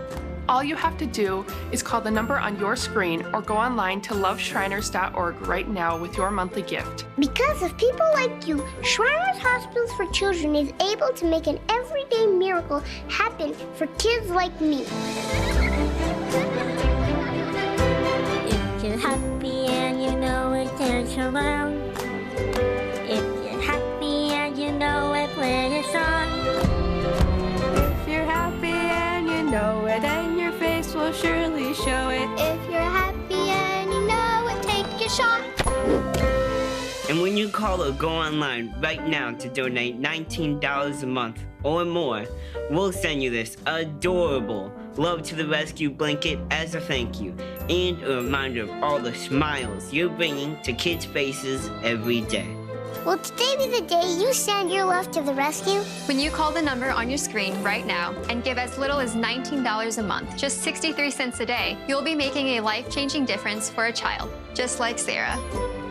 Your monthly gift today could change your life forever. Because of you. We are happy and we know it. Thank you. Thank you. Thank you. Thank you. Please call or go online right now to give. If operators are busy, please wait patiently or go to loveshriners.org right away.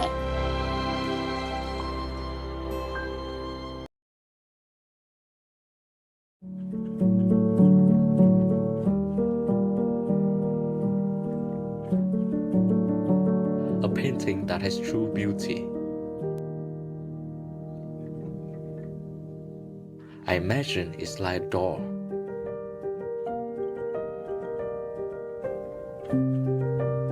The artist holds the key to open the door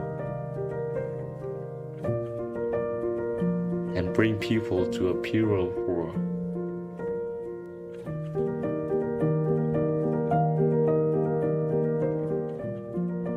A world where people are more compassionate.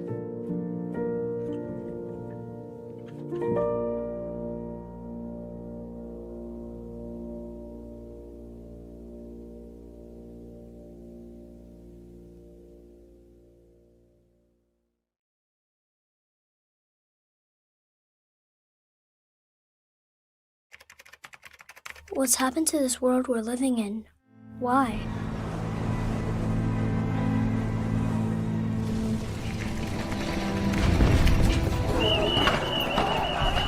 For the 4 years he has been on this earth, he has known nothing but war. Wherever I go, the things I see, I just want to turn away.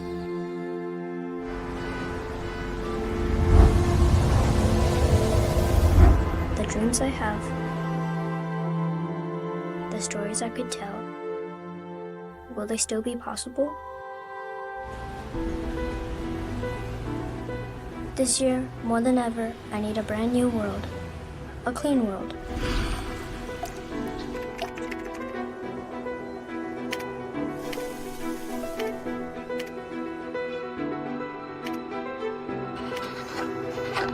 Where I can improve myself and be inspired.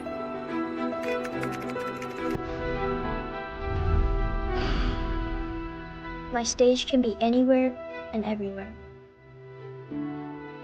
But it begins here.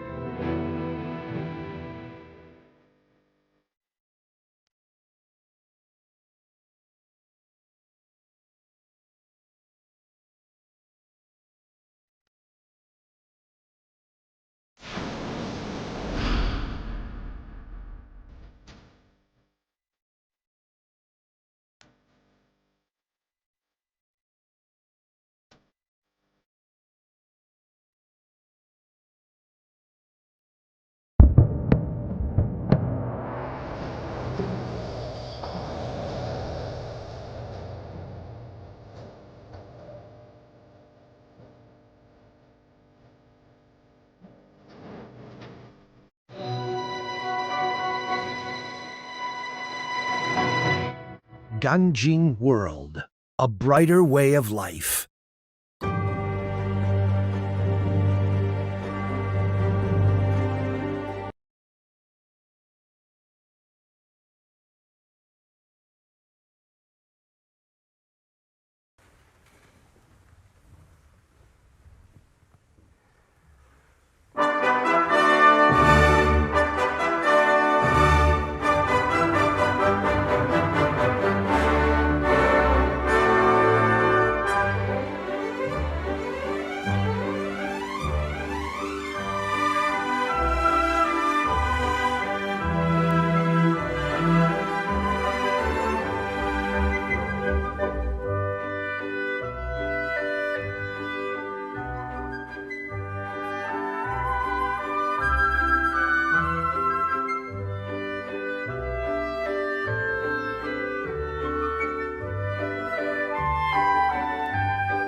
And we are back with the second day of the RNC with the theme of Make America Safe once again. Now, one of the specialties of this convention was the featuring of everyday Americans. Yesterday, we were hearing from many who were suffering from inflation under the current administration and how that was impacting their lives. Today, given the themes of the border and crime, we are actually currently hearing from a mother who lost her son to fentanyl poisoning. And during the break, what was missing, we actually saw the entire audience give her a standing ovation. So it's an issue that I think we were talking about earlier is really impacting all of America. Looks like her speech is wrapping up now, and former President Trump just coming to his feet along with the crowd to applaud her. I think we have the next speaker come on. If we do have the sound, let's tune in and hear what this one is about. In one of our family's favorite places. This beautiful trail was to us a safe place where we pushed our babies in strollers, where we walked together as a family, where my wife and I got married, near what would later become the spot where my sister's body was found. Rachel, a joyful, accomplished athlete and mother of 5, was raped and murdered by a suspected illegal immigrant. This was described as among the most brutal and violent offenses that has ever occurred in Harford County, Maryland history. Open borders are often portrayed as compassionate and virtuous.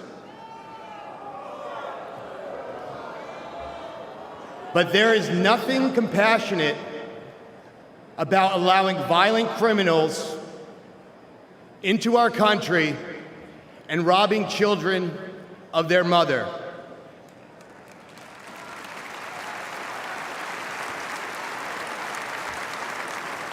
My sister's death was preventable.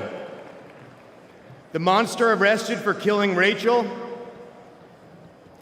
entered the U.S. unlawfully after killing a woman in El Salvador. Joe Biden and his designated border czar, Kamala Harris, opened our borders to him and others like him, empowering them to victimize the innocent. Yet, to this day, we have not heard from Joe Biden or Kamala Harris.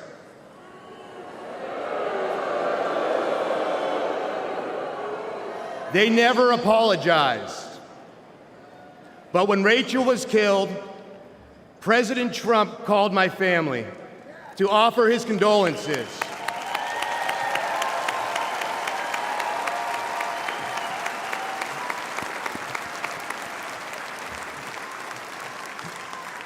He wanted to meet with us. He cared. That is leadership.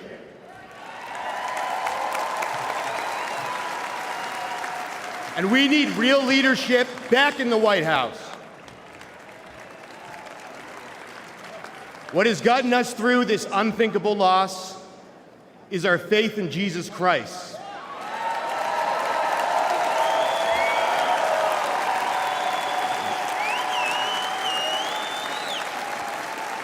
And as brutal as the murder of my sister was, I pray that her killer will find Jesus Christ.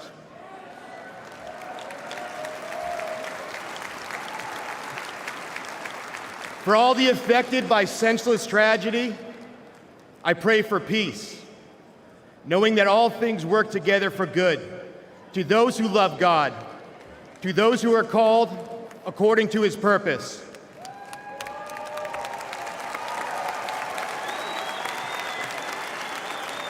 I pray that we hold worldly leaders accountable for safety and justice for innocent people. I pray that we make our country safe and secure in the memory of my sister Rachel, who loved life. Thank you. God bless America. Good night.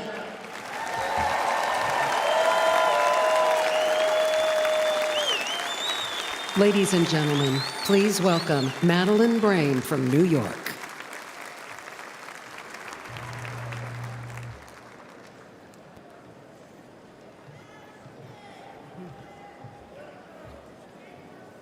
Good evening, everyone. My son, Sergeant Hassan Korea, an Afghanistan War retired veteran. He received enemy fire from the Taliban, only to be murdered with a knife on the streets of New York City.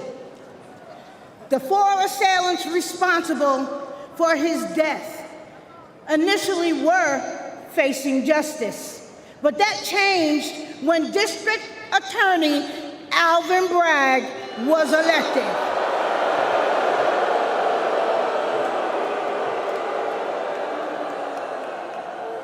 Suddenly, 2 of the homicidal maniacs responsible for my son's death had their gang assault and murder charges completely dismissed.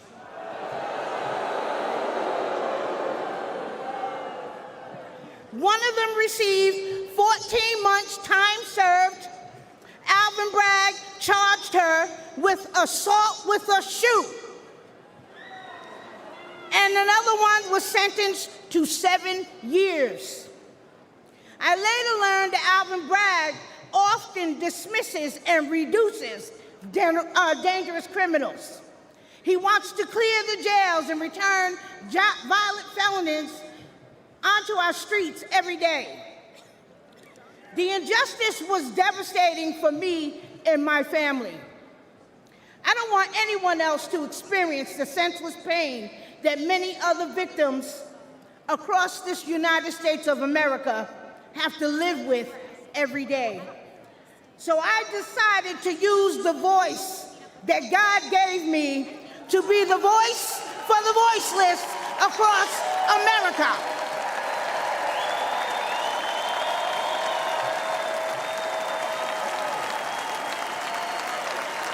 We need justice for victims, and we need accountability for prosecutors who fail in their duty.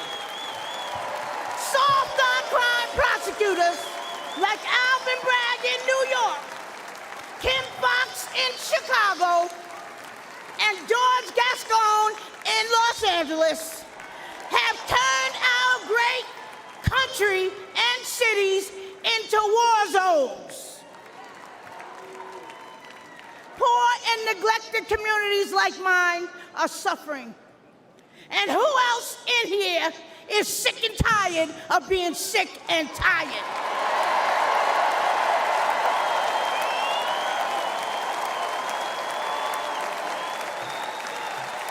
The Democratic Party that poor minorities have been loyal to for decades, including myself, all right?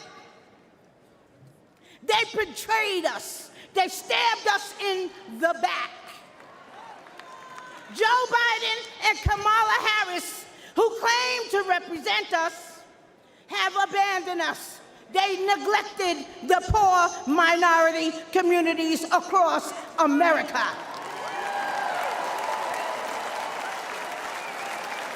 But mine eyes have been opened.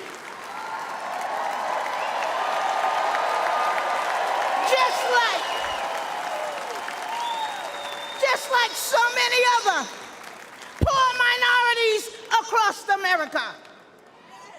Donald Trump shares our values, love of God and family and country.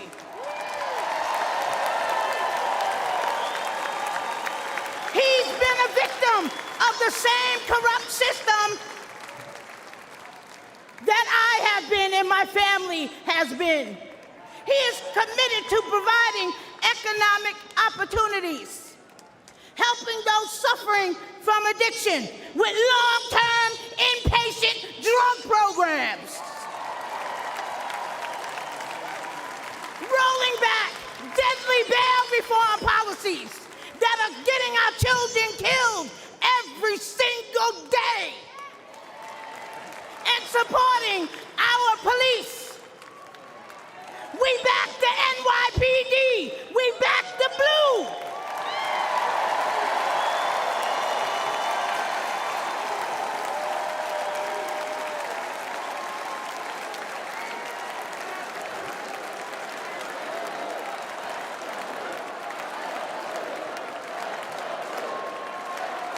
Back the blue. NYPD, black the blue. Trump was right when he said, they're after us. He's just standing in the way.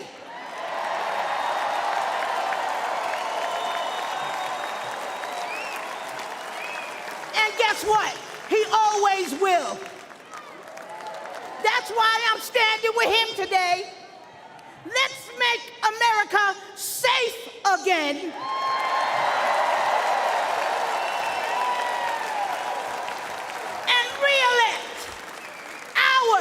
Donald J. Trump.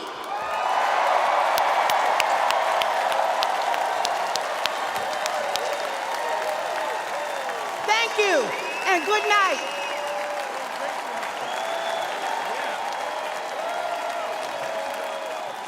Ladies and gentlemen, please welcome Arkansas Governor Sarah Huckabee Sanders.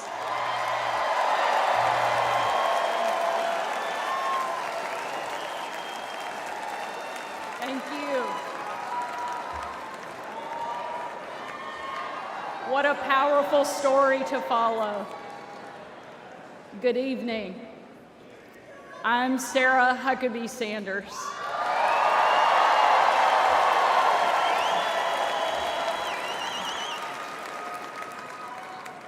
And before I get started, I want to say I have always been proud to stand with President Trump, but never have I been more proud than to stand with him right now, tonight.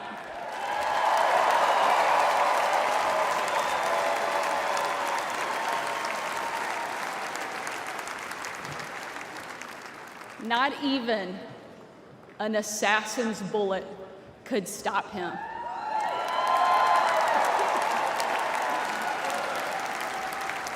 God Almighty intervened because America is one nation under God, and he is certainly not finished with President Trump.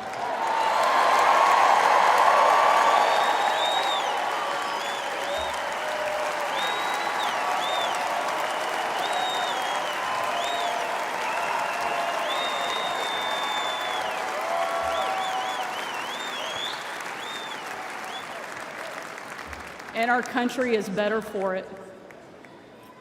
I am here tonight as America's youngest governor, the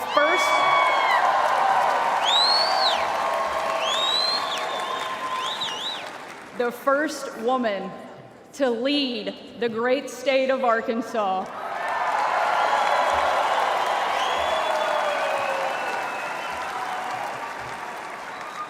And most importantly, a mom to 3 amazing kids, Scarlett, Huck, George. When I was President Trump's White House press secretary, the best job, I got the chance to take my 4-year-old son, Huck, to Bring Your Kid to Work Day. Much like Jill now drags Joe to bring your husband to work day.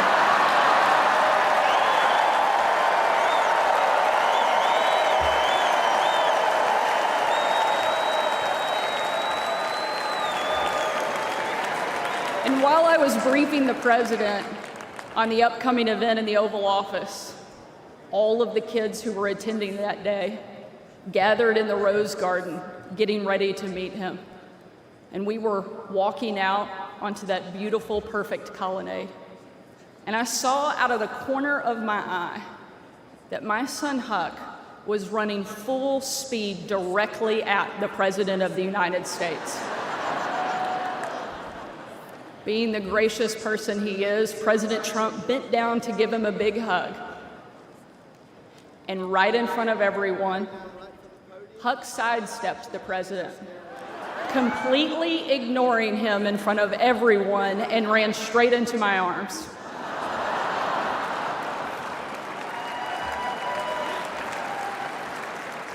For my 4-year-old son, the most powerful man in the world had nothing on his mom.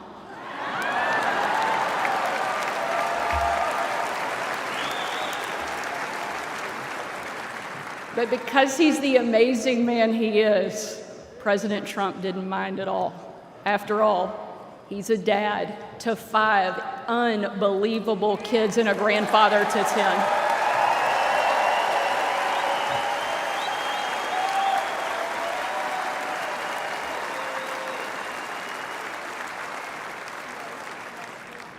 And while that story is certainly a special memory for my family, it's an even greater reminder why I support President Trump, not for me, not for him, but for my kids and for yours.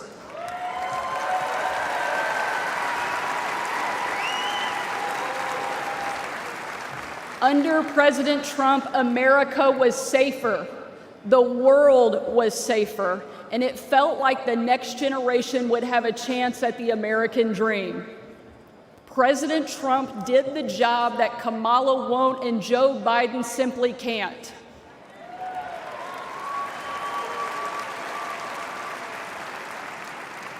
When we're honest, every American knows that we were so much better off under President Trump.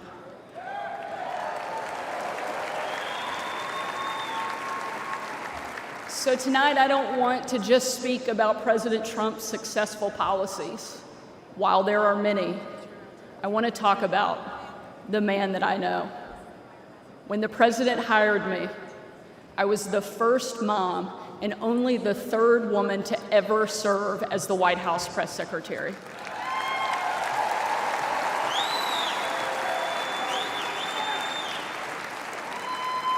And in that role, I endured relentless attacks from the left.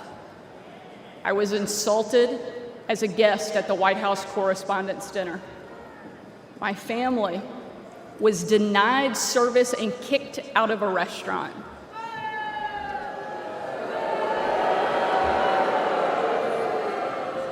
And a parent at my 3-year-old son's preschool spit on my car. And in those moments, it was President Trump who defended me.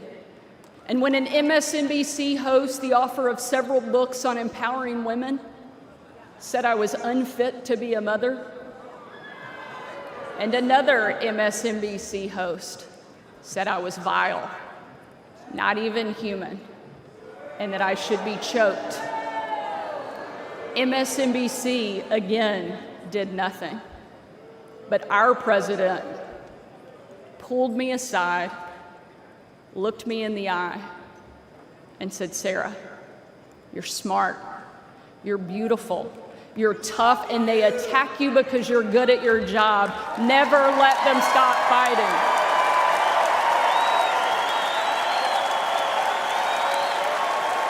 Thank you, Mr. President. Thank you.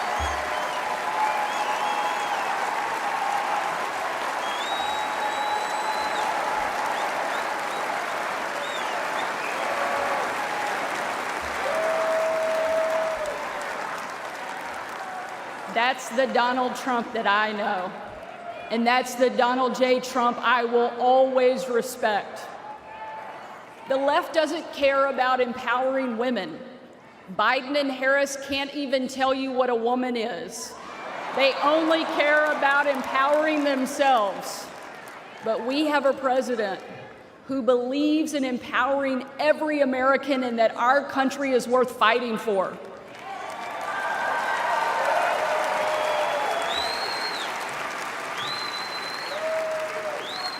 For the last 4 years, Republican governors have been leading that fight and doing what Joe Biden refuses to do. We've deployed the National Guard to the border. We've cracked down on crime and drugs. We cut taxes to give hardworking Americans a break from Bidenflation. And we empowered parents with universal school choice across the country.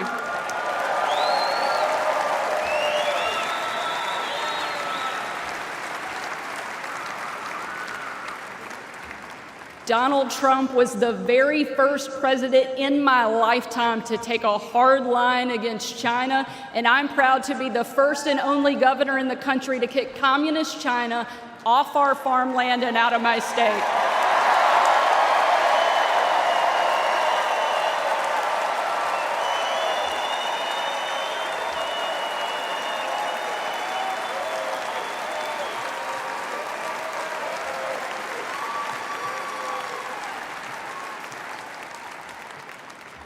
President Trump is a leader, and he's the leader our country needs. And if ever there was a doubt, earlier this week, we saw just how tough, resilient, courageous, and daring this man is, and we can't get him back in the White House fast enough.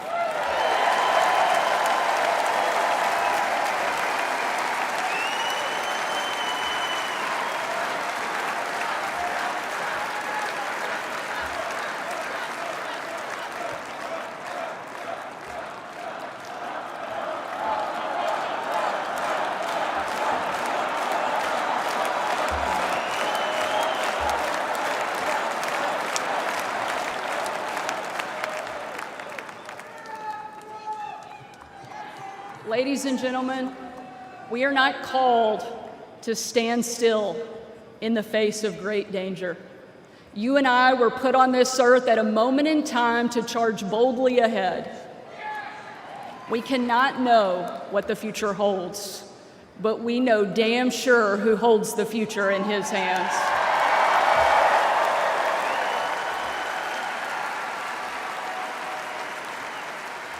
God spared President Trump from that assassin because God is not finished with him yet.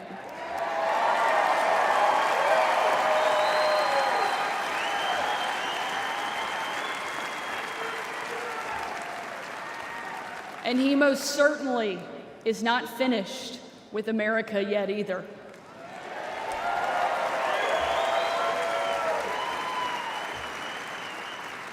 With God as our guide and President Trump back in the White House, we will show the world that America is the place where freedom reigns and liberty will never die.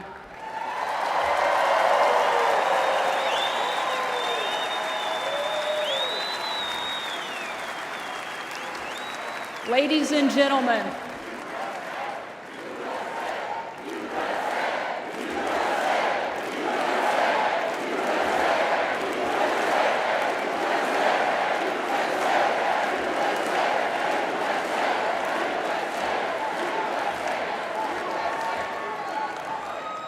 tonight, let us not leave here just excited about a great few days, but let us leave here energized and committed to making sure that we protect our freedom and we have the ability to pass it on to the next generation, because America is the greatest country that the world has ever known, and our kids and our grandkids deserve to enjoy it the way each of us did.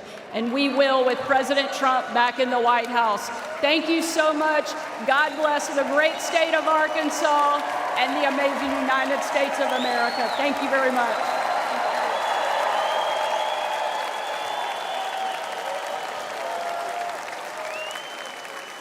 Ladies and gentlemen, please welcome former United States Secretary of Housing and Urban Development, Dr. Ben Carson.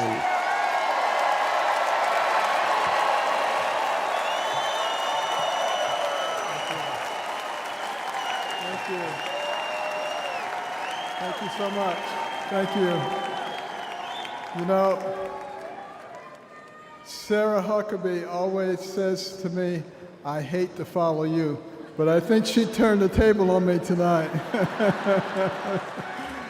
I want to thank you all for being here and for being involved.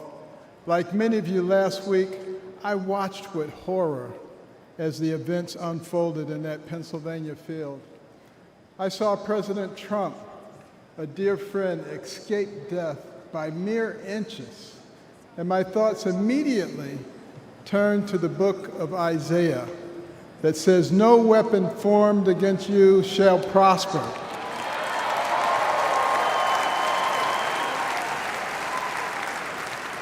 Well, let me tell you the weapons that they used. First, they tried to ruin his reputation, and he's more popular now than ever.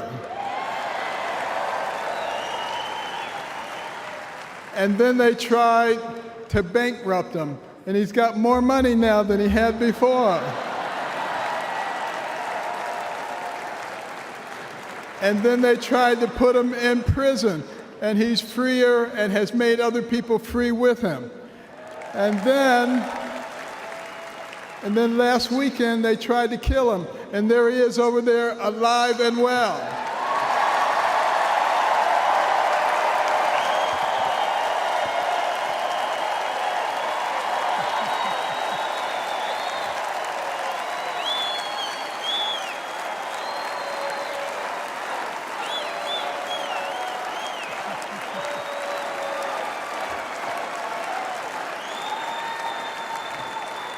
You know, I have no doubt that God lowered a shield of protection over President Trump.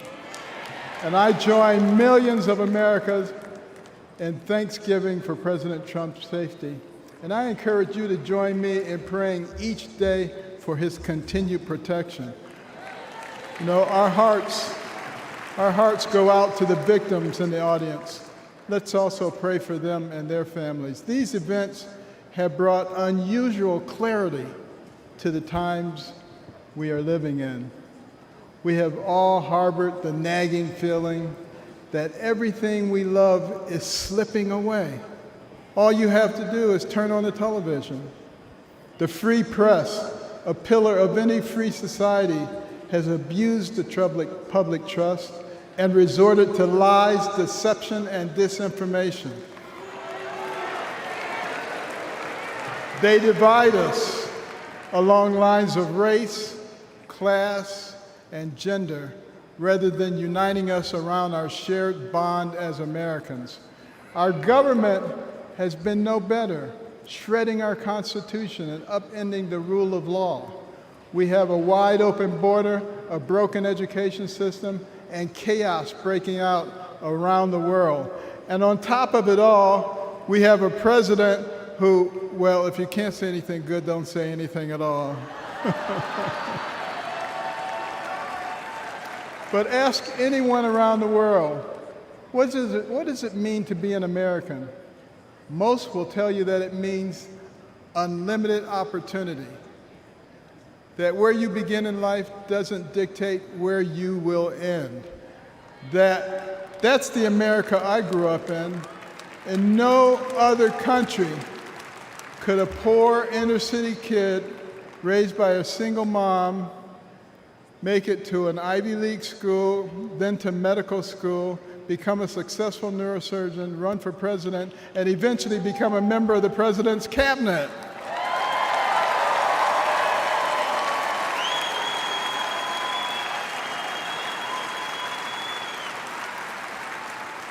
You know, and as a member of his cabinet, I had a chance to work closely with him. And I got to tell you, this is a man who is a gift to us as a nation. He is very gifted, he is very smart, he is very compassionate, he cares about people. And I'll tell you, the first time I met him, it was before either of us got into the political arena. And we were at Mar-a-Lago, and someone came up to him and said, "Mr. Trump, Rod Stewart just walked in." And he said, "I don't care, this is Ben Carson."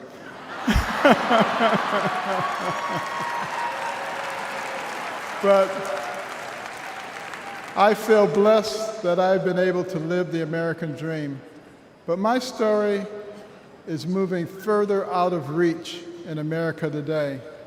The lessons my mother taught me, like hard work and the value of well-rounded patriotic education and faith in God above all else, are being forced out of the public square. But we're all here today because we know we can bring these things back. By God's grace, we live in a country where the people rule. We have the power to choose the kind of nation we will be and the kind of men and women that will lead us.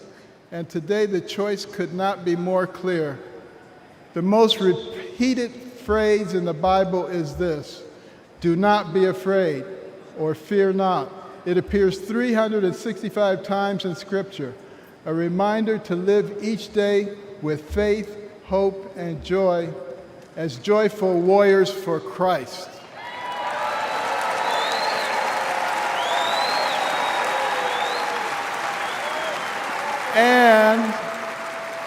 And when God is with us, nobody can stand against us. With this assurance from the Almighty, even the face of evil itself cannot shake our resolve. We will keep fighting, we will keep praying, and by the grace of God, we will save our country and re-elect President Trump together with Vice President Vance this November. And I want you to remember this.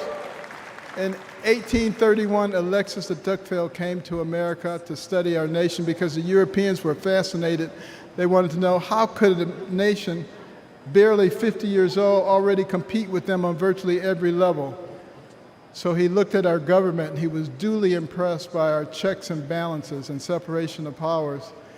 And then he looked at our business environment. He was duly impressed by how we encourage entrepreneurship and innovation. And he looked at our educational system, and he was blown away by the fact that he could find a mountain man in the middle of the woods who could read, who could tell him about the Declaration of Independence. But the thing that impressed him the most was when he went to our churches. And he heard those inspirational sermons from the pulpits that inspired a ragtag bunch of militiamen to defeat the most powerful army in the world and gave the American people a moral base.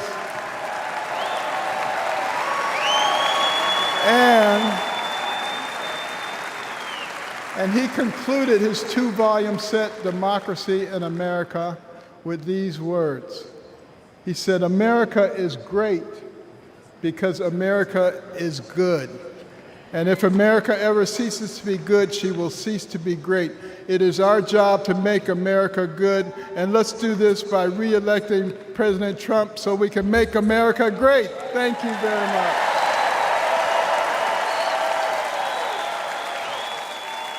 Ladies and gentlemen, please welcome United States Senator of Florida, Marco Rubio.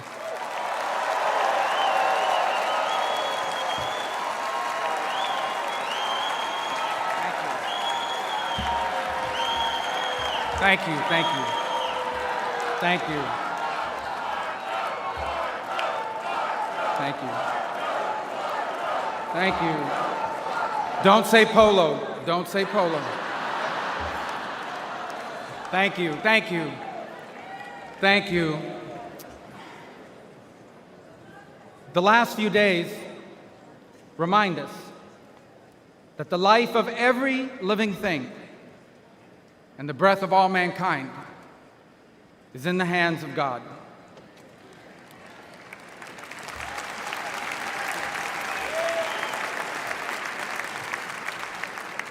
We were brought to the precipice of the abyss, and by the hand of God, reminded of what truly matters in our lives and in our country. This thing we do called politics, it matters. It's not unimportant.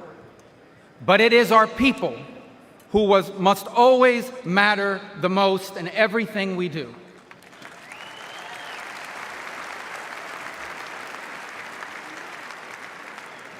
By giving voice to everyday Americans, President Trump has not just transformed our party, he has inspired a movement.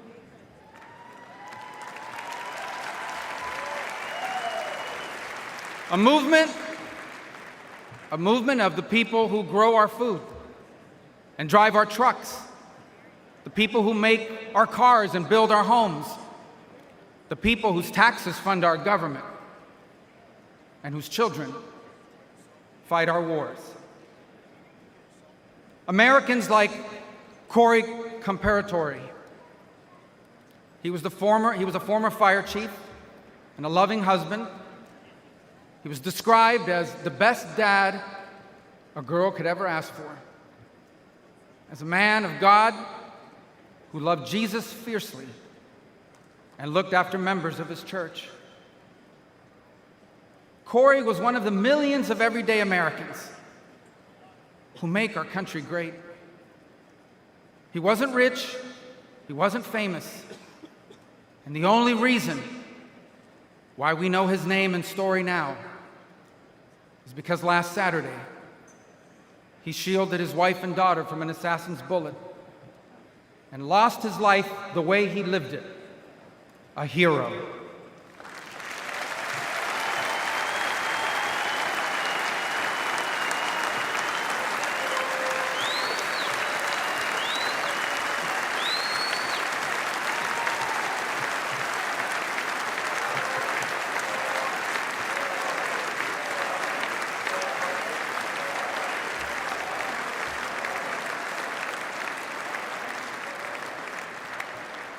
For those still wondering who are in the press and many watching at home, these are the Americans who wear the red hats and wait for hours under a blazing sun to hear Trump speak.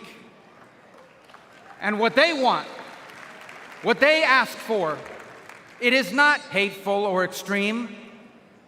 What they want is good jobs and lower prices. They want borders that are secure, and for those who come here to do so legally. They want to be safe from criminals and from terrorists. And they want for our leaders to care more about our problems here at home and about the problems of other countries far away.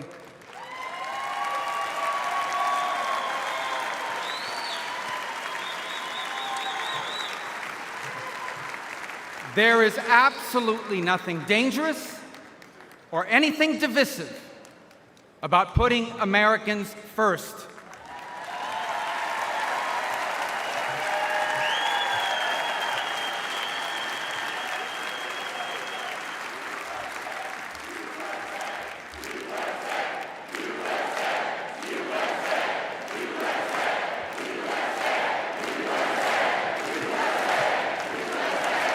Those who are offended, anyone who is offended about putting America first has forgotten what American is and what American means. American isn't the color of our skin or our ethnicity. Americans are people as diverse as humanity itself. But out of many, we are one. Because as the life story of our next Vice President, JD Vance, reminds us, we are all descendants of ordinary people who achieved extraordinary things.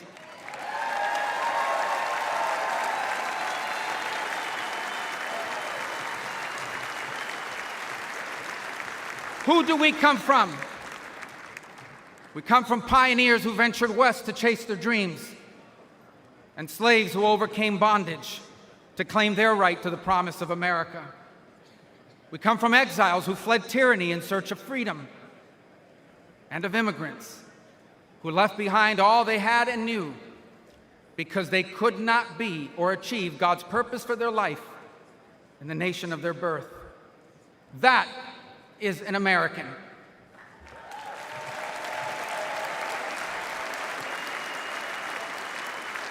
And putting Americans first must be what this election is about. When President Trump was in the White House, Americans had more money and lower prices. Our borders were secure and our laws were enforced. Iran was broke, the Taliban stopped killing Americans, and Putin didn't invade anyone.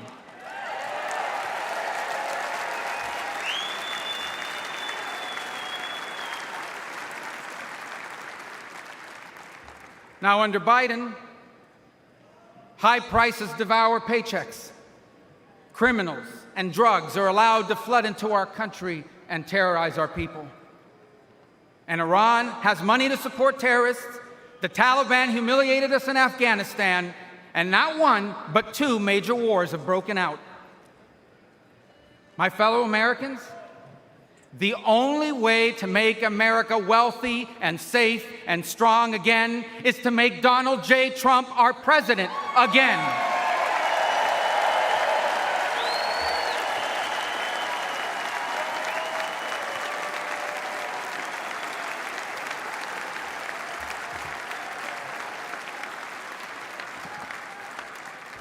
Our country has been injured by the bad decisions of weak leaders. But now, though bloodied by our wounds, we must stand up and we must fight. Fight not with violence or destruction, but with our voices and our votes. Fight not against each other, but for the hopes and dreams we share in common and make us one.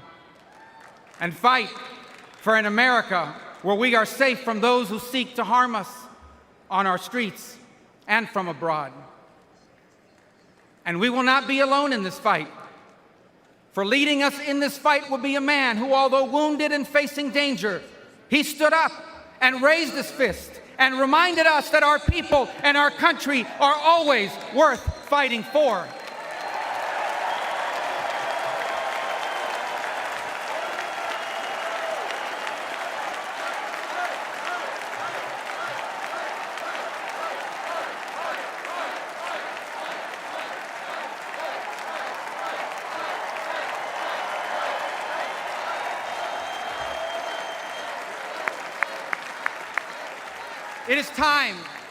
It is time to put our country and our people first again. And if we do, together, we will make our people wealthy again. If we do, together we will make our country safe again. Together, we will make Donald Trump our president again.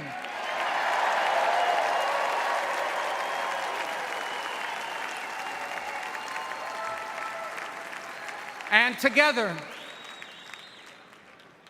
we will not just make America great again. We will make America greater than it has ever been. Thank you. God bless you.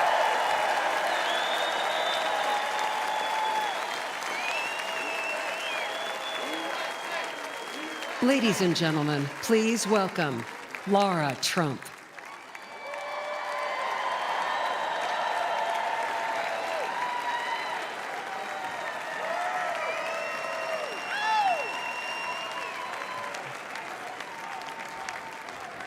Whoa!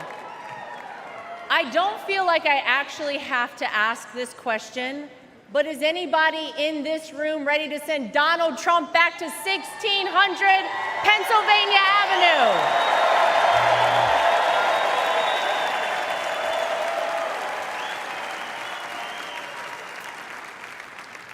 Well, it may not be a surprise that I actually had a very different speech that I was prepared to give up here tonight. That all changed at 6:11 on Saturday evening. Nothing prepares you for a moment like that. Our family has faced our fair share of death threats, mysterious powders sent to our homes, tasteless and violent comments directed towards us on social media, but none of that prepares you as a daughter-in-law to watch in real time someone try to kill a person you love.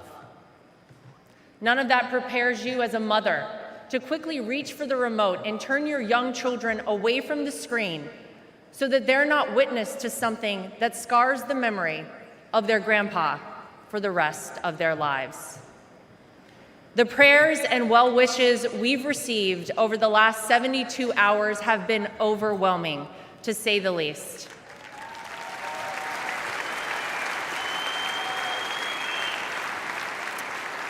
And my heart goes out to the family who lost a husband and a father because of this senseless act.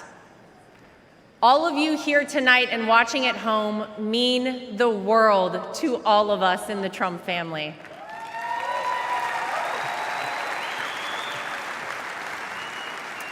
If Donald Trump has shown us anything, it's that when it feels impossible to keep going, those are the times we must keep going.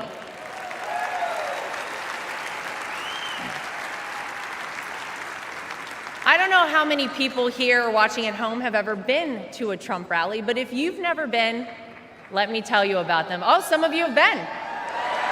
Oh.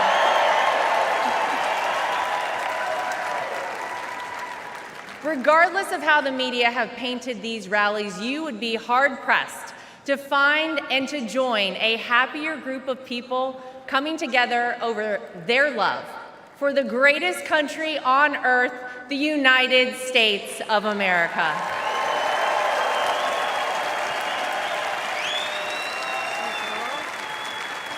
I dare anyone trying to leave a Trump rally without leaving with some new friends. You always make friends at a Trump rally, right? Veterans, teachers, blue-collar workers, white-collar workers, active duty military, police officers, firefighters, small business owners, Latino supporters, Christian supporters, Jewish supporters, black supporters, white supporters, Asian supporters, gay supporters, Republicans, independents, and yes, even Democrats.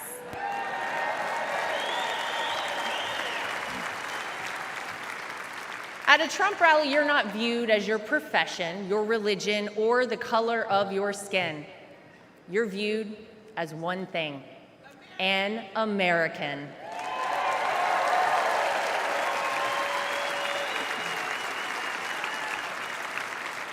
Last Saturday was a jarring reminder that we, as Americans, must always remember There is more that unites us than divides us. We all want this country to be great, even if we don't always agree on the best way of doing that. And with every bone in my body, I can tell you that all Donald Trump wants to do and has ever wanted to do is make this country great again for all of us.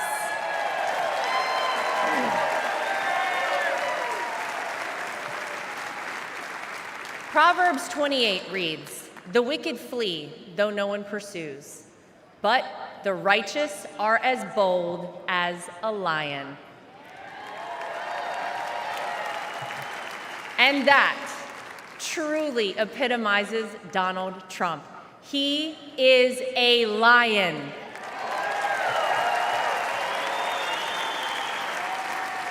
He is bold, he is strong, he is fearless, and he is exactly what this country needs right now.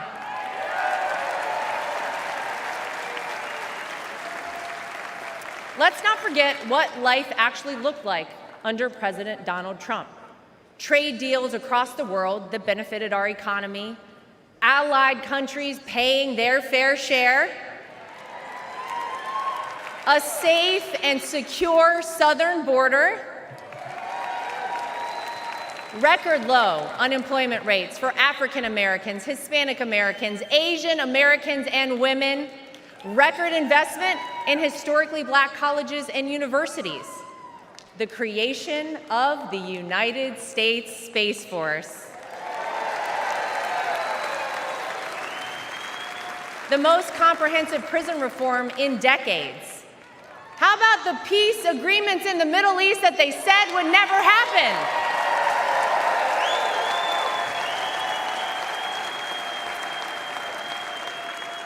The largest tax cuts in American history, our energy independence,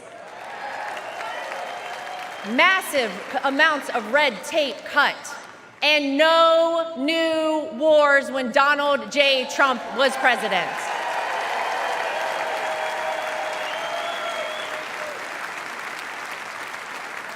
Maybe, most importantly though, you could actually feel it in your everyday life. Now, you didn't have to love everything that he tweeted, but you cannot deny you were better off when Donald Trump was in office. Americans were finally able to start saving money. Home prices were affordable, and gas hit a low of $1.87 a gallon.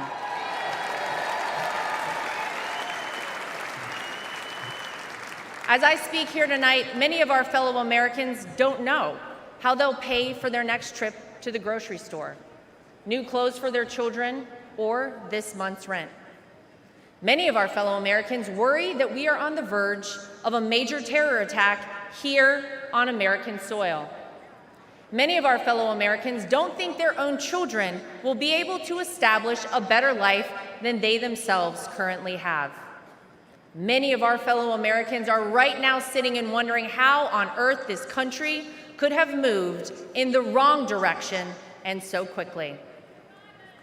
The Democrats and the media know that they cannot convince you, the American people, that your life is better off now, because it's not. So what will they do? They'll try to sell you on some outrageous narrative about the terrible things that Donald Trump will do if he becomes president. But you don't have to imagine what it would be like. All you have to do is remember what it was like.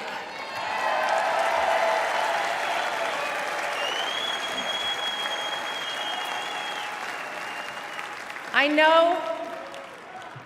Oh, yeah.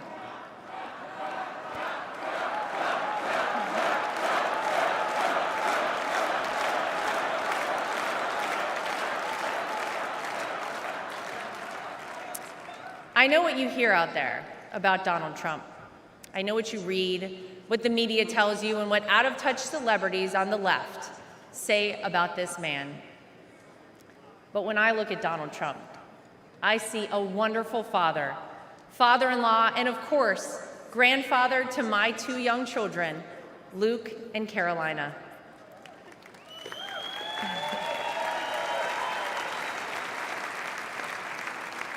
I know that I'm lucky enough to get to call him my father-in-law and see him a little differently than all of you. But it's through that lens that I sometimes wish more people could see him. This is a man who has sacrificed for his family and a man who has truly sacrificed for his country.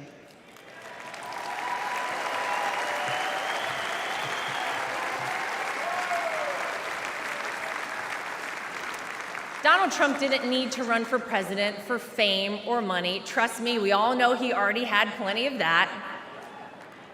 I'll tell you why he did it and why he continues on, even in the face of the unthinkable.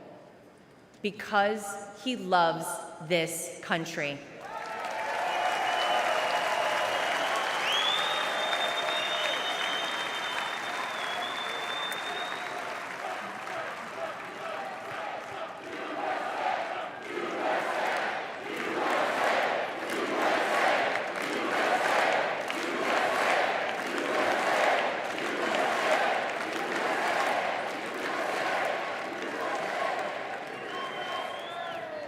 He did it for his grandchildren, for your children and grandchildren, and for the generations to come.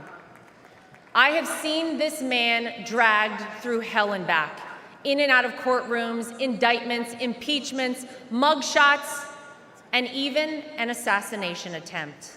And yet, he has never backed down.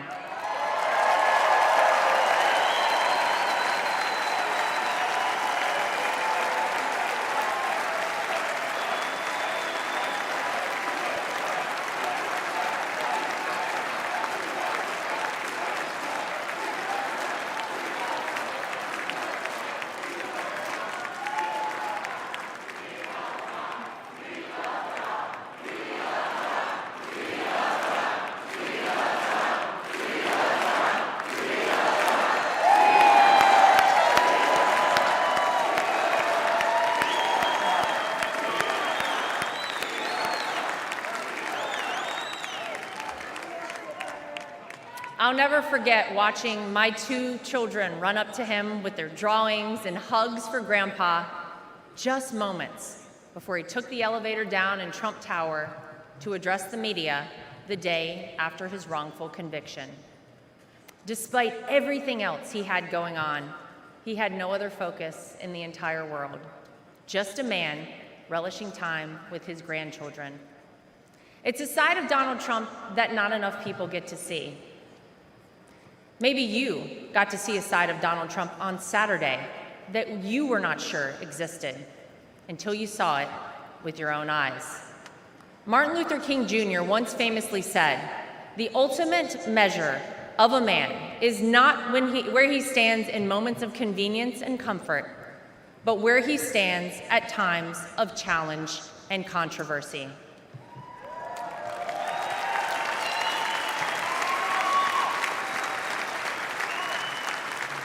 There's no doubt that Saturday was one of the most frightening moments of my father-in-law's life.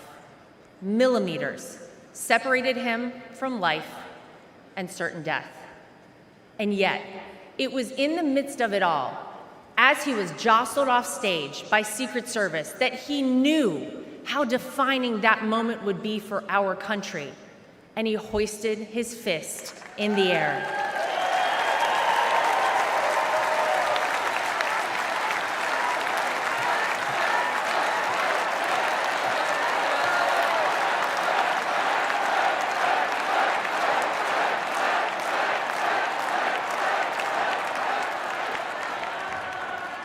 It was not just for the audience at the rally, not just for his supporters tuning in, but for all of America. And as a signal to the world that no matter what, America will always prevail.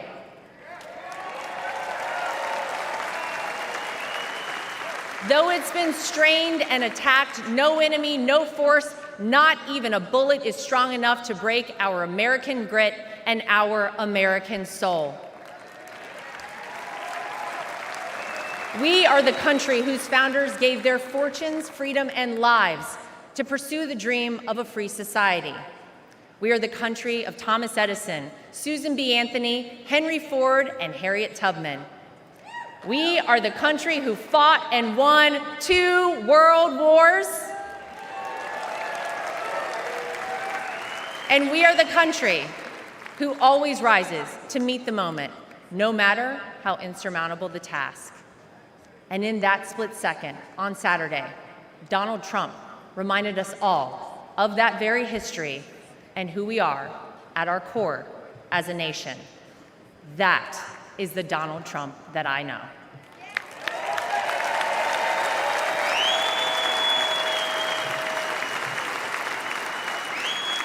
He is an American who conquered the business world, an American who made himself a household name, an American who was beloved by politicians and fellow celebrities for decades until he ran for office with an R next to his name. An American whom even Barack Obama admits people consider the American dream. And instead of sailing off into the sunset after an illustrious real estate and television career, he decided to give back. He decided to bring some of the things that had made him so successful in life to all of you in order to improve the lives of all Americans. Black, white, brown, gay, straight, all Americans, because that's the man that Donald Trump is.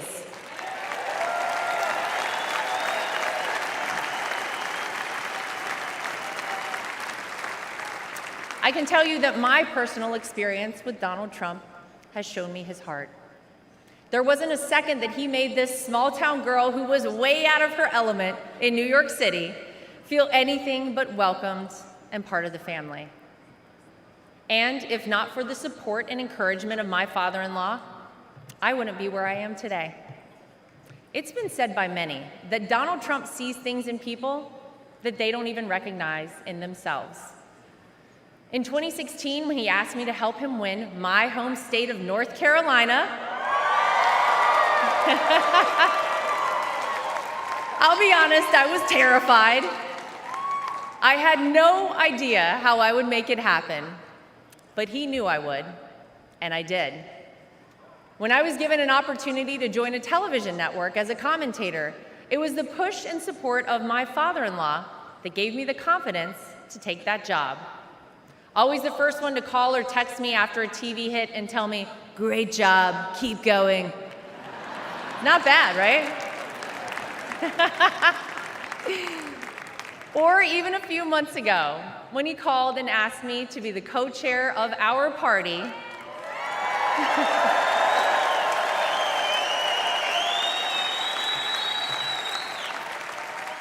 he showed me potential in myself that I couldn't yet see. So tonight, to my father-in-law, I want to say thank you.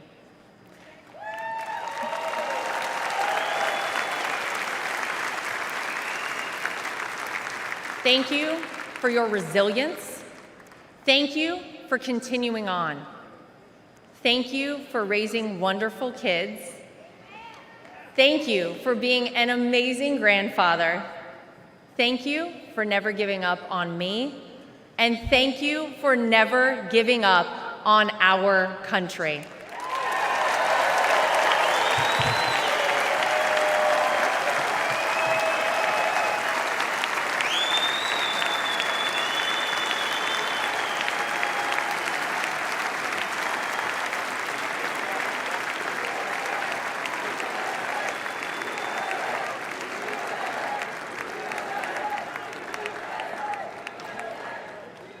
Tonight, I come to you, not as the co-chair of the RNC, not as the daughter-in-law of the candidate.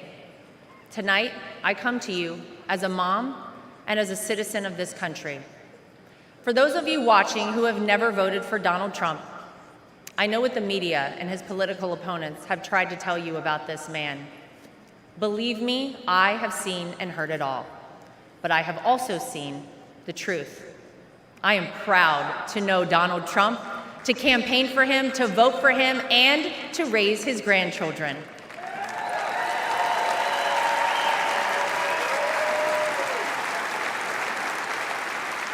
He will do what is necessary to protect you, protect your family, and protect this country. Because Donald Trump wants us all to be successful, to be safe, to be happy, to be strong, and to be great again.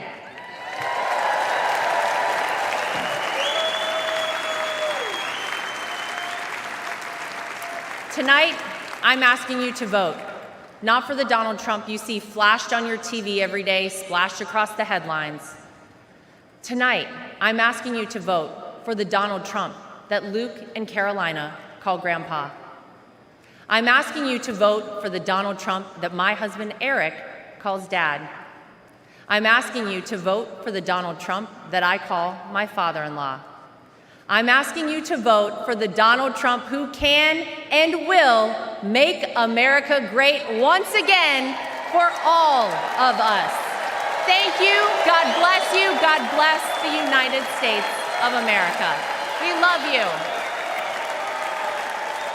Thank you, guys. Let it breathe for a second. Ladies and gentlemen, please welcome back the chairman of the Republican National Committee. All right, that was Lara Trump, the co-chair of the Republican National Convention and Trump's daughter-in-law there. And now let's go back to the RNC, where NTD's White House correspondent Iris Tao is there on the floor. Iris, what do you have for us? For tonight's benediction. Good evening to also. There you have it, nearing the end of day 2 of Republican National Convention here in Milwaukee, Wisconsin, with speeches tonight focused on crime and immigration. And former President Trump, as you can just see, was standing and sitting right there at the family box in this convention, again watching the speeches, sometimes clapping, sometimes smiling, and sometimes even standing up to show his respect. And right next to him is his VP choice now, Senator JD Vance. The two are holding their first rally after their nomination this Saturday in Grand Rapids, Michigan. And meanwhile, notably tonight, we have several of Trump's former rivals during the GOP primary speaking out in support of former President Trump. And they include, for example, Vivek Ramaswamy, Florida Governor Ron DeSantis, and notably Nikki Haley, the former UN ambassador, who said Trump has now her full and strong endorsement. She also called for those who don't completely agree with Trump to vote for Trump. And meanwhile, even though some of them are trying to project that unity here at this Republican National Convention, former New Jersey Governor Chris Christie also ran against Trump during the GOP primaries, wrote an op-ed for the New York Times criticizing Trump's new pick for VP, saying, quote, that he doubles down on the portion of the party already completely devoted to him rather than reaches out to the broader party and beyond. And that says the Biden administration and the Biden campaign today also holding their own counter-programming to the RNC today, with President Biden speaking in Nevada, calling for a ban on what he called assault weapons, citing the shooting that happened at the Trump rally last weekend. The Biden administration also touting today what they call a drop in illegal immigrants at the southern border, citing President Biden's latest restrictions on asylum. And meanwhile, here back at the RNC tomorrow, we're going to hear directly from now the VP pick for Trump, JD Vance, and also former President Trump himself on Thursday. And now the biggest thing to watch for will be how the two of them will shape their speeches differently now after the attempted assassination. For example, how much of it will be devoted to contrasting with the Biden administration's policies, and how much of it will be devoted to appealing to independents, if not even Democrats, and calling for unity. Back to you. All right, Iris Tao there, our White House correspondent, with great reporting as usual. We'll bring it back to our in-studio guests who have sat through all those speeches, including the long one by Lara Trump there. We have Carrie Sheffield, Senior Policy Analyst at Independent Women's Voice, and Robin Byro, former Obama Regional Campaign Director and Democratic Strategist. Quite a slew of speeches we just sat through. What are your first thoughts on what we heard? The star of the night was the mother whose son was a combat veteran and was killed by an illegal immigrant. She brought the house down. That part is going to trump everything, pardon the expression, for the rest of the night. And that's the impression that Americans are going to be left with. And Carrie? We got a bipartisan agreement. Look how we're ending the night on. And I think what was potent is how much she talked about the fact that she was a former Democrat. Yeah. And also the fact, black women, I think they voted something like 90% for Democrats. I think that you're going to see some inroads among black women. If this becomes the new face of the Republican Party, watch out, Democrats. Kari, that is my greatest fear, and we've already seen support peeling away from the Democratic Party, from the African American community, and this is case in point right here tonight. And I think we saw, too, the last sort of finale of speeches, the last four, Sarah Huckabee Sanders, Ben Carson, Marco Rubio, and, of course, his daughter-in-law, Lara Trump. There was an attempt, and I just want to get your thoughts as to whether or not it was effective, but to humanize former President Trump. Whether it's former President Trump or any president, they're often viewed as sort of larger than life. And you heard Sarah Huckabee Sanders, his former White House press secretary, tell those personal stories. How effective do you think that was in showing that he is a human after all? I think it was very powerful, and I think it was also particularly targeted at female voters. To have, and the way that even that she was dressed, she didn't come out wearing a power business suit. She was wearing an off the shoulder, her hair was curly, it was very soft and feminine, the pink lighting. I think was really trying to make inroads with female voters. I think that's a big part of why you saw it, sort of the way that it was all set up. And same thing with Lara Trump, that it was talking about grandpa, and maybe he doesn't like to be called grandpa, but you know what? It's the audience, it's the audience back home that's watching at home. They like to hear that he's a human being, and the fact that over and over they brought up the shooting, which is, again, he's a human being. He's not just a machine. And I went to a training once. It was a bipartisan, so I was allowed to sneak in as a Republican. But it was a training on communication that was hosted by a former comms director or comms advisor to Hillary Clinton. And it was about men versus women in communication. And he said, when the camera pans on a man, automatically the audience assumes strength. And he has to work to project warmth. It's the opposite for a female. The camera projects immediately warmth, and she has to work to present strength. And so I think that's what you saw tonight, was this warmth, that Trump can be both strong and warm. And to that point, Robin, when you look at former President Trump over the past 2 days, the first time, few times that we've seen him since the shooting, some people are saying that he does sort of project a different air of almost humility or mellowness, I guess, if you will. Do you see that in him? Steve, he says that he's a changed man from it. And I assume that by saying that, he wants the American public to believe that as well.